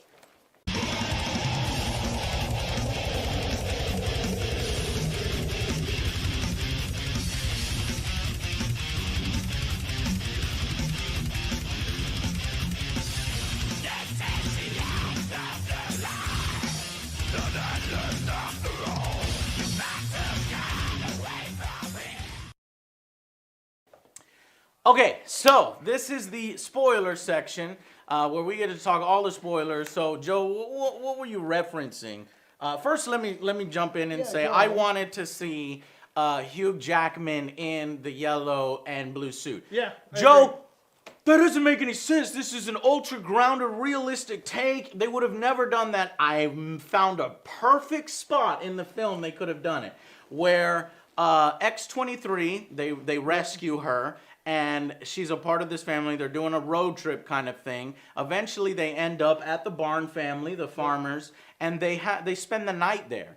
And X-23 is noticing how kind Logan is. You see in her face that she's realizing how kind, Wolverine is from these comics that she's read. And he's picking up Xavier and stepping him up the stairs. And he goes into a room and lays him on the bed. And you can kind of barely see it through a crack in the door. I thought it would have been so great if she looked away, or she closed her eyes and she opened her eyes again and she saw through the crack of the door Wolverine in his suit. But you don't have to see him in full glory, just in his suit, laying down Professor Xavier there. Of thing. Yeah. And I thought it would have been done so elegantly, and we would have got to see Hugh Jackman in the suit, and everything would have been, and I was like, wow, and it would have been perfect, because that's her image of him, because she had read all these comics. And so basically the storyline is X-23 is a clone daughter of Wolverine's DNA. From a mother. He didn't have sex with this lady. It was just some Mexican lady they impregnated with his DNA.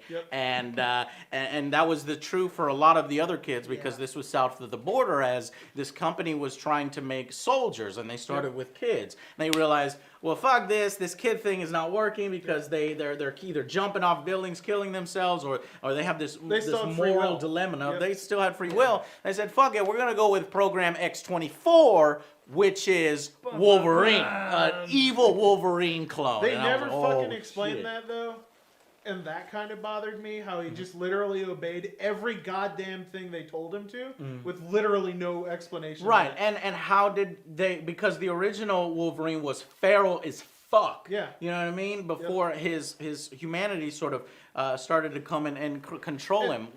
Really, he should have just killed all them people when he went crazy at the farmhouse. He should have just gone after the Doctor character too, but I guess he saw the Doctor character as his father. In the comics, when they make another Wolverine, they put machines and shit in his head to control him, rather than just letting him go batshit. Yeah, which they'd never explained in this, and I was like, eh. I liked it, and I will excuse it, because this was a young, fucking buff and rage-filled, evil Wolverine clone, versus an old and busted, decomposing almost old man Logan. He could barely pull out his claws. Yeah, at one point he was like pulling his claw out, and I was like, oh my god, this is so good, because you had that tension, you had this skill level deficit between these two guys, and at times X-23 has to help him. I gotta talk about, since we will talk about the ending and tear that apart at the end,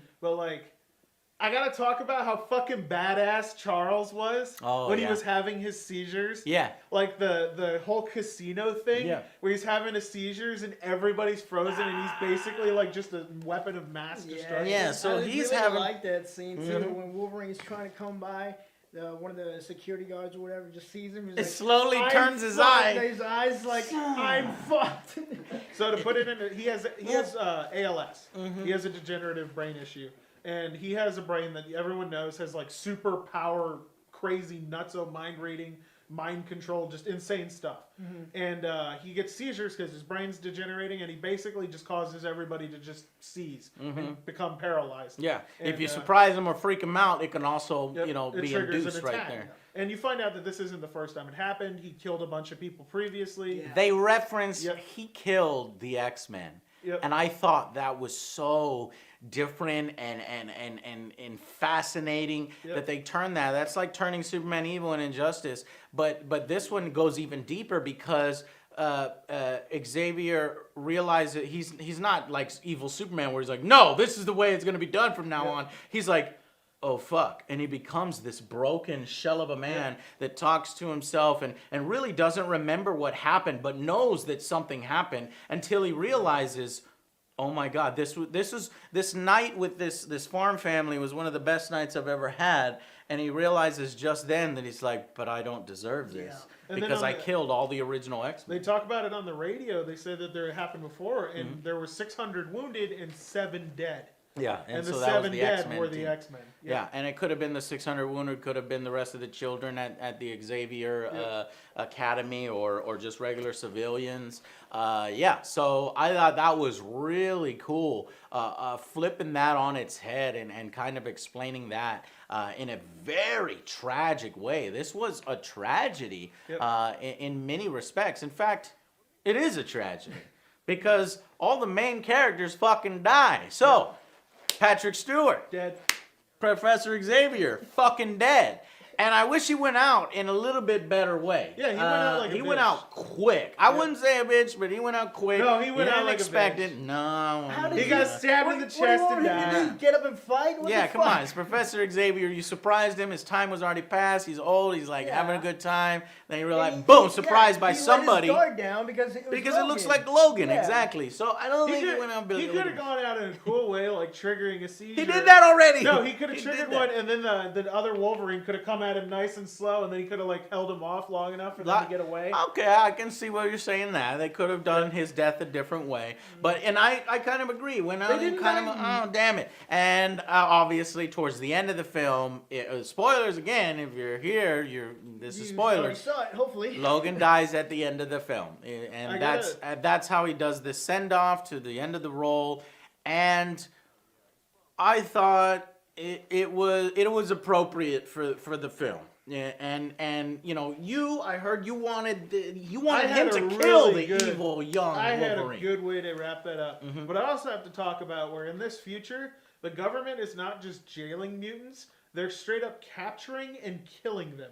They're not even like just treating them fairly or anything. They're straight up just finding them and killing them. That is it. There's no two ifs, ands, or buts. And I think there was a scene where they go into like one of the military bases or whatever, and there's just tons of dead mutants on those stretchers. I don't know if they were the dudes from the fight, but there were like 50 or 60 just people on cots. And there were medical dudes going around, and he even said, save this one, he's a good tracker. Take a tissue sample from this guy. And I didn't know if those were all the dead So you're mutants. saying the implication of that scene, because I didn't really realize who those other dead people those were all fucking so mutants, those I were think. mutants, and Yep. this was a hunting, sort of unit. But those hunting units was pathetic, man. Yep. Any fucking high-level mutant that's still surviving at this point would wipe the floor with this unit. So that probably wouldn't have made total sense unless they were using X-24 as a way to wipe them all out. Then I understand.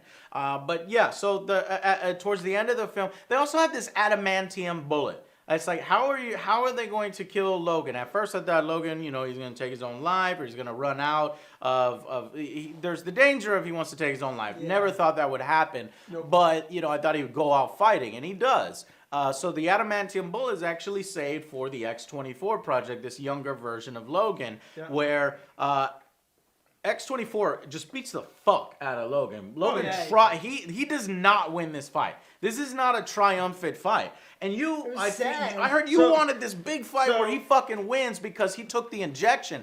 I liked how this injection only gave him temporary healing and temporary boost, and he took care of all the infantry that was chasing down the kids that were running for the border. But see, I still wanted it to last at least half the battle. You still want to see like an epic fight. I wanted, and then halfway through, like he feels it. It's like, all right, so it's that'd have been dying cool. down. That'd have been cool. So if they made it clear that it's like, down. oh shit, Yeah. like they go boom, and then it's like, He's like, that would have been So cool. in the next, in the original comic, he goes back to the Weapon X program because he finds out it's going again.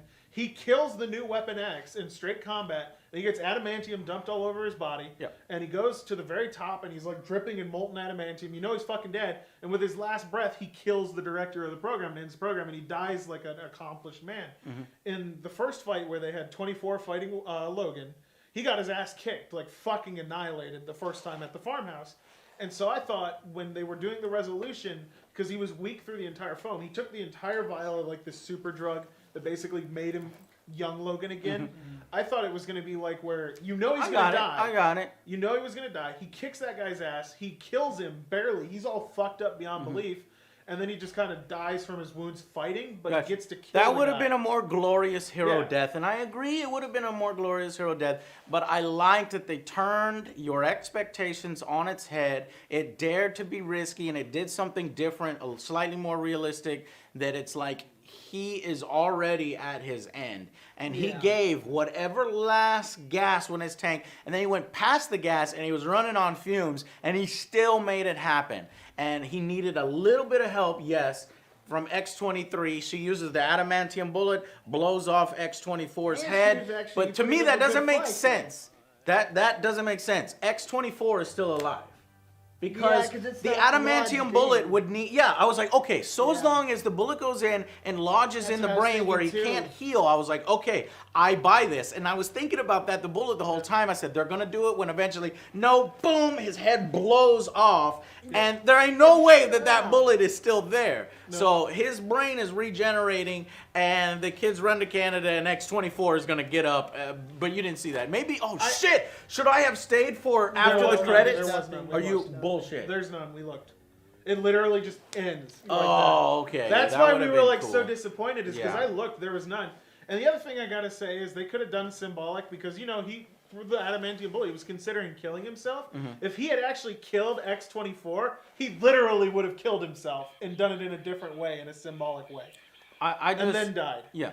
I thought it was just a fantastic movie, but I guess I can see what you're saying. I wish there may have been a little bit greater send-off for this character that we love so much, but it was more done in a realistic style where he had nothing left in the gas tank, gave it his all, and managed to let the kids escape to Canada, where apparently they don't pursue the mutants too aggressively and they can hide. But I thought that...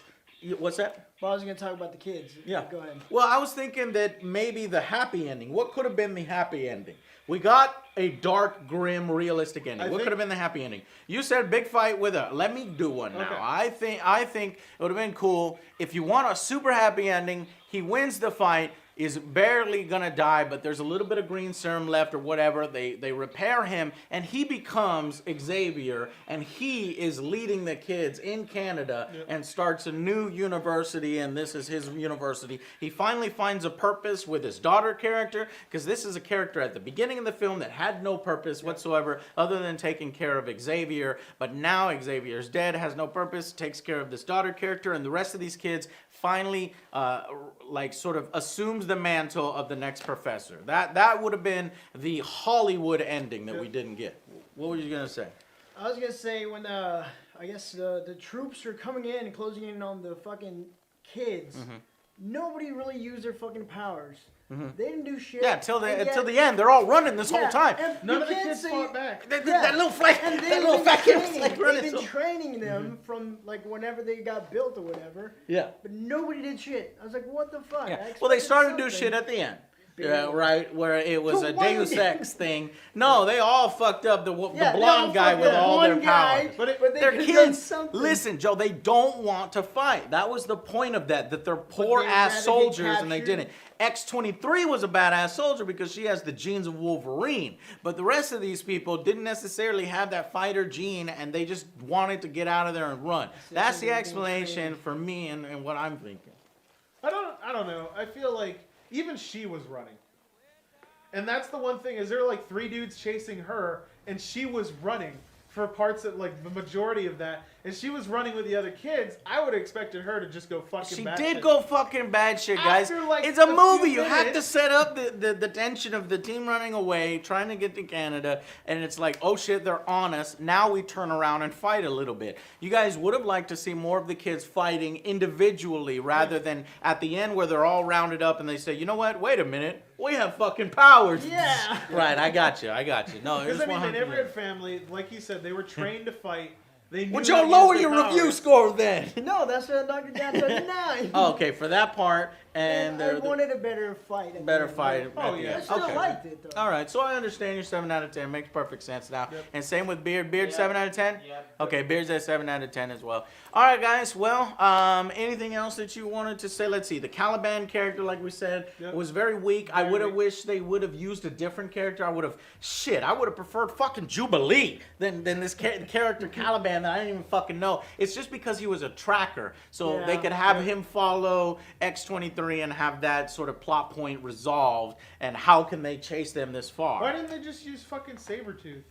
Well, it could be the Sabretooth's dead. He We could don't be get dead, any allusion to where is Magneto. Does he have his own mutants in I think an he's dead. island? He's probably dead. I Everybody's liked how dead. they kind of narrow that focus in and focused really on these. It's a human story between these people who aren't really humans. They're mutants, but you know what I'm saying. So I liked that focus, and I like the fact that you can kind of make it up yourself, and that's the kind of the mark of a good movie, where it gives you enough room to imagine what that there might still be mutants Also, in this universe. I don't know fighting. if you caught this, but they did say that the reason A there were losing no battle. more mutants is because they genetically modified everybody with corn.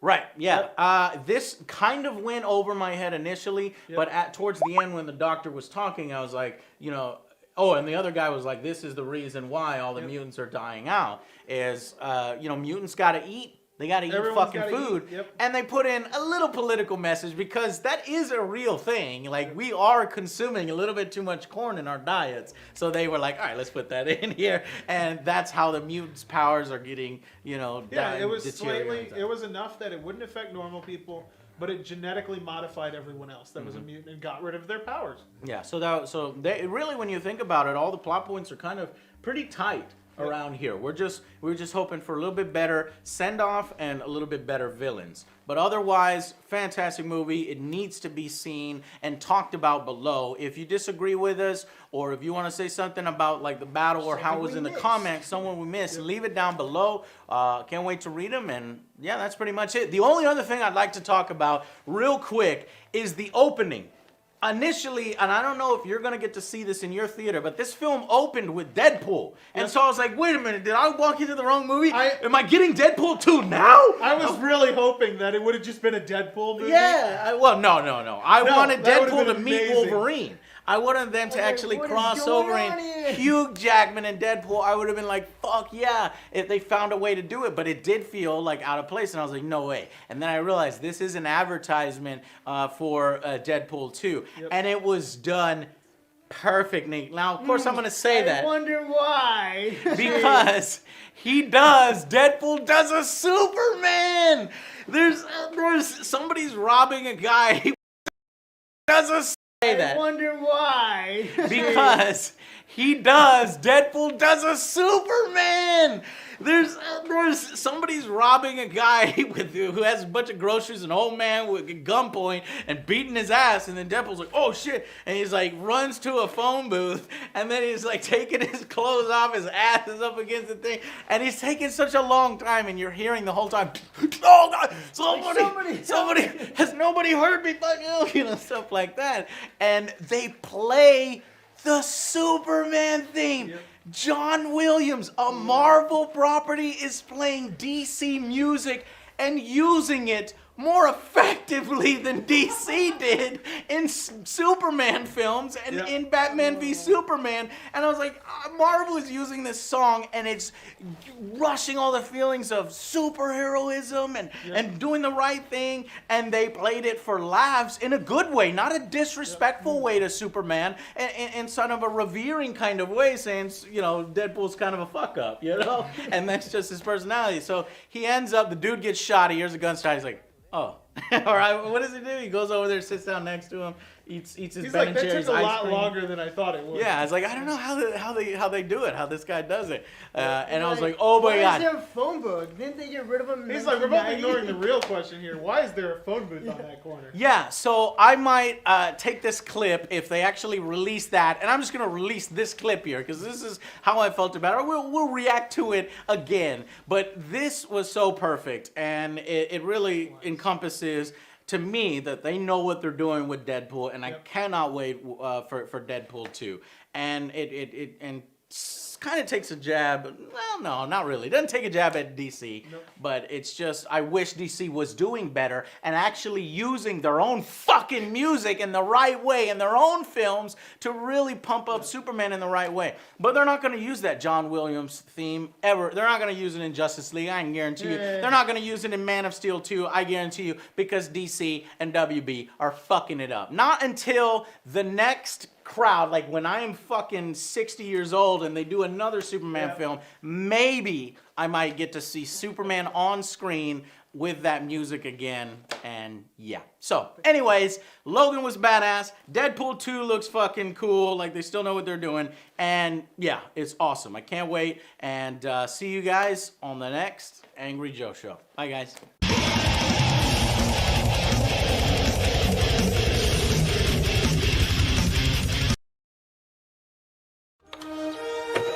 Guys, we highest grossing R-rated movies of all time. A film that Ryan Reynolds made happen. Obviously, I was a huge fan of the original Deadpool. I think I gave it like a 9 out of 10. It was amazing. It was like, this is Deadpool perfectly put on screen directly out of the comics. I was just so happy that Ryan really pulled it off. And so there's a big fear that the sequel will have a, sophomore slump or be shitty and not be a good follow-up film. I can safely say, at least in my own opinion, the film is fucking awesome and it's really worth going out and seeing. I had a great time in Deadpool 2.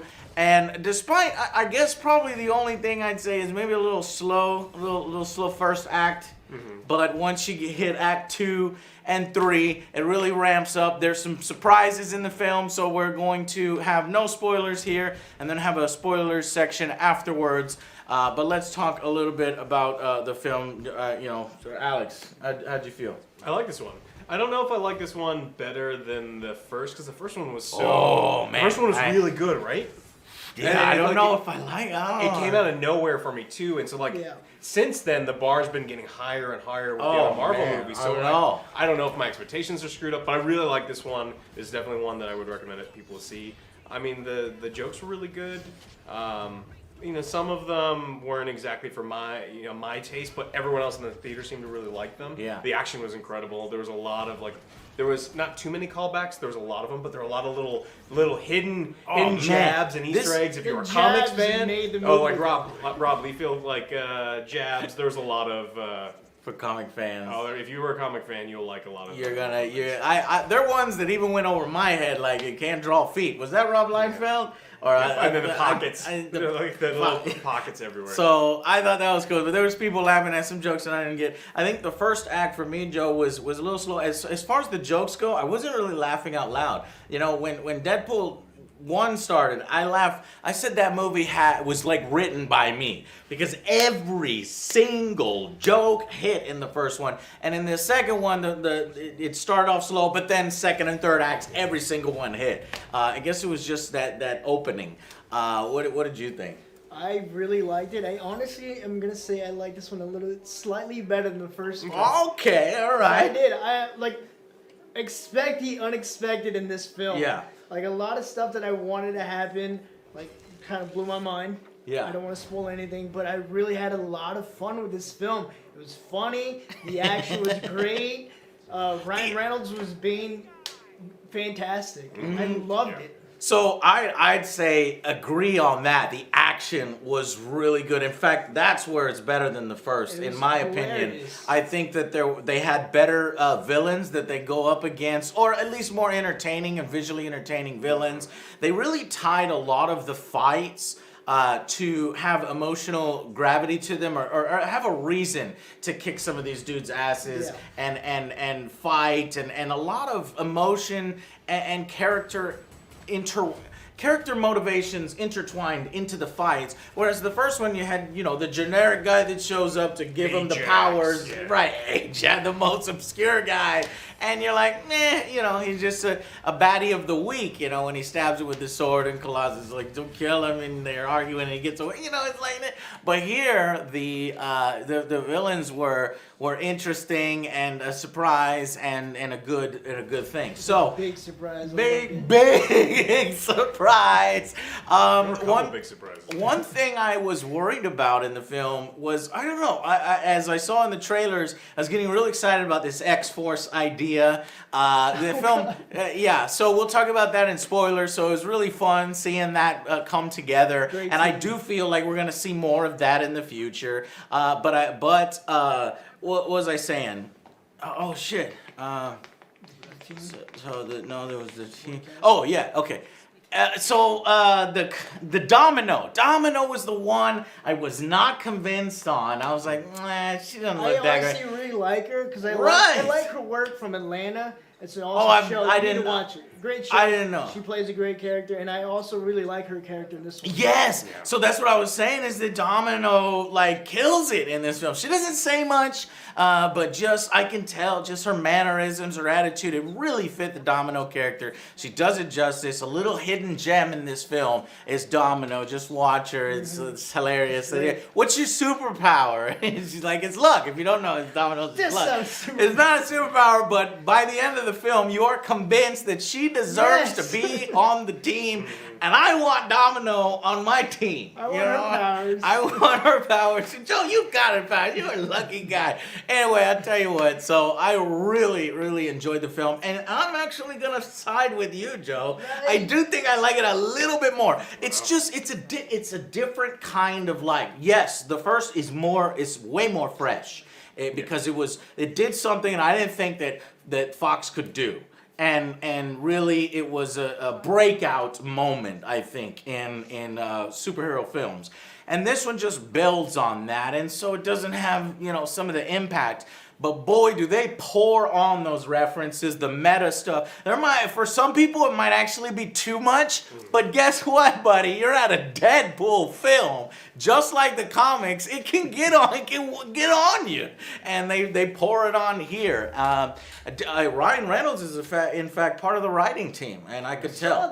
He's and I think it was a little bit with the first, but he had more creative control here. And I think you can definitely tell. So many great jokes. I gotta say, what did you think about the soundtrack?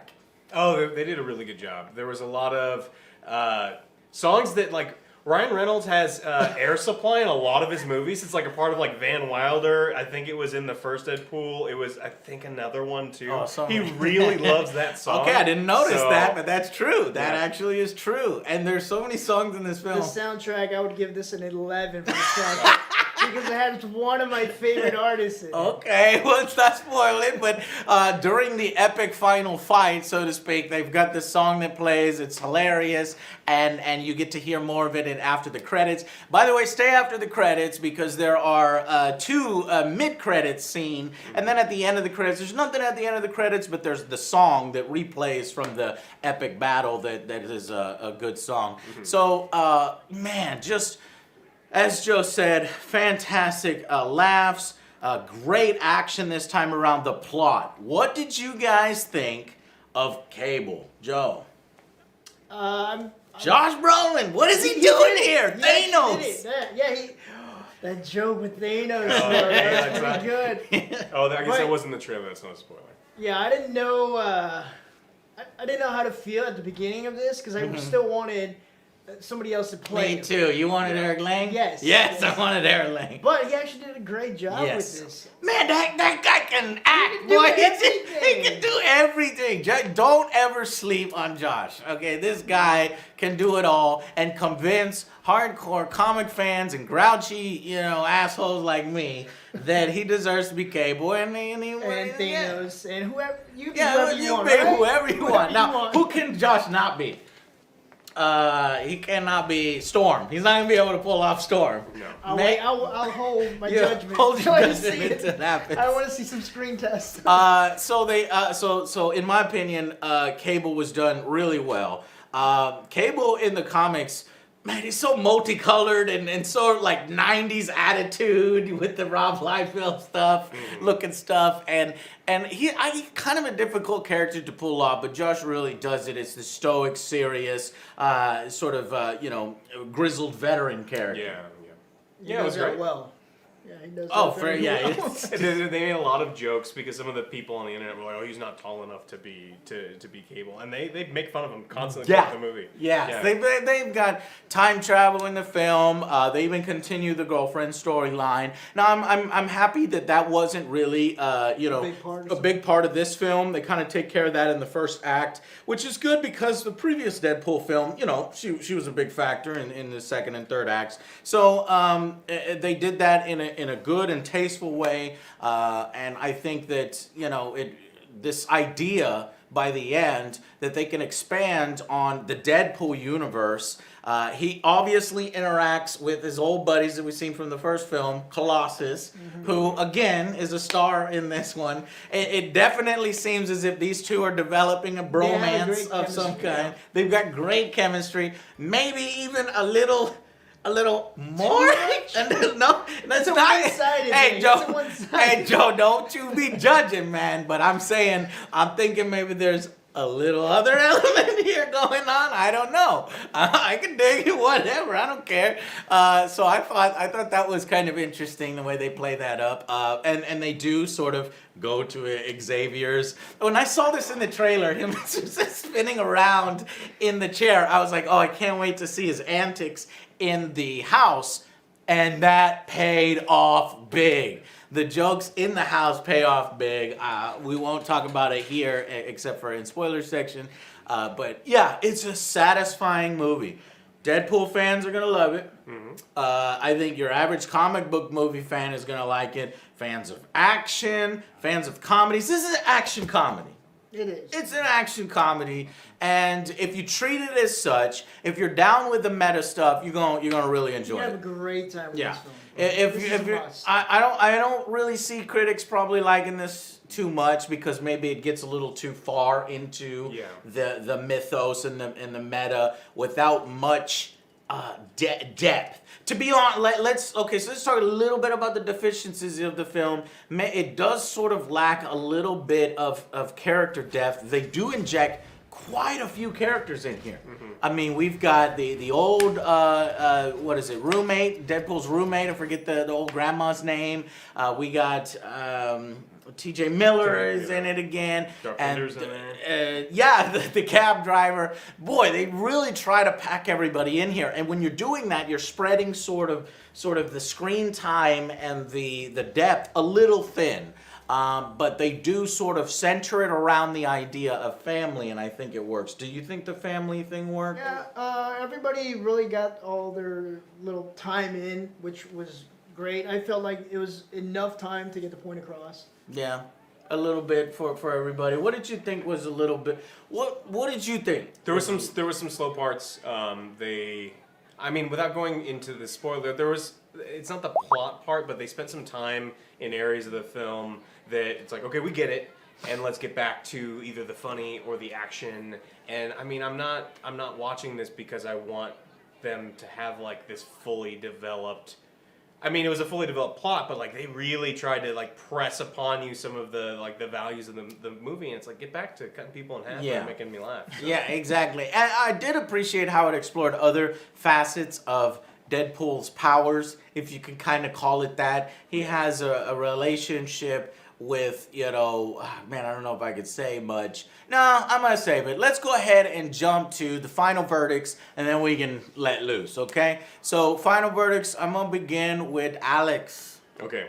I wasn't here for the first time when you guys did the review for the first Deadpool. In my mind, that one was like an 8 or a 9. It is like almost. We ended up giving it a 9. Yeah, it's like almost legendary. It's you pick 8 or 9. I would say it's a 9. The first Deadpool's a 9. It was completely out of left field. I didn't know that. I never thought they would make an R-rated comic book funny action movie, and so that gets a little bit of bonus points. I don't think I like this one as much. I think it was. It's an excellent film, and everyone should go see it. So I'm gonna give this one an 8.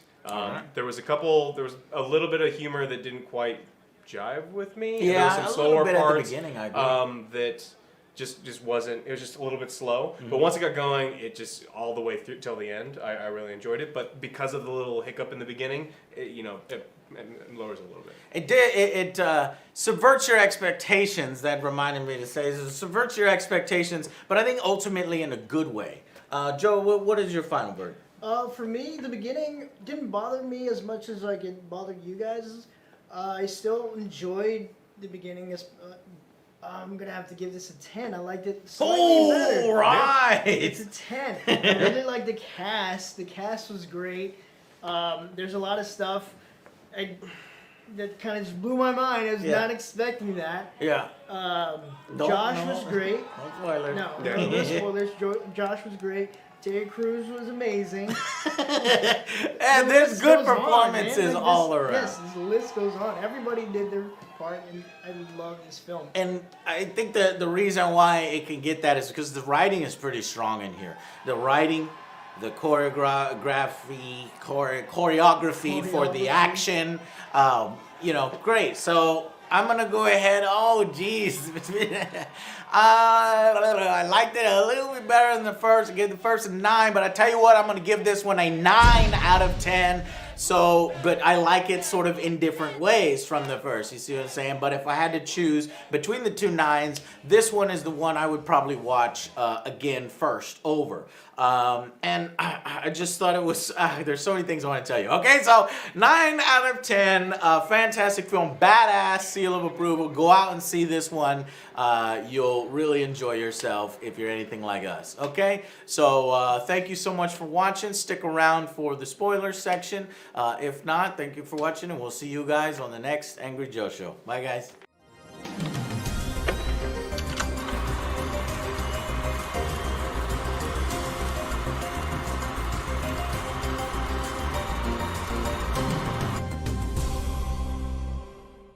Hey, welcome to the spoiler section. There is so much to go through here. In a film like this, it's going to be impossible to get all the little nitty-gritty meta stuff. But I was super happy to see Juggernaut. Yes. Juggernaut is in the film. And he was fucking huge. Not Yes! not like the other Right. movie. Fuck that. Creed, Fuck it was- that. oh, man. That weird, like, This guy Australian was a tiny. fucking He tank. did say I'm the Juggernaut bitch, which made me really happy. But that was the only part of that movie I Right, right. So, yeah, that was the only good part in that. It just makes that Juggernaut look so fucking stupid now. So Deadpool goes to jail, and so we get this little jail stuff. Really funny jokes there as well. And I had this feeling when they were talking about you, the biggest guy. You got to start a fight with the biggest guy in here. That it was gonna be the Juggernaut, and it paid off. And even better, we get to see the fight between Colossus and Juggernaut. These are two I sort honestly thought it was gonna be Terry Crews. Strong Whenever, man? like Oh. like the biggest guy in jail. Oh, it's gonna be I Terry did Crews? not expect the Juggernaut. I was like, it's gotta be Terry Crews. Then he joins with them. No, Joe, No, unfortunately, it was Terry. Terry. I was like, no. Terry, what happens to Terry, Oh, Joe? man. Gets hit Okay, by a so bus. Terry Crews is only with us for like 3 minutes. He's part of X-Force version 1. Yeah. Which they all die instantly. Including Peter, a guy who just shows up because he saw the ad, is what's your powers? And he's just got this mustache and this kind of like white dad jokes look kind of thing. And the Vanisher. And then there was the Vanisher, who turns out to be a cameo. And Brad Pitt. Brad Pitt shows up. He gets electrocuted. That's why you get to see him for half a second. Brad Pitt shows up. And I love these sort of half a second cameos. My favorite was when Deadpool's fucking wrecking shit and talking shit in Xavier's mansion. And he's like, why the fuck are there nobody's ever in here except for you fucking 3? Is this all we can afford? The studio can get. And so while he's ranting, they show in the background a whole room full of the entire cast. The latest cast, you got Beast, Xavier, fucking everybody is in there.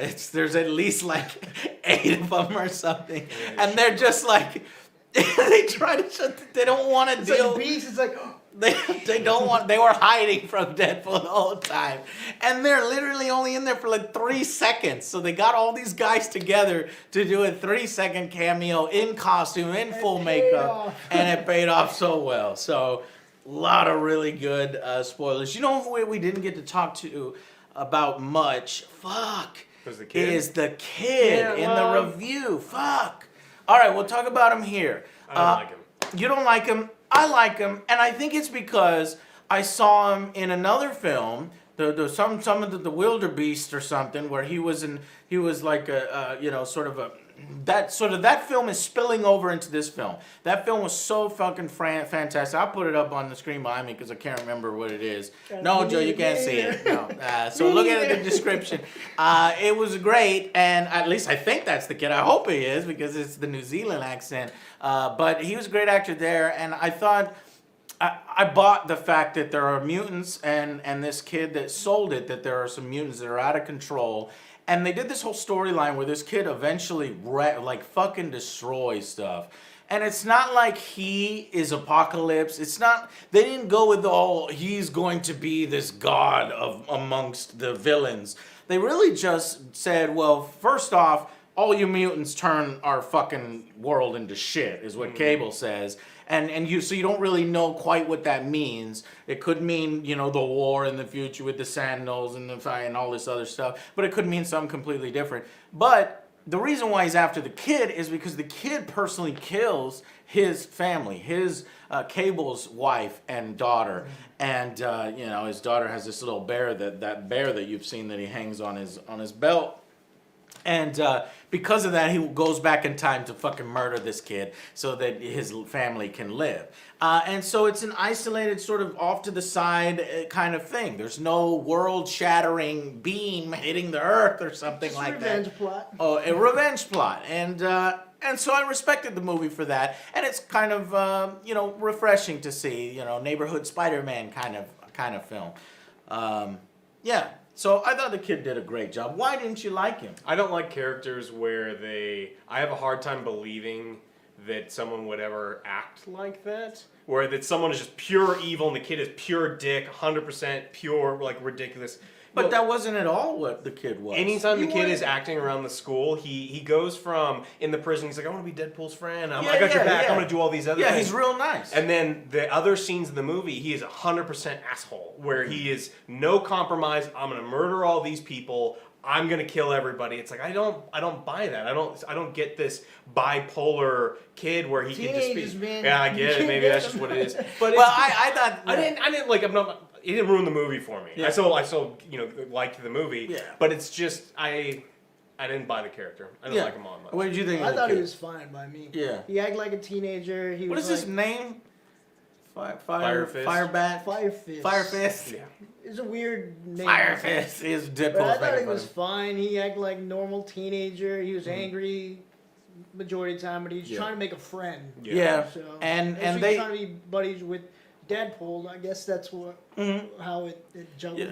And I bought it because they did some flashbacks to where he was actually being tortured. I think they probably could have pressed that element a little bit more. Kind of showed these guys really were fucking dicks. Well, yes, they show you that they're torturing, but I want to see all the orderlies actually do fucked up shit because they murder all these orderlies. They murder the orderlies. They murder the headmaster. In fact, the guy in the cab. Like one of the person's first day on the job is like murdered with a brick. Yeah. But no, they were saying all those orderlies and that headmaster deserve to die. And fucking Cabby runs them over at the end because nobody wanted to kill him because they're all heroes and stuff. And the rule is no killing, which, Deadpool fucks up when he goes on his first mission as an X-Men. So we get that. I wanted to see that from the first film. I was like, oh, they're playing with this idea. I hope we get to see it. We do. He comes in like this football fucking trainee, like he's B-team. But he's not even B-team. He's like Z-team. He's a trainee. He's a practice squad.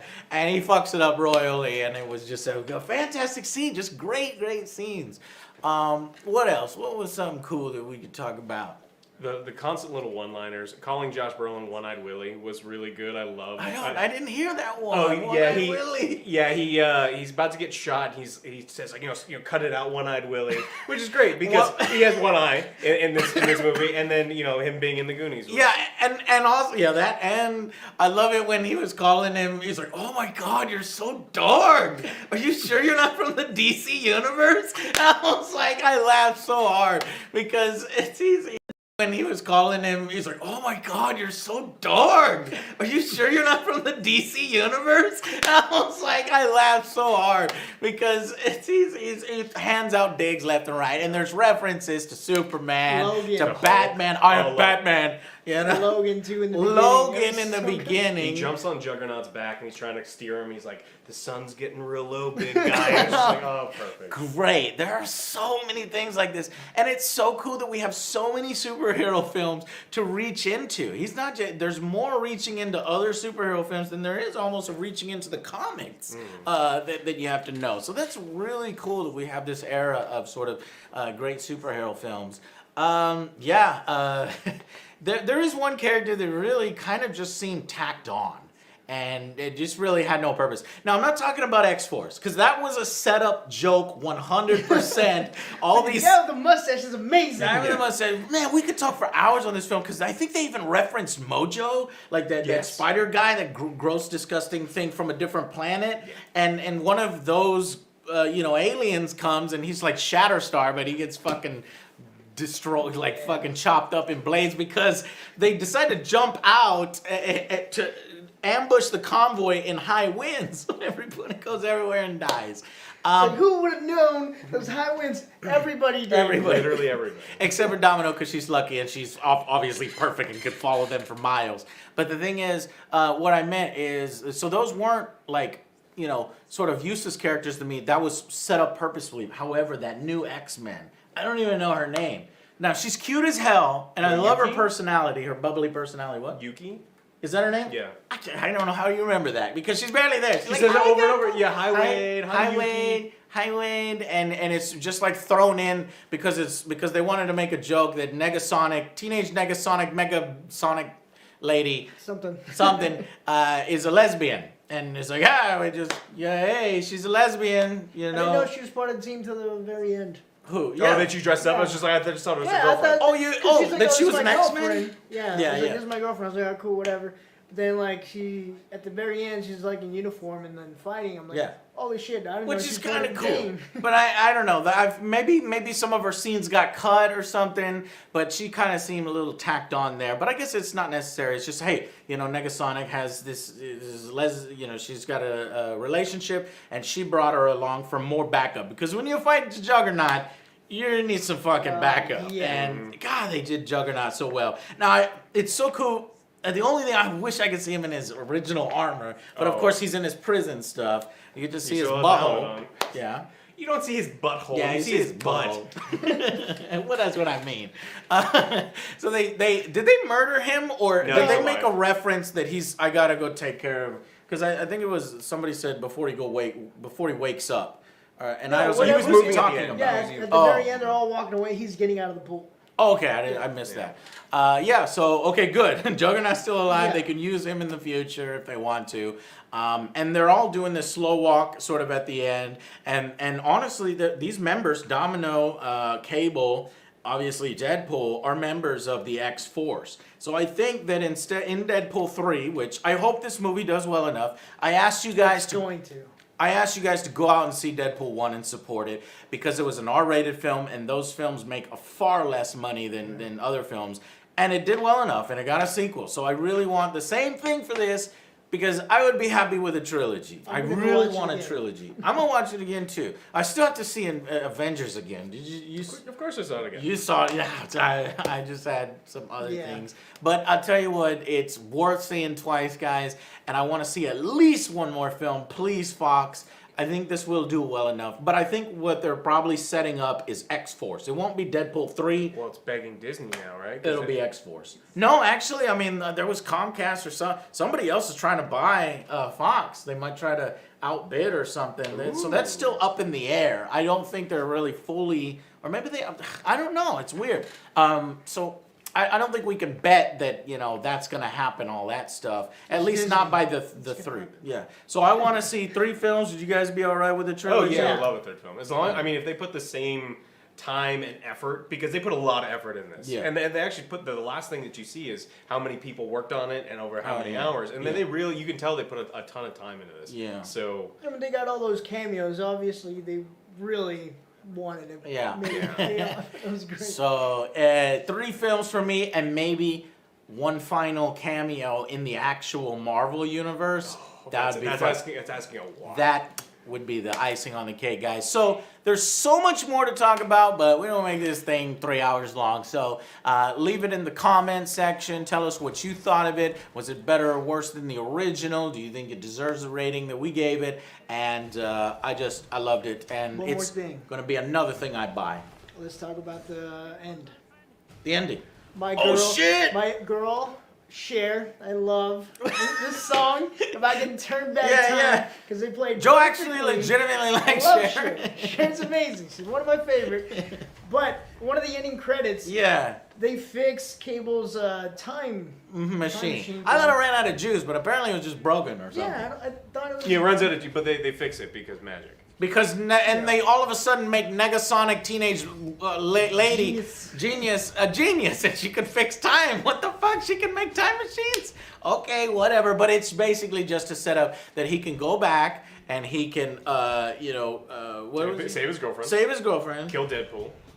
What? He He didn't kill Deadpool. Yeah, he did. Oh, the fake The terrible Deadpool. That was Goes so back in time, cool. And it ties in with it. If I can turn back time with Cher. He goes into Wolverine Origins Wolverine, and there's Hugh Jackman now. It's not Hugh Jackman now. It was film footage of the thing, but he actually shoots the Deadpool in the head. He's like, "Sorry, I need to take care. Fix the timeline. Came to fix this." That was so funny. And then he does one more thing. He assassinates Ryan Reynolds. Yeah. Oh, the biggest fuck That you to was DC. great. That was so good because that movie was such a disaster. And you know what's crazy is that I met Ryan Reynolds. Here's my story: is that in Austin, did you come with? We went to a showing. Like a press showing back when we got invited to those things for Green Lantern, and I don't remember if I was wearing a Green Lantern shirt, and it was the premiere, the first time they were showing it, and he got out of the car, and we, people were, waving at him, and we made eye contact, and I said something, I'll never forget it, and it's so stupid, and I said, "You'll probably be seeing a lot more of these," and I pointed at my shirt, and he goes, "Yeah, I forgot what he said. It sucks because I forgot what he said. I think it was like, well, I hope so," or something like that. And but he was super nice. He actually took time to, talk to people and shake their hand. I was like, wow. And ever since then, I was like, I like that dude. He's really nice, because a lot of the celebrities just run by and they go. But no, he was out there talking to people. So anyway, then I watched the film and I come out. I'm like, oh man. That's not going. The shirt, right? That's not going anywhere. Yeah, I don't even have that shirt anymore. I don't know where it went. So I was like, yeah, that didn't work out. But it's cool that he knows it didn't work out, and he self-references it. He kills himself. We had the big time. It's like Ryan Green Reynolds. Lantern. Green Lantern. You're welcome, Canada. Yes. Awesome. And that was the Mid-credit. Mid-credit. Yeah. And so the only other thing I wanted to mention real quick was from what I mentioned in the review, the meta stuff around his powers. They sort of explored after death Deadpool, which happens a lot. Deadpool dies a lot in the comics. And he has this relationship with death a little bit, sort of like how Thanos had a relationship with death, if I'm remembering this right, where he's kind of in this world, in this other, realm and universe. And they kind of touched on that a little bit with his girlfriend being in heaven and waiting for him, at the end, so that he can have a happy ending. But I guess that's not, she's not in heaven anymore. She's because he alive. fixed the timeline. Yeah. So he fixed everything. He went back in time. And he has a time machine, which is really crazy. Maybe we'll get to see Deadpool go in the future and fight Sentinels. I don't know. I'm thinking some crazy stuff. Or they'll just say it broke again. I don't know. It doesn't matter. And that's what's wonderful about Deadpool franchise. He can do anything he wants. Just break the fourth wall all the time. So, all right. Has anybody else? Amazing movie. Anybody Go else? watch it. What, another Columbo moment? Go watch it. All right, guys. And another thing. Thank you so much for watching. I was- Oh! There were a lot of cocaine. I The was joke. The visual joke. Winnie the Pooh joke. Yeah, I thought that He was had lame. little baby legs. No, I thought it was hilarious. That Like, makes I thought it was that was disgusting and great. lame with his little dick hanging out and his fucking baby legs. Because Juggernaut rips him the fucking half, right? And he has to grow these little baby legs. And so he was like, you know, like It's just a basic instinct thing. Yes. But they dragged on for so long. I know, but that's why. It was great. It actually brought me around. I wasn't into it at first. I was like, come on. It's let's when get they this showed fuck you out." the But little then- baby dick that you No, liked it wasn't a baby dick. It's It was. working. It's when he got up to try to make a statement. Because Cable shows up. Obviously, he's kind of, they've been fighting him in this whole time. And he comes to explain why he's been doing this. And he needs their help now that Juggernaut's involved. And Deadpool's like, all right, let's do this. Tries to gets up. Oh my god, he's walking. He's walking around. And then they do the long shot of his little butt hanging out, and I think it was like just the reaction on Cable's top. face.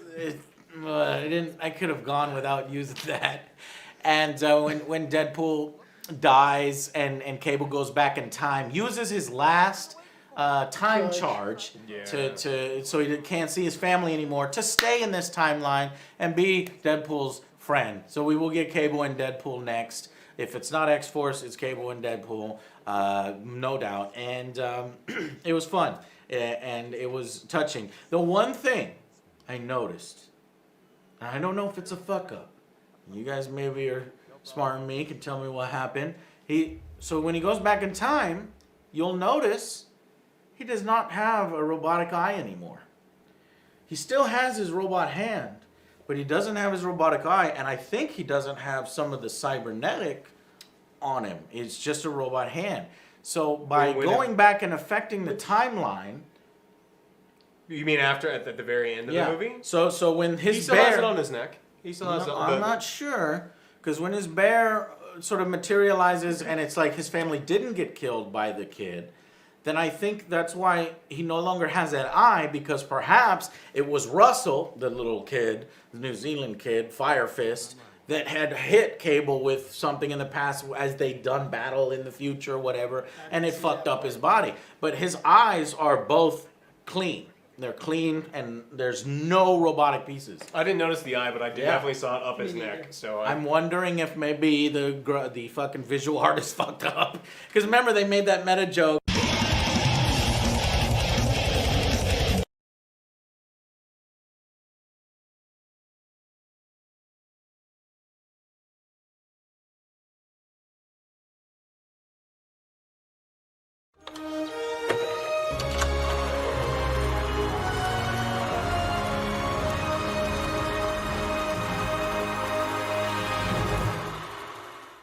Hey guys, it's 3 in the morning and we just got back from Joker, the latest DC film starring Joaquin Phoenix, directed by Todd.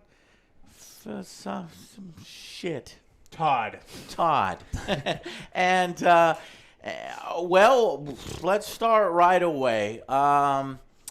Do I think Joker is a good DC film? I do. Man, Joaquin Phoenix, he is just electric. You cannot take your eyes off him the entire time. I thought that this film was just well shot. The soundtrack was great. There was this very thick air of uneasiness throughout the whole thing.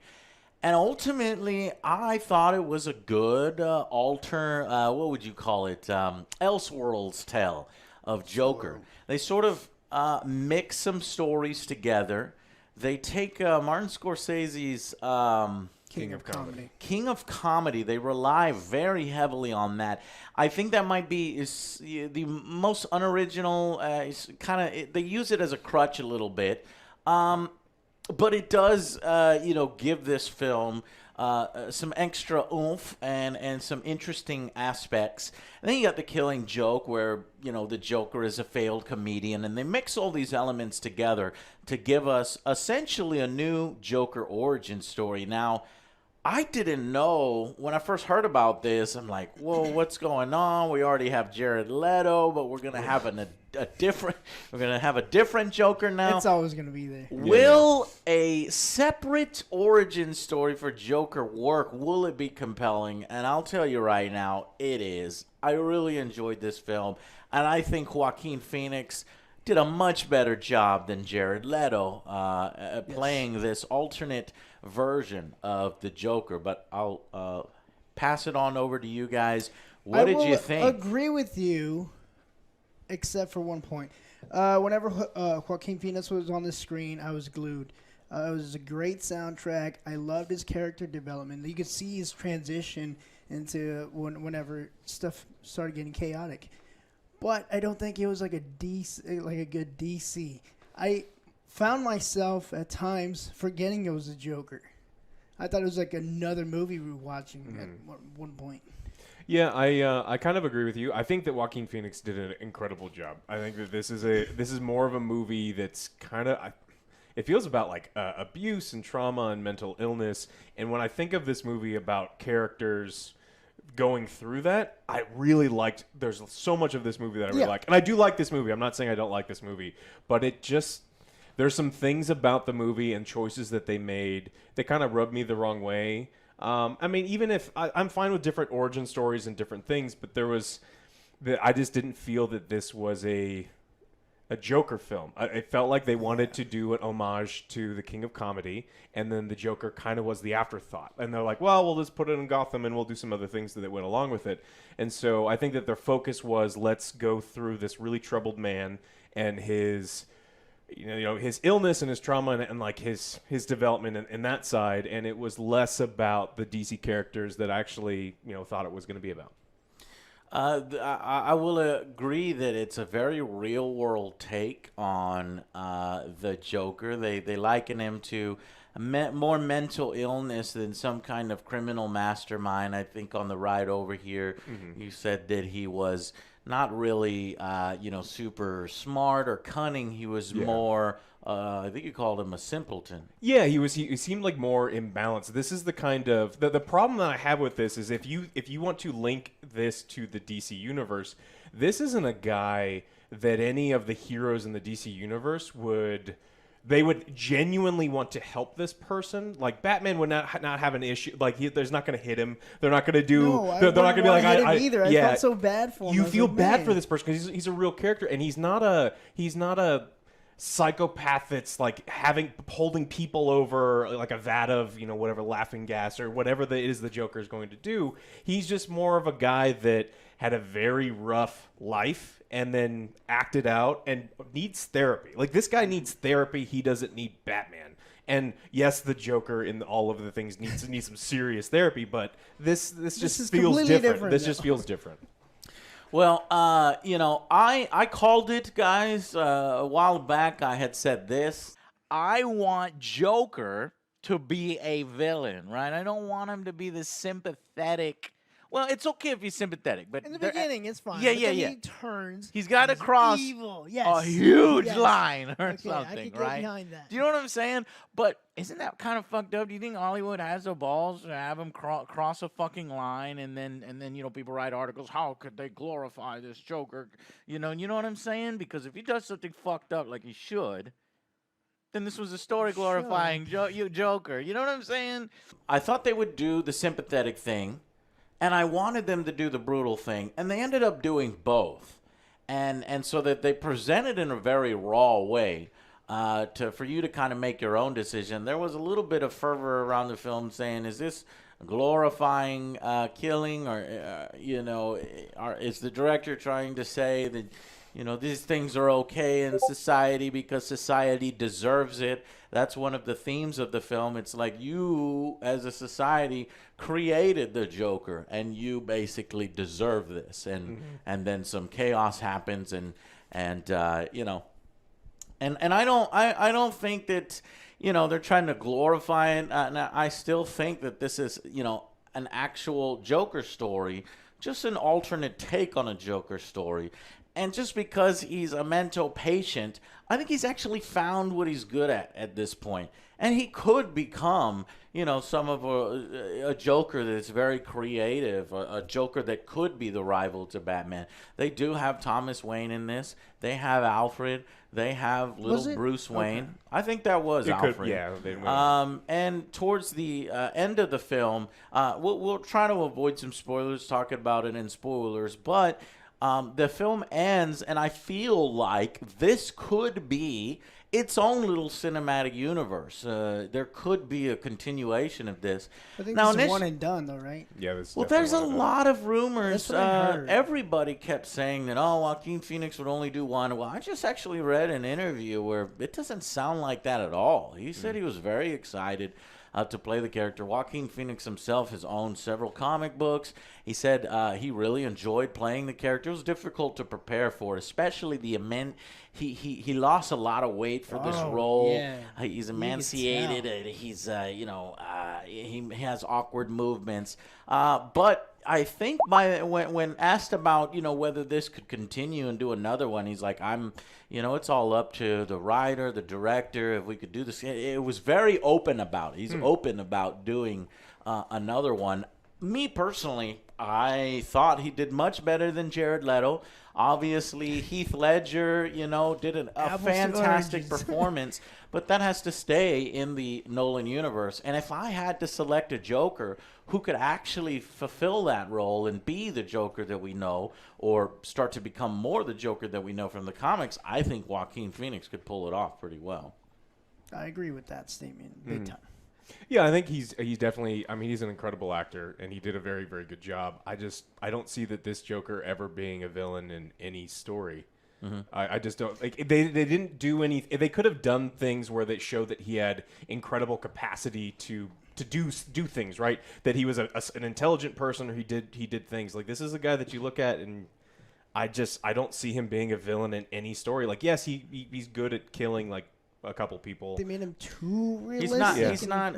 I see what you're saying. Well, Joker's never had superpowers. No, I'll take that back. They do seem Joker has an expert fighter, because sometimes he's like, able to go hand to hand combat. Well, I mean, not even fighter. Just, I mean, I want him to be able to, like, think his way out of a room, and I look at the way that Joaquin Phoenix portrayed this character, and he has trouble with just simple things. So, I mean, he's. Like I said, I think he's really good at what he does now. He's now comfortable being who he is. I think it's a great alternate take on Joker, and I would love to see it. I really enjoyed it, guys. What I'm saying is I recommend that you go out and see this in theaters, and don't worry about, oh, no, is there danger to see this in the theater? Is this going to cause some kind of mass hysteria or something like that? No, not at all. I think a lot of that stuff is trumped up. I think it's one that you need to see. And DC films have been all over the place, and this is one that, yes, it's grounded in real life, and I don't know why DC loves to take this direction, make it really grounded in real life and gritty and dark, and it's like you kind of want to see some of the more comic book versions, but when it's this well done, and when it's this well directed, and this well acted, and there's a lot of passion in this film, and it depicts, a kind of a realistic take on some mental illness and how somebody could become a villain. And from his perspective, he's the hero of the story. I think that was well executed and it deserves a watch. So let's go with final verdicts, and then we'll jump into all the spoilers. Go ahead. Joe, why don't you go first? It looks like Alex is mulling it over. Yeah, I mean, this one's really difficult. And so, like, I know where I want to... If you're like, this is a DC film, where do you rate this in the DC universe? It's pretty low. Because I don't think that it fits. At times, like I said, I forgot. I don't feel that they did a very good job linking it to it. I don't buy... Like, I don't want to see any more of this. But I just don't... I don't think it needs to be linked into the DCEU for it to be a good film. No, I don't. Actually, that's what I'm getting to. It is a very good film on its own, but it feels like they slapped some of the DC stuff as an afterthought and it doesn't feel like they set out to make a Joker movie from the beginning. Someone had an idea, and then they just like, well, let's do it in Gotham, and let's make the Wayne's a character, and this guy's the Joker, and we'll do some things with it. And there were some scenes that they kind of cemented it at the very end, but if you look at those scenes compared to everything else that you've seen, they seem tacked on at the end. So I like this movie. I think it's definitely above average. You should probably watch this movie just to see Joaquin Phoenix do what he did, which was incredible. I think this is, for me, it's going to be a 7 out of 10. But I think, I do see what you're saying. There's some flaws in logic that we'll get to. Oh, well, in the spoilers. that's one thing that's really interesting is because he's the narrator and he's such an unreliable narrator. Yes. There are times where he fires at least 8, if not 9 bullets out of a little revolver. Yeah. And then There's a 9-bullet revolver. Well, this one isn't. It's just because he's the unreliable narrator, and it's just there's things in there. I don't know if that's on purpose or if that's something they didn't catch. I imagine it's because he's unreliable. So there's some. This is a movie that you could probably watch twice and just keep learning stuff. Okay, what did you give it? 7. Okay. Yeah, I also would recommend it because just his performance alone was great. 7 out of 10 for me. I love the soundtrack. I love the cinematography in this film. It was great.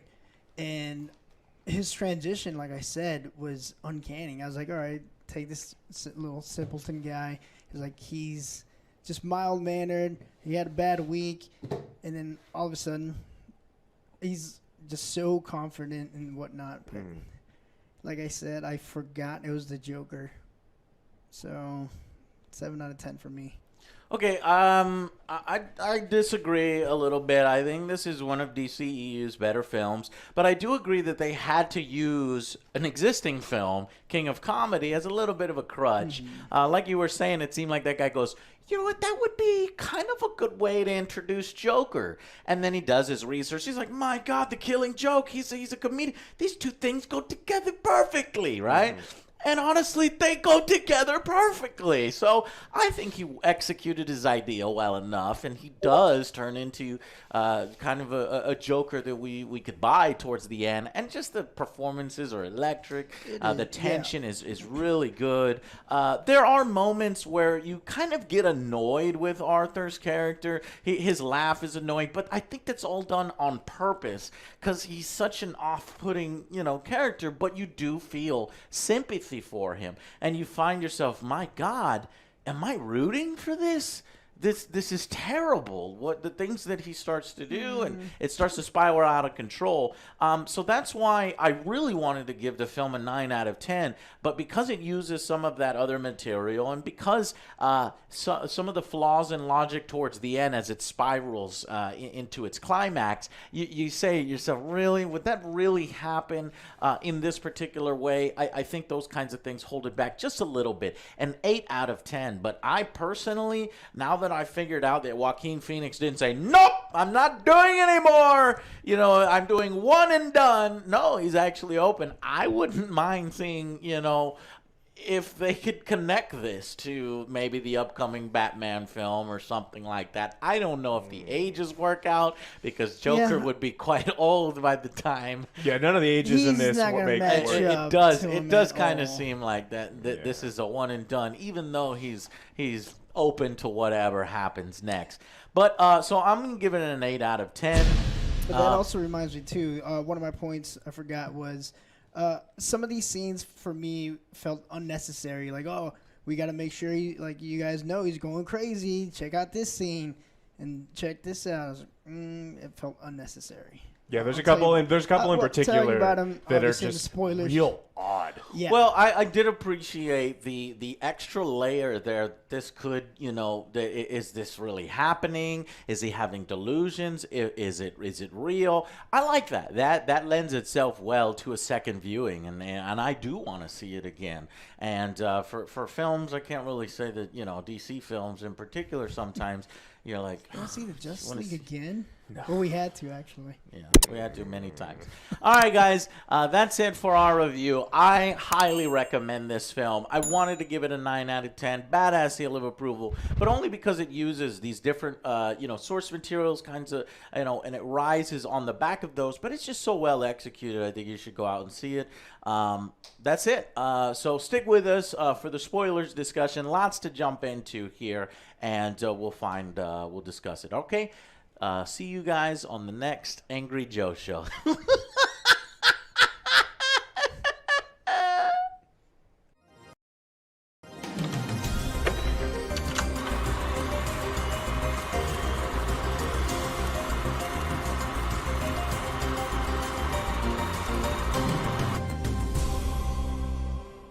All right, what's up, guys? Welcome to the spoilers section.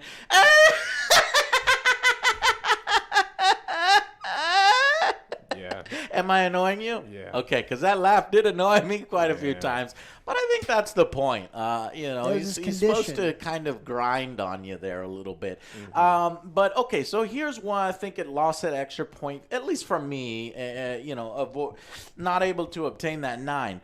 Okay, so essentially in the climax of the film, this television show host, Robert De Niro, plays a clip on his late night show making fun of this comic because the first time he goes on, he's really bad. He's not a stand-up comic. And you feel for him so bad. You're like, too likable. Leave him alone, goddamn. He has a condition. Stop laughing at him. And what do? They fucking laugh at him. They don't even consider whether he's mentally unstable or laughing at him. It's just cruel as fuck, right? Well, he does. They do. Before they bring him out, they're like, this guy needs therapy. He needs a doctor. He needs to speak to someone. Let's make fun of him. That's what's even more fucked up, right? Yeah. Then he actually, later on in the film, as things spiral out of control, as he loses his girlfriend, as he realizes this huge subplot with his mother, as he confronts Thomas Wayne and all these different things, he's asked to come on the show. So the climax of the film is, he's kind of rehearsing what he's going to do on the show as he presents himself as the Joker. And originally what he's supposed to do is he's supposed to be very charismatic, sit down, be very comfortable with himself, and tell a joke, a knock-knock joke, take out a gun and shoot himself on live TV, right, to make a statement. As he's writing in his notebook, he says, I hope, my death makes more sense than, my life.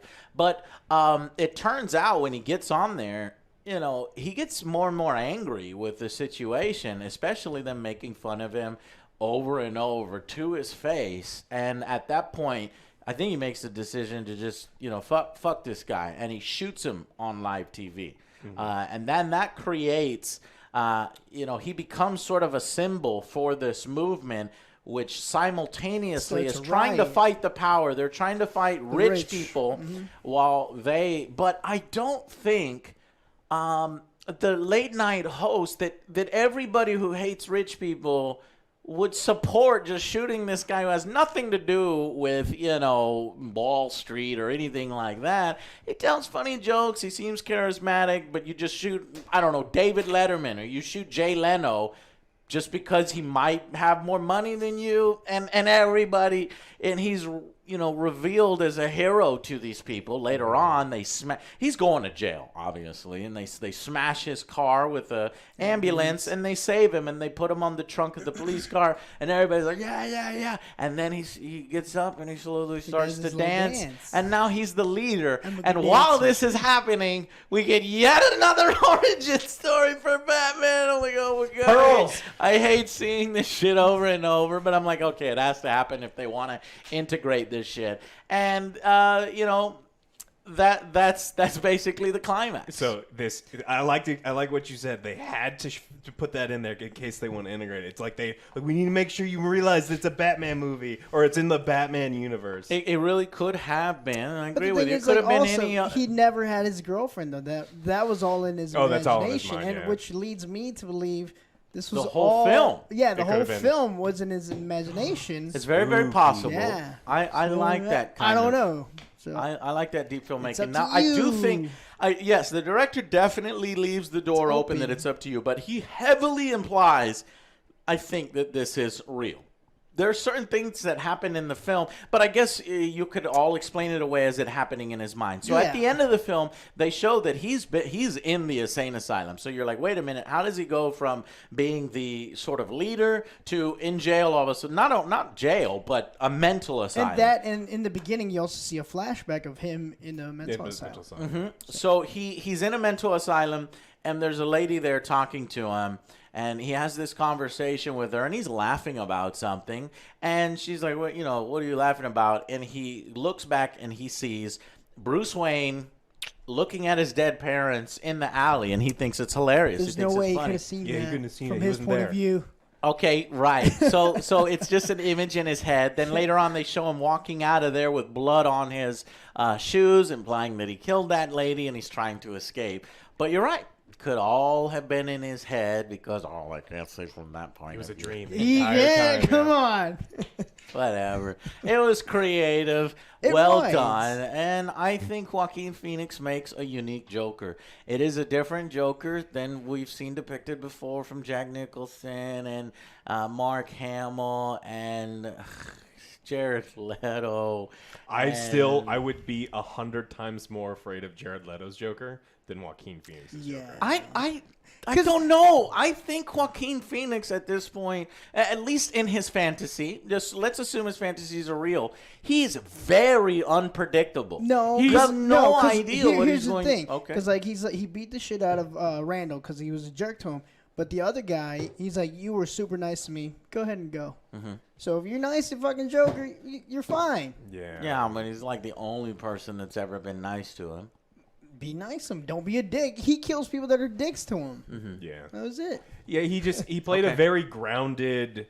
He's not trying to be. This movie's not about like the introduction of a supervillain. I think they're trying to tell a contained story, and they were very successful doing that. The problem I have with it is them, especially at the end of the movie, it's like based on DC characters. Like, no, it wasn't. This was. There's no way can this fit in anything relate. I mean, you could be like, yes, the Waynes were in there.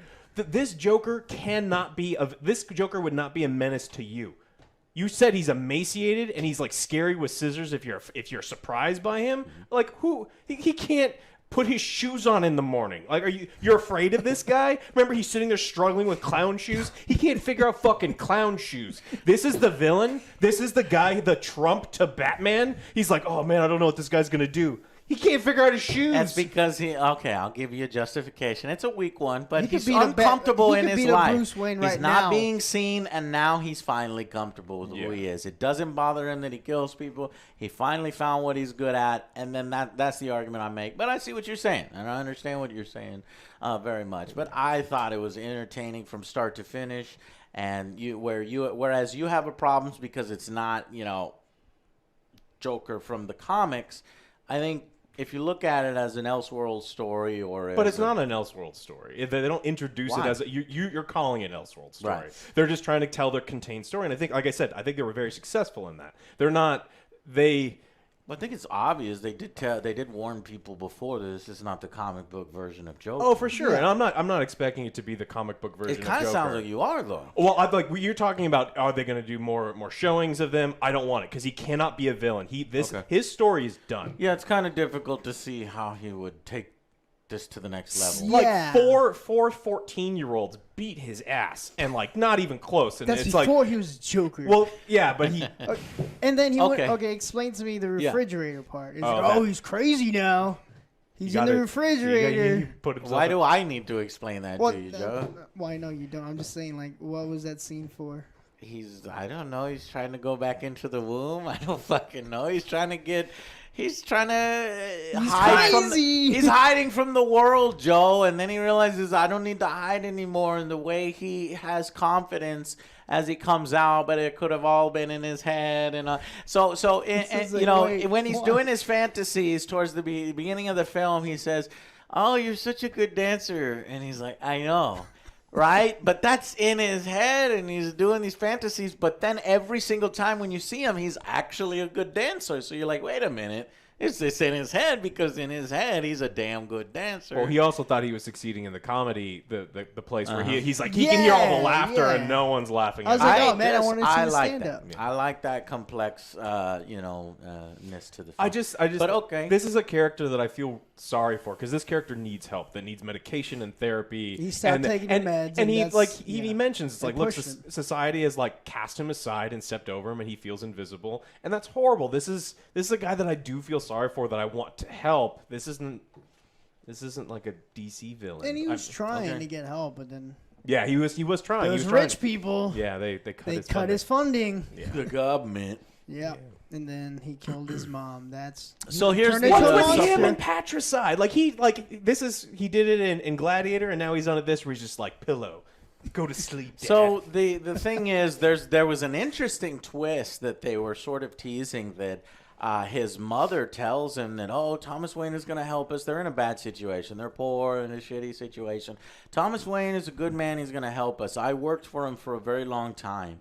Then, he finds a letter from Thomas because she keeps sending him letters.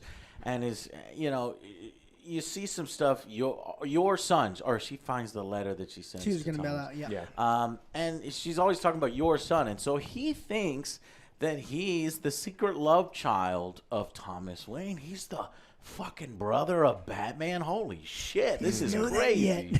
Right? So he goes to confront Thomas Wayne. First, he's kind of fascinated with his supposed little brother. So he's outside the gates and you see that. Magic. I don't know what the hell Bruce is thinking. Some creepy ass guy out there. I'm not talking to him. But, he does magic trips for him. And I think Alfred comes out. He's like, who the fuck are you? Get the fuck out of here. And he's like, I'm this person. Here's my mother's name. And he's like, oh, you're that. You're the boy of her. And so you think, oh, there is something there. He's like, get the fuck out of here. And then get the fuck out.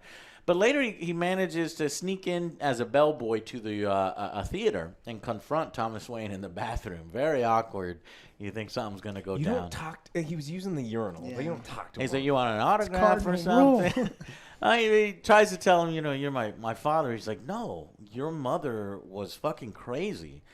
She had to be admitted to the fucking mental hospital, and he's like, shut up! No, you're wrong. But he goes and he checks at the mental hospital.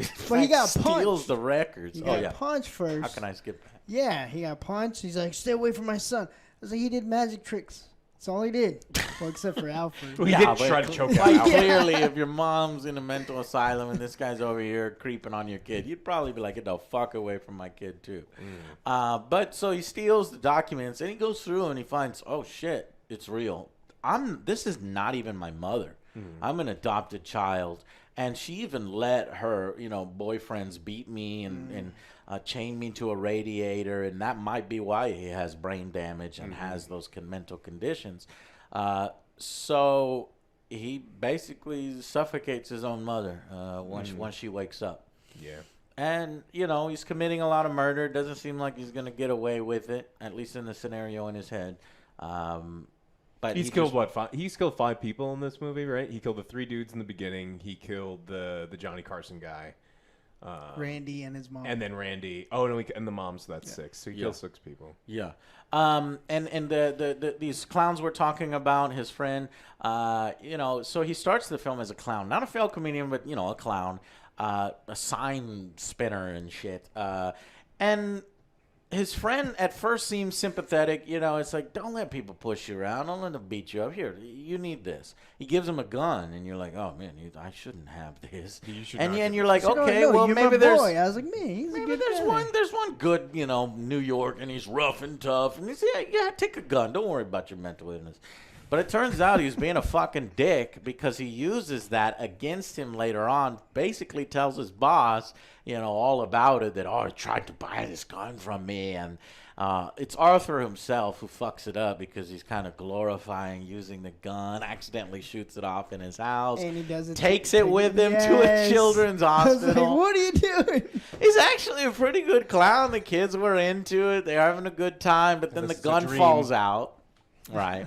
Well, it could still be a dream, or it could have been legit. The gun falls out, gets fired from his job, makes it worse by it saying, oh, no, you try to buy this gun off it. So he's like, fuck that guy. Later on, they come over to offer him sympathies for his mother passing away.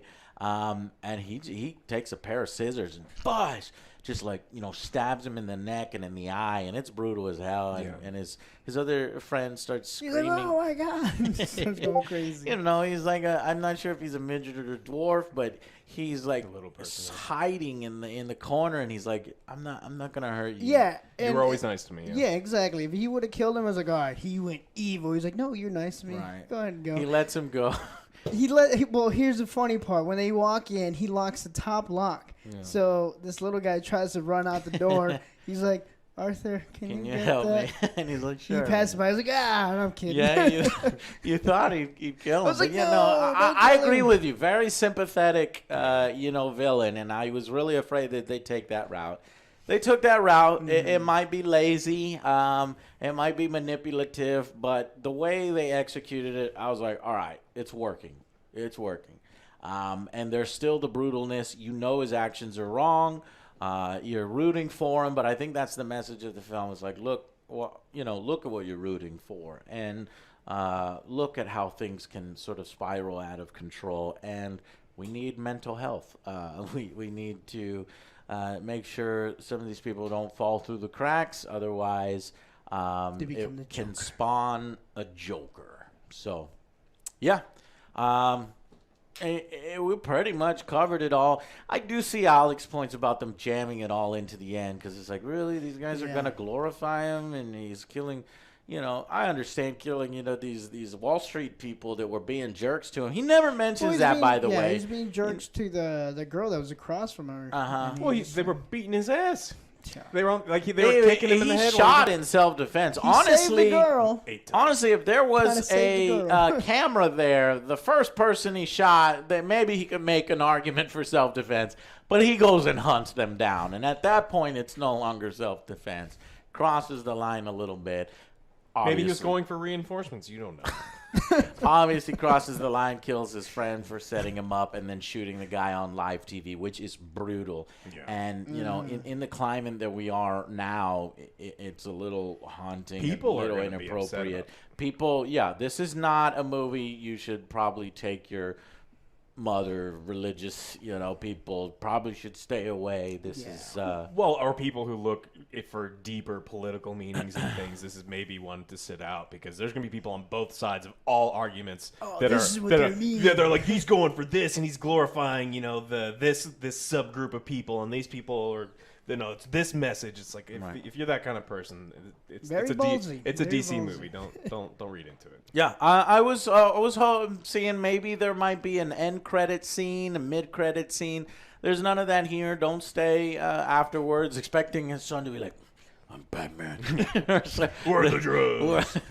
Bruce Wayne goes Batman. He's No, still 14. I just thought it was a well executed film, a different alternate take on Joker. So, think that's it. I think we covered everything. Anything spoiler that we missed?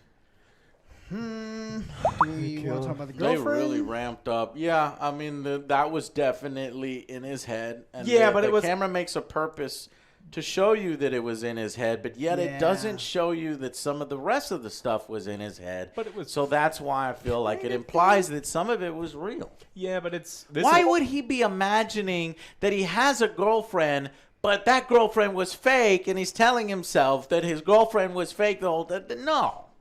Right? Come on. Why would he tell himself his girlfriend was fake?